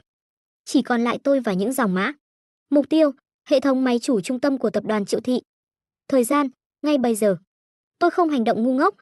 Tôi không định đánh sập họ. Đó là hành động của một kẻ phá hoại, không phải một thợ săn. Tôi cần thông tin. Tôi cần bằng chứng. Tôi cần tìm ra lỗ hổng trong lời nói dối hoàn hảo mà Triệu Minh Viễn đã xây dựng suốt 15 năm qua. Những ngón tay tôi lướt trên bàn phím. Từng lớp tường lửa, từng hệ thống bảo mật của Triệu Thị hiện ra trước mắt tôi như những cánh cửa đóng kín. Nhưng không có ổ khóa nào là không thể phá. Tôi di chuyển nhẹ nhàng như một cơn gió, lách qua những hệ thống phòng thủ mà không để lại một gợn sóng. Tôi biết rõ kiến trúc mạng của họ, bởi vì người thiết kế ra nền tảng ban đầu cho nó, không ai khác, chính là mẹ tôi. Bà đã tạo ra nó, và giờ đây, tôi sẽ dùng chính nó để chống lại những kẻ đã chiếm đoạt nó. Nửa tiếng trôi qua, tôi đã ở sâu bên trong. Dữ liệu về dự án thiên cơ bắt đầu chảy về máy chủ của tôi. Hợp đồng, email, biên bản họp, các phiên bản thử nghiệm. Tôi nuốt trọn mọi thứ. Và rồi, tôi cảm nhận được nó. Một sự hiện diện khác. Nó không ồn ào, không phải là một hệ thống báo động tự động. Nó tinh vi hơn nhiều. Giống như một thợ săn khác vừa cảm nhận được con mồi của mình đang bị kẻ khác rình rập. Một dòng mã lạ, sắc bén và cực kỳ hiệu quả, đang nhanh chóng vá lại những lỗ hổng mà tôi vừa đi qua. Nó không tấn công tôi, mà chỉ lặng lẽ cắt đứt đường lui của tôi, cố gắng dồn tôi vào một cái bẫy kỹ thuật số để xác định vị trí. Tôi khựng lại. Kẻ này rất giỏi. Giỏi đến mức đáng kinh ngạc. Đây không phải là người của Triệu thị. Đội ngũ an ninh mạng của họ, dù không tệ, nhưng không thể có trình độ này. Họ giống như những người lính gác cổng, còn kẻ này giống một sát thủ chuyên nghiệp. Một cửa sổ chat đột ngột hiện lên trên màn hình chính của tôi. Không có tên người gửi, chỉ một dòng chữ đơn giản. Chào Nemesis. Cô đi lạc hơi xa nhà rồi đấy. Cả người tôi lạnh toát. Hắn biết bí danh của tôi. Hắn không chỉ phát hiện ra tôi, mà còn biết tôi là ai trong thế giới ngầm. Điều này còn tệ hơn cả việc bị Triệu thị phát hiện. Tay tôi gõ một cách máy móc, cố gắng thoát ra khỏi cái bẫy đang siết lại. Nhưng đối phương quá nhanh. Mọi ngả đường đều bị chặn. Hắn không tấn công, chỉ vây hãm, như một con mèo đang vờn một con chuột. Một dòng chat nữa hiện lên. Triệu thị đã trả cho công ty tôi rất nhiều tiền để bảo vệ hệ thống của họ. Tôi không thể để cô phá hỏng bữa tiệc của họ được. Nhưng tôi tò mò, một hacker trong top 5 của mạng lưới Bắc Cực lại quan tâm đến một tập đoàn thương mại sao? Công ty, ra vậy. Họ đã thuê một đơn vị bên ngoài. Một đơn vị hàng đầu. Tôi gõ trả lời, giọng điệu lạnh lùng và thách thức. Sự tò mò của anh không nằm trong phạm vi hợp đồng đâu. Tránh đường. Rất tiếc, không thể. Nhưng tôi có thể cho cô 60 giây để rời đi trước khi tôi gửi toàn bộ nhật ký truy cập này cho Interpol. Đồng hồ bắt đầu đếm. Hắn đang uy hiếp tôi. Hắn biết tôi sẽ không muốn dính dáng đến pháp luật quốc tế. Nhưng đồng thời, hắn cũng không thực sự muốn bắt tôi. Nếu muốn, hắn đã làm ngay từ đầu. Hắn đang chơi một trò chơi quyền lực, và tôi là trung tâm của trò chơi đó. Tôi nghiến răng. Tôi không còn lựa chọn nào khác. Dùng hết sức lực, tôi kích hoạt một giao thức khẩn cấp, một cú nổ kỹ thuật số nhỏ để tạo ra một khoảng trống hỗn loạn trong vài giây, đủ để tôi rút lui. Nó sẽ gây ra tiếng động lớn, nhưng thà bị phát hiện còn hơn là bị bắt. Ngay khi tôi vừa thoát ra và xóa sạch dấu vết cuối cùng, một tin nhắn nữa được gửi thẳng đến hệ thống liên lạc nội bộ của lão ca. Lần này, nó không phải một cửa sổ chat. Nó là một email được mã hóa cấp quân sự, vượt qua mọi lớp phòng thủ của chúng tôi. Bên trong chỉ có một logo, hình một chiếc khiên vững chãi, và một cái tên. Công ty an ninh mạng Thuẫn Giáp. CEO, Phó Chí Thành. Kèm theo đó là một dòng nhắn cuối cùng. Lần sau, nếu cô muốn khiêu vũ, hãy chọn một bạn nhảy xứng tầm hơn Triệu thị. Tôi đang đợi. Tôi ngả người ra ghế, mồ hôi lạnh chảy dọc sống lưng. Phó Chí Thành. Cái tên này tôi đã từng nghe. Một huyền thoại khác, nhưng không phải trong thế giới ngầm. Anh ta là một thiên tài công nghệ đã xây dựng nên đế chế an ninh mạng Thuẫn Giáp từ hai bàn tay trắng khi chưa đầy 30 tuổi. Một con cá mập thực sự trong thế giới thương trường. Lão ca bước vào, nhìn vẻ mặt của tôi rồi nhìn lên màn hình. Thuẫn Giáp sao? Thằng nhóc đó không đơn giản. Hắn biết con là Nemesis. Tôi nói, giọng vẫn chưa hết bàng hoàng. Vậy thì kế hoạch của con phải thay đổi rồi. Lão ca nói, ánh mắt ông trở nên nghiêm trọng hơn bao giờ hết. Con không chỉ đối đầu với một con sói già xảo quyệt là Triệu Minh Viễn. Giờ đây, con còn bị một con hổ mỉm cười để mắt tới. Tôi siết chặt nắm tay. Mọi chuyện chỉ mới bắt đầu, nhưng đã phức tạp hơn tôi tưởng rất nhiều. Tôi không chỉ cần đối phó với gia tộc họ Triệu, mà còn phải dè chừng con mắt của Phó Chí Thành. Hắn là đối thủ, hay có thể là một biến số khác. Tôi không biết, nhưng tôi biết một điều chắc chắn. Trò chơi này, tôi nhất định phải thắng. Vì mẹ, vì cha, và vì 15 năm sống trong bóng tối của chính tôi. Cuộc đối đầu chớp nhoáng với Phó Chí Thành để lại một dư vị khó chịu, giống như một nốt nhạc lạc điệu trong bản giao hưởng báo thù mà tôi đã cẩn thận soạn ra. Hắn đã dựng lên một bức tường vô hình giữa tôi và Triệu thị. Một cuộc tấn công trực diện vào hệ thống của họ lúc này chẳng khác nào tự bước vào cái bẫy đã giăng sẵn. Phó Chí Thành và công ty Thuẫn Giáp của anh ta đang ở đó, như một người gác cổng siêu hạng, và tôi không dại dột đến mức thử thách anh ta lần thứ hai khi chưa nắm chắc phần thắng. Kế hoạch phải thay đổi, lão ca nói, trong khi chúng tôi ngồi phân tích lại từng dòng mã trong cuộc chạm trán vừa rồi. Cánh cửa chính đã bị khóa, con không thể phá nó. Vậy thì con phải đường hoàng bước vào từ cổng trước. Ý của thầy là, con cần một danh tính, một sự tồn tại hợp pháp, ông giải thích. Một khuôn mặt để thế giới bên ngoài nhìn vào. Nemesis là một bóng ma, nhưng Tống Lộ Tuyết cần phải trở thành một người thật. Một người đủ xuất sắc để họ phải chú ý, đủ tài năng để họ phải mời gọi, và đủ vô hại để họ mất cảnh giác. Một danh tính. Suốt 15 năm, tôi đã cố gắng xóa bỏ mọi dấu vết về sự tồn tại của mình. Giờ đây, tôi lại phải tự tay tạo ra nó. Lão ca đã đúng. Nếu tôi muốn đến gần con mồi, tôi không thể mãi là một thợ săn ẩn nấp trong bóng tối. Đôi khi, thợ săn giỏi nhất phải ngụy trang thành một con cừu. Cơ hội đến nhanh hơn tôi tưởng. Cuộc thi an ninh mạng thách thức Kinh đô 2025, một sự kiện thường niên danh giá, được tài trợ bởi những gã khổng lồ công nghệ hàng đầu, trong đó có cả Triệu Thị và Thuẫn Giáp. Đây không chỉ là một cuộc thi, đây là một sân khấu. Là nơi các tập đoàn tìm kiếm tài năng, và là nơi những kẻ vô danh có thể vụt sáng thành ngôi sao. Đây chính là cánh cổng trước mà Lão Ca đã nói. Trong 2 tuần, Lão Ca đã tạo cho tôi một hồ sơ hoàn hảo. Tống Lộ Tuyết, 22 tuổi, một sinh viên tự do, không trường lớp, không quá khứ nổi bật, chỉ có một niềm đam mê cháy bỏng với mã nguồn và thuật toán. Một viên ngọc thô điển hình, đủ để gây tò mò nhưng không đủ để gây nghi ngờ. Ngày diễn ra vòng chung kết, tôi bước vào trung tâm hội nghị lớn nhất kinh đô. Ánh đèn sáng choang, không khí hừng hực tham vọng. Lần đầu tiên trong đời, tôi đứng giữa một đám đông, bao quanh bởi những gương mặt xa lạ. Cảm giác thật kỳ lạ, vừa lạc lõng, vừa có một sự phấn khích lạnh lẽo len lỏi trong huyết quản. Và rồi tôi nhìn thấy họ. Trên hàng ghế giám khảo danh dự, Triệu Khả Mi ngồi đó, kiêu hãnh như một nữ hoàng. Cô ta là biểu tượng của sự thành công, là hình mẫu mà mọi thí sinh ở đây đều ngưỡng mộ. Ánh mắt cô ta lướt qua đám đông phía dưới, một cái nhìn cao ngạo, như thể tất cả chúng tôi chỉ là những con kiến dưới chân cô ta. Tim tôi đập mạnh một nhịp, nhưng khuôn mặt tôi vẫn không biểu lộ cảm xúc. Hãy đợi đấy, Triệu Khả Mi. Sẽ có ngày, cô phải ngước lên nhìn tôi. Và ngồi cách cô ta 2 ghế, chính là hắn, Phó Chí Thành. Hắn không giống như tôi tưởng tượng về một CEO quyền lực. Hắn mặc một chiếc áo sơ mi đen đơn giản, không cà vạt, dáng vẻ có phần tùy tiện nhưng lại toát ra một khí chất sắc bén khó tả. Đôi mắt hắn sâu và tĩnh lặng, như mặt hồ không gợn sóng, nhưng tôi biết bên dưới đó là những dòng chảy ngầm chết người. Hắn không nhìn đám đông, ánh mắt dường như chỉ tập trung vào chiếc máy tính bảng trên tay, hoàn toàn thờ ơ với mọi thứ xung quanh. Cuộc thi bắt đầu. Đề bài là một bài kiểm tra xâm nhập thực tế. Ban tổ chức đã tạo ra một hệ thống mô phỏng của một công ty lớn, với đầy đủ các lớp phòng thủ phức tạp. Nhiệm vụ của các thí sinh là tìm ra lỗ hổng, xâm nhập vào lõi hệ thống và lấy được một tệp tin bí mật có tên là trái tim. Trong khi các thí sinh khác bắt đầu những bước dò quét cơ bản, tôi đã nhìn ra bức tranh toàn cảnh. Kiến trúc của hệ thống này, dù được che giấu dưới nhiều lớp ngụy trang, lại mang một phong cách rất quen thuộc. Nó tinh vi, logic, nhưng có một sự cứng nhắc cố hữu. Đây là sản phẩm của đội ngũ an ninh mạng Triệu Thị. Tôi dám chắc điều đó. Họ đã cung cấp mô hình này cho ban tổ chức như một cách để phô diễn sức mạnh phòng thủ của mình. Một nụ cười khẩy gần như hiện lên trên môi tôi. Dùng chính sản phẩm của họ để hạ gục họ. Còn gì tuyệt vời hơn. Tôi không đi theo lối mòn. Tôi bỏ qua những cổng chính, những bức tường lửa dày đặc. Thay vào đó, tôi tìm kiếm một con đường khác, một lỗi logic nhỏ trong cách các module giao tiếp với nhau. Một điểm yếu mà chỉ người tạo ra nó hoặc một người hiểu rất rõ triết lý thiết kế của họ mới có thể nhận ra. Lỗi đó là di sản trong tư duy của mẹ tôi, một điểm mù mà bà chưa kịp hoàn thiện, và con trai của kẻ thù bà đã kế thừa nó một cách vô thức. 15 phút. Đó là tất cả thời gian tôi cần. Khi tôi giơ tay báo hiệu đã hoàn thành, cả khán phòng im lặng. Giám thị nhìn tôi với ánh mắt không tin nổi.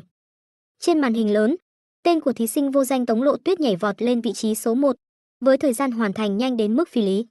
Sự im lặng bị phá vỡ bởi tiếng xì xào. Gian lận, không thể nào. Mọi hành động đều được giám sát. Ánh mắt của Triệu Khả Mi lần đầu tiên tập trung vào tôi. Có sự ngạc nhiên, một chút khó chịu, và cả sự hoài nghi. Cô ta không thích những biến số nằm ngoài dự tính của mình. Nhưng người khiến tôi chú ý hơn cả là Phó Chí Thành. Hắn cuối cùng cũng ngẩng đầu lên khỏi chiếc máy tính bảng. Hắn không nhìn vào màn hình lớn, mà nhìn thẳng vào tôi.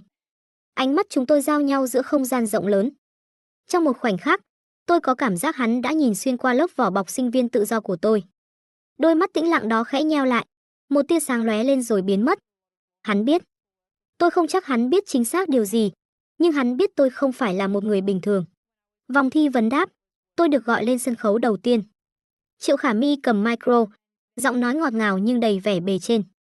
Thí sinh Tống Lộ Tuyết, cô có thể giải thích phương pháp của mình không? Thời gian của cô quá ấn tượng, gần như là không tưởng. Tôi không tấn công hệ thống, tôi trả lời bình thản, giọng nói rõ ràng, vang vọng khắp khán phòng. Tôi nói chuyện với nó. Hệ thống của các vị có một lỗ hổng trong giao thức xác thực giữa các module nội bộ. Thay vì phá cửa, tôi chỉ đơn giản là thuyết phục một người gác cổng mở cửa sau cho tôi. Tôi giải thích chi tiết về lỗi logic đó. Tôi không nói rằng đó là thiết kế của Triệu Thị, nhưng bất kỳ chuyên gia nào có mặt ở đây đều có thể tự suy ra. Khuôn mặt của Triệu Khả Mi cứng lại. Tôi vừa công khai chỉ ra một điểm yếu chết người trong công nghệ mà họ luôn tự hào. Đây là một cú tát vào mặt trước toàn bộ giới công nghệ kinh đô. Cô ta định nói gì đó, nhưng một giọng nói trầm thấp đã cắt ngang. Một phương pháp rất thanh lịch. Là Phó Chí Thành. Hắn đang nhìn tôi, một nụ cười gần như không thể nhận ra thoáng qua trên môi. Không dùng bạo lực, chỉ dùng trí tuệ để biến hệ thống phòng thủ thành điểm yếu của chính nó. Rất ít người có được tư duy như vậy. Cô học nó từ đâu? Đây là một câu hỏi bẫy. Hắn đang thăm dò tôi. Tôi tự học, tôi đáp, ánh mắt không hề nao núng. Khi bạn không có ai để dạy, bạn chỉ có thể học từ những sai lầm của người khác. Internet là một thư viện khổng lồ chứa đầy những sai lầm như vậy. Phó Chí Thành gật gù, ánh mắt đầy ẩn ý. Một tài năng tự học đến mức này, thật đáng ngưỡng mộ. Hắn không hỏi thêm gì nữa, nhưng tôi biết, tôi đã nằm trong tầm ngắm của hắn. Kết quả không có gì bất ngờ. Tôi giành chức vô địch một cách tuyệt đối. Sau buổi lễ, tôi bị vây quanh bởi những nhà tuyển dụng từ các công ty lớn. Nhưng tôi từ chối tất cả, chỉ lặng lẽ rời đi. Đêm đó, khi tôi đang chuẩn bị rời khỏi khách sạn, một người phụ nữ đã chặn đường tôi. Là thư ký của Triệu Khả Mi. Cô Tống, tiểu thư của chúng tôi muốn gặp cô. Tôi được đưa đến một phòng VIP trên tầng cao nhất.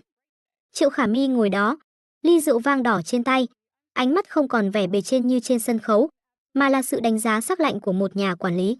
Cô rất giỏi, cô ta nói thẳng. Giỏi hơn bất cứ ai trong đội của tôi. Nhưng cô quá ngông cuồng. Chọc giận Triệu Thị ở Kinh Đô không phải là một bước đi khôn ngoan. Tôi chỉ làm những gì cần làm để thắng cuộc thi. Tôi đáp. Ta thích sự thẳng thắn đó. Khả Mi mỉm cười, nhưng nụ cười không chạm đến mắt. Triệu Thị cần những người như cô. Một viên kim cương thô chưa được mài giũa. Hãy về làm việc cho tôi. Tôi sẽ cho cô vị trí, tiền bạc và một tương lai mà cô không bao giờ dám mơ tới. Cô ta đặt lên bàn một bản hợp đồng. Vị trí, chuyên gia phân tích bảo mật cấp cao. Mức lương, một con số khiến bất kỳ ai cũng phải choáng váng. Đây rồi. Cái bẫy ngọt ngào. Cô ta muốn biến tôi thành con dao của mình. Muốn kiểm soát tài năng của tôi. Và có lẽ, muốn từ từ bẻ gãy sự ngông cuồng mà cô ta nhìn thấy. Tôi nhìn vào bản hợp đồng. Im lặng. Sao thế? Chê ít à? Triệu Khả Mi nhớn mày. Không, tôi chỉ đang suy nghĩ. Tôi nói, ngẩng đầu lên nhìn thẳng vào mắt cô ta. Tôi có thể mang lại gì cho Triệu Thị? Cô có thể giúp chúng tôi xây dựng một pháo đài bất khả xâm phạm. Cô ta nói, giọng đầy quyền lực. Và cô có thể giúp chúng tôi tìm ra và tiêu diệt những mối đe dọa tiềm tàng. Ánh mắt cô ta sắc lại. Ví dụ như những hacker giấu mặt, những kẻ có tên như Nemesis chẳng hạn. Cơ thể tôi trong một giây đã đông cứng lại, nhưng tôi nhanh chóng lấy lại bình tĩnh. Cô ta chỉ đang phỏng đoán, đang thử tôi. Tôi cầm lấy cây bút, khẽ mỉm cười. Một công việc thú vị. Ngay khi tôi chuẩn bị ký, điện thoại của tôi rung lên. Một tin nhắn từ một số lạ. Bên trong chỉ có một dòng chữ. Đừng ký. Hang cọp không phải là nơi dành cho một con cừu non. Dù con cừu đó có nanh vuốt sắc bén đến đâu. Là Phó Chí Thành. Hắn đang theo dõi tôi. Tôi ngước lên, nhìn nụ cười đắc thắng đang dần hiện ra trên khuôn mặt Triệu Khả Mi. Cô ta nghĩ rằng mình đã có được tôi. Tôi đặt bút xuống, ký tên mình lên bản hợp đồng. Tống Lộ Tuyết. Để hạ gục một con thú, trước hết phải vào được hang của nó. Phó Chí Thành đã sai. Tôi không phải cừu non. Tôi là con virus được ngụy trang hoàn hảo, và tôi vừa tìm được vật chủ của mình. Bước chân vào đại sảnh của tòa nhà Triệu Thị với tư cách một nhân viên, cảm giác hoàn toàn khác với việc nhìn nó từ xa. Không khí ở đây lạnh lẽo và đắt tiền, được lọc qua một hệ thống điều hòa tinh vi và thấm đẫm mùi nước hoa cao cấp cùng ê gai. Mọi người lướt qua nhau với những nụ cười xã giao được lập trình sẵn, và mỗi bộ trang phục hàng hiệu đều là một lời tuyên ngôn về địa vị. Đây không phải là một công ty, đây là một chiến trường mạ vàng. Văn phòng của tôi nằm trên tầng 35, tầng dành cho các chuyên gia cấp cao. Nó rộng rãi, có tầm nhìn bao quát cả thành phố Kinh Đô. Một chiếc lồng son được thiết kế để khiến người ta cảm thấy mình quyền lực. Nhưng tôi biết, đây cũng là nơi Triệu Khả Mi có thể quan sát tôi rõ nhất. Ngày đầu tiên, tôi đã nếm trải sự chào đón của nơi này. Trưởng phòng an ninh mạng, một người đàn ông tên Trương Vĩ, nhìn tôi với ánh mắt không hề che giấu sự thù địch. Đối với ông ta, tôi không phải đồng nghiệp, mà là một kẻ xâm lược trẻ tuổi đã chiếm lấy vị trí và sự chú ý đáng lẽ thuộc về ông ta. Ông ta giao cho tôi một chồng tài liệu dày cộp về cấu trúc hệ thống, kèm theo một nụ cười nhạt. Cô Tống, chào mừng cô. Hy vọng cô sớm làm quen được với mớ hỗn độn của chúng tôi. Triệu Khả Mi không cho tôi nhiều thời gian để làm quen. Cô ta triệu tập tôi vào văn phòng riêng, một không gian tối giản nhưng quyền lực, và giao cho tôi nhiệm vụ đầu tiên. Trong vòng 2 tuần, cô ta nói, tay xoay nhẹ chiếc bút máy bằng vàng, tôi muốn một bản báo cáo kiểm toán toàn diện về hệ thống nội bộ. Tìm ra mọi lỗ hổng, mọi điểm yếu, Và quan trọng nhất, tìm ra những con chuột đang ăn cắp thông tin của chúng ta.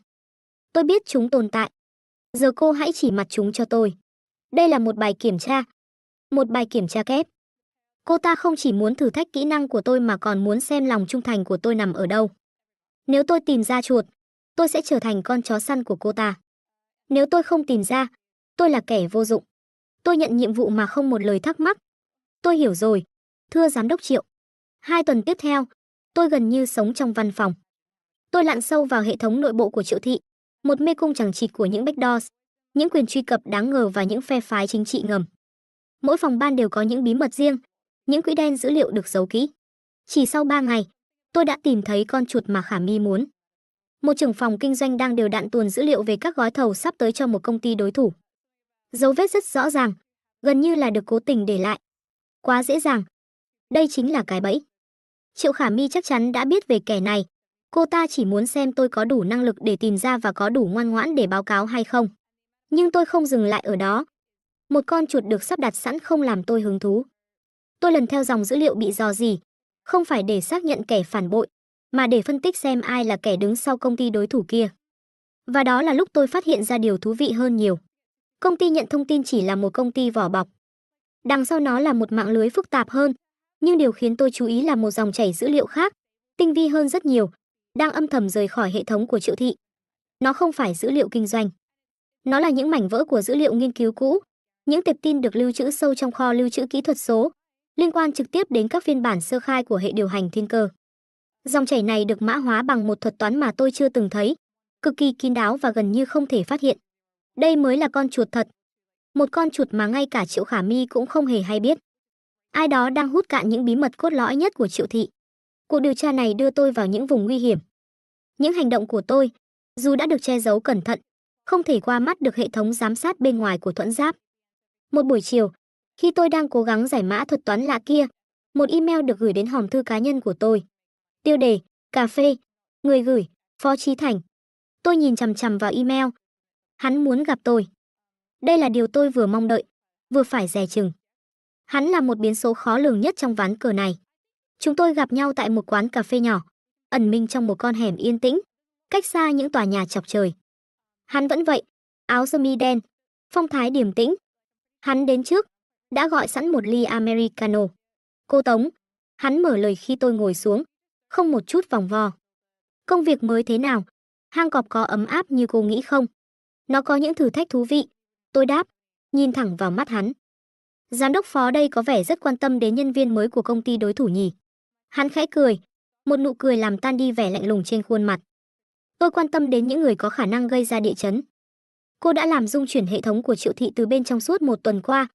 Đừng nghĩ tôi không biết. Tôi chỉ đang làm công việc của mình. Kiểm toán hệ thống. Kiểm toán. Hắn nhớn mày.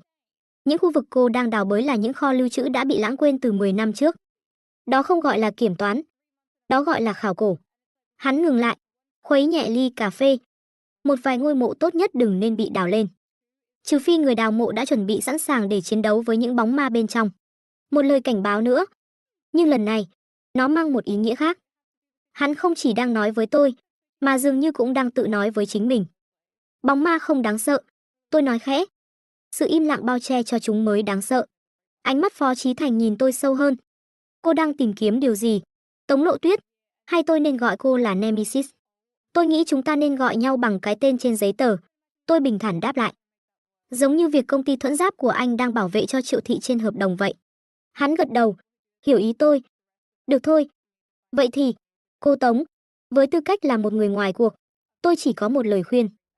Kẻ thù của kẻ thù chưa chắc đã là bạn. Nhưng đôi khi, họ có chung một mục tiêu. Hãy cẩn thận với những gì cô tìm thấy. Nó có thể lớn hơn những gì cô nghĩ. Hắn đứng dậy, để lại tiền trên bàn. Ly cà phê này tôi mời, coi như là phí tư vấn. Cuộc gặp gỡ ngắn ngủi nhưng để lại trong tôi vô số câu hỏi. Phó Chí Thành biết nhiều hơn những gì hắn thể hiện. Hắn dường như cũng có một mối quan tâm riêng đến bóng ma trong quá khứ của Triệu thị. Hắn không phải là đồng minh, nhưng có lẽ hắn cũng không hoàn toàn là kẻ thù. Hết hạn 2 tuần, tôi bước vào văn phòng của Triệu Khả Mi với một bản báo cáo trên tay. Tôi đã tìm thấy con chuột của cô, tôi nói, đặt một tệp hồ sơ lên bàn. Bên trong là bằng chứng không thể chối cãi về hành vi của gã trưởng phòng kinh doanh. Khả Mi mỉm cười hài lòng. Tốt lắm. Cô đã chứng minh được giá trị của mình. Nhưng đó chỉ là một con chuột nhắt. Tôi nói tiếp, giọng điệu trở nên nghiêm túc. Thứ thật sự đang gặm nhấm nền móng của Triệu thị là một thứ khác. Tôi trình bày về dòng chảy dữ liệu thứ hai, về thuật toán mã hóa lạ và những thông tin lõi của thiên cơ đang bị tuồn ra ngoài. Tôi không nói hết những gì tôi biết, chỉ đưa ra đủ thông tin để cô ta thấy mức độ nghiêm trọng của vấn đề. Nụ cười trên mặt Triệu Khả Mi vụt tắt. Cô ta cau mày, sự kiêu ngạo biến mất, thay vào đó là vẻ lo lắng và cảnh giác thực sự. Cô chắc chứ? Hoàn toàn, tôi khẳng định. Và đội ngũ an ninh hiện tại của cô không đủ khả năng để xử lý nó. Kẻ này vô cùng chuyên nghiệp. Tôi đã thành công. Tôi đã ném ra một mối đe dọa lớn hơn, một kẻ thù chung trong bóng tối. Bằng cách này, tôi không còn là một nhân viên cấp dưới, mà trở thành một chuyên gia không thể thiếu. Tôi đã tự tạo cho mình một vị trí quyền lực hơn bên trong hang cọp. Triệu Khả Mi nhìn tôi chằm chằm, ánh mắt phức tạp. Có sự nghi ngờ, có sự thán phục miễn cưỡng, và có cả sự bất an. Cô ta không còn xem tôi là một công cụ đơn thuần nữa. Vậy cô đề xuất thế nào? Cô ta hỏi. Hãy cho tôi toàn quyền truy cập. Tôi đáp, giọng đầy tự tin. Cho tôi một đội ngũ riêng, và tôi sẽ tìm ra bóng ma đó cho cô. Ván cờ đã sang một nước mới. Tôi đã thành công cắm rễ sâu hơn vào lòng địch. Con virus đã bắt đầu nhân bản. Liên minh được thành lập trong im lặng, và hành động cũng bắt đầu trong im lặng. Ngay sáng hôm sau, một gói dữ liệu được mã hóa cấp cao nhất từ Thuẫn Giáp đã nằm trong máy chủ tạm của tôi. Bên trong là tất cả những gì Phó Chí Thành đã thu thập được về Diêm Vương trong suốt 10 năm. Những bản phân tích thất bại, những dấu vết mờ nhạt, những phỏng đoán về tâm lý và phương pháp luận của một bóng ma. Đối với người khác, đây là một mớ dữ liệu vô giá trị. Nhưng đối với tôi, nó là một kho báu. Lần đầu tiên, tôi không phải nhìn Diêm Vương qua lăng kính của một nạn nhân, mà qua con mắt của một thợ săn khác. Tôi bắt đầu thấy được những quy luật trong sự hỗn loạn của hắn, những thói quen ẩn sau sự ngẫu nhiên. Phó Chí Thành đã cho tôi một cặp kính mới, và qua đó, hình bóng của kẻ thù trở nên rõ nét hơn. Công việc tại Triệu thị bước sang một giai đoạn mới. Với sự hậu thuẫn ngầm từ Thuẫn Giáp, tôi thay đổi hoàn toàn chiến lược. Thay vì cố gắng truy vết Diêm Vương, một việc gần như bất khả thi, tôi bắt đầu phân tích ngược lại, tại sao hắn lại lấy những mảnh dữ liệu này. Tôi cùng đội của mình dành hàng trăm giờ để đối chiếu những tệp tin bị đánh cắp. Chúng đều là những phần rất cũ của dự án thiên cơ, những ý tưởng còn dang dở, những module thử nghiệm đã bị loại bỏ khi Triệu Minh Viễn tiếp quản. Chúng rời rạc, tưởng chừng vô dụng. Nhưng khi tôi ghép chúng lại theo một logic khác, một logic dựa trên triết lý thiết kế của mẹ tôi, một bức tranh đáng sợ dần hiện ra. Diêm Vương không chỉ đang ăn cắp, hắn đang tìm kiếm một thứ cụ thể. Một chìa khóa chủ, phần lõi quan trọng nhất trong thiết kế gốc của mẹ tôi. Đó là một module có khả năng tự phát triển và ghi đè lên mọi hệ thống khác, thứ mà mẹ tôi đã niêm phong vì cho rằng nó quá nguy hiểm. Nếu nó rơi vào tay kẻ xấu, thiên cơ sẽ không còn là một công cụ, mà sẽ trở thành một vũ khí tuyệt đối.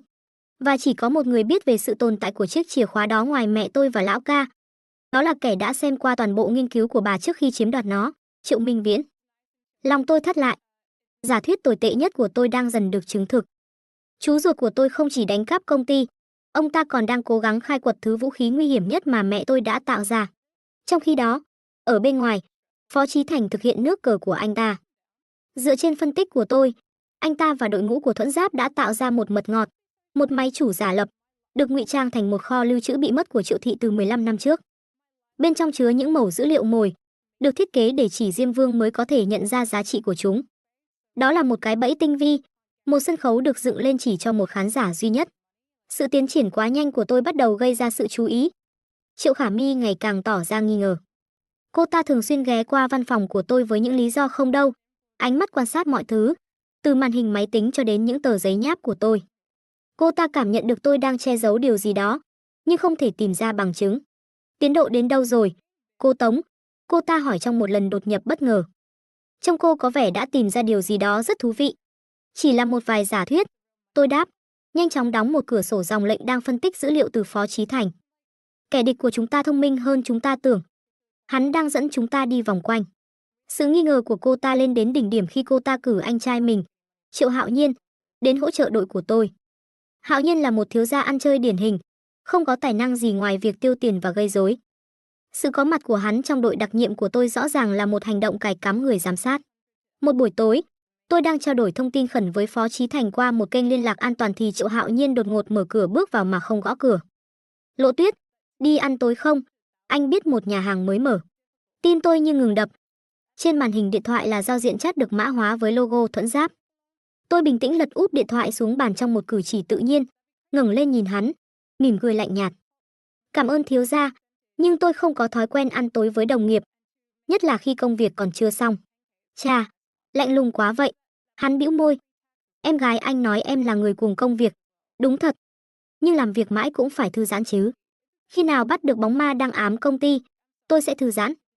Giờ thì phiền anh ra ngoài để tôi tập trung. Tôi nói, giọng không một chút nhân nhượng. Hắn nhún vai, có vẻ tự ái, rồi cũng bỏ đi. Tôi thở phào nhẹ nhõm. Trò chơi hai mang này nguy hiểm hơn tôi nghĩ. Và rồi, con cá đã cắn câu. Một đêm nọ, hệ thống cảnh báo của chúng tôi đồng loạt réo lên. Diêm Vương đã tấn công vào máy chủ mật ngọt. Hắn di chuyển cực kỳ cẩn thận, nhưng đây là môi trường của chúng tôi. Mọi hành động của hắn đều được ghi lại và phân tích. Hắn đang ở đó. Giọng Phó Chí Thành vang lên trong tai nghe của tôi, gấp gáp nhưng đầy kiểm soát. Hắn đang cố gắng tải gói dữ liệu mồi. Chúng ta có khoảng 3 phút trước khi hắn nhận ra đây là bẫy và rút lui. Một cuộc rượt đuổi nghẹt thở diễn ra trên không gian mạng. Đội của Thuẫn Giáp cố gắng truy ngược lại địa chỉ IP, trong khi đội của tôi phân tích phương thức tấn công của hắn trong thời gian thực. Hắn quá lọc lõi, liên tục nhảy qua các proxy và máy chủ ảo. Mất dấu rồi, Minh thông báo, giọng đầy thất vọng. Hắn đã biến mất. Không hẳn, tôi nói, mắt dán vào một màn hình khác. Hắn không để lại dấu vết vị trí, nhưng hắn đã để lại một thứ khác. Trong lúc vội vã, Diêm Vương đã sử dụng một kênh giao dịch riêng để xác thực quyền truy cập vào một nút mạng. Giao dịch đó, dù đã được mã hóa, vẫn để lại một biên nhận kỹ thuật số. Một biên nhận dẫn đến một ngân hàng tư nhân được mã hóa ở Thụy Sĩ. Tôi có nó rồi, giọng Phó Chí Thành vang lên, đầy phấn khích. Anh ta đã thấy thứ mà tôi thấy. Tôi sẽ cho người kiểm tra giao dịch này ngay lập tức. Trong khi Phó Chí Thành dùng các mối quan hệ của mình để điều tra dòng tiền, tôi quay lại với kho dữ liệu của Triệu Thị.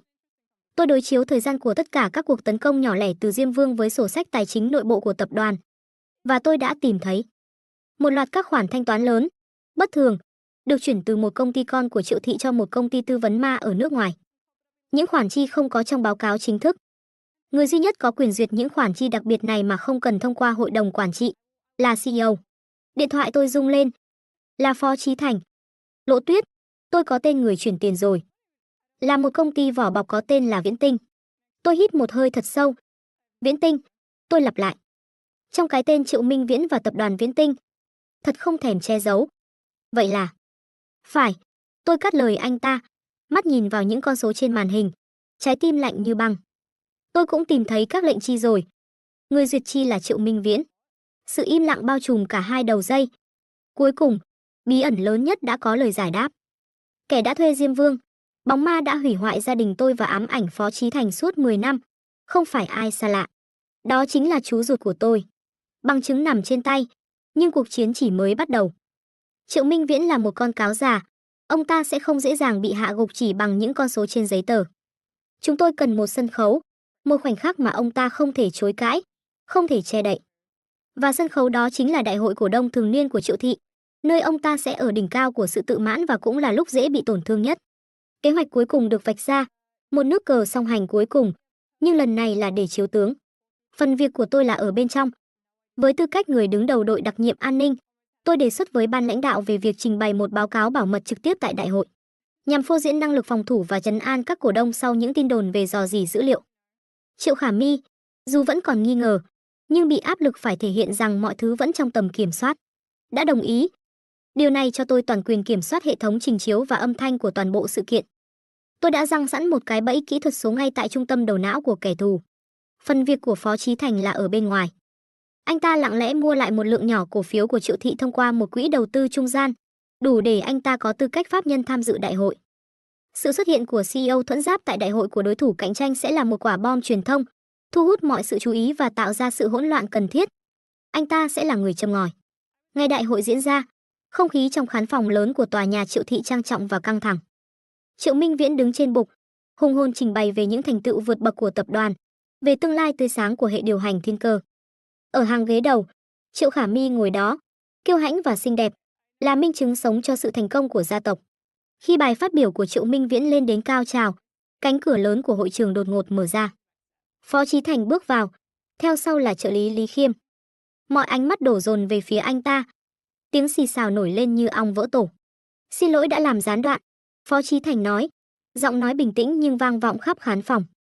Với tư cách là một cổ đông, tôi có một câu hỏi cho CEO Triệu đây.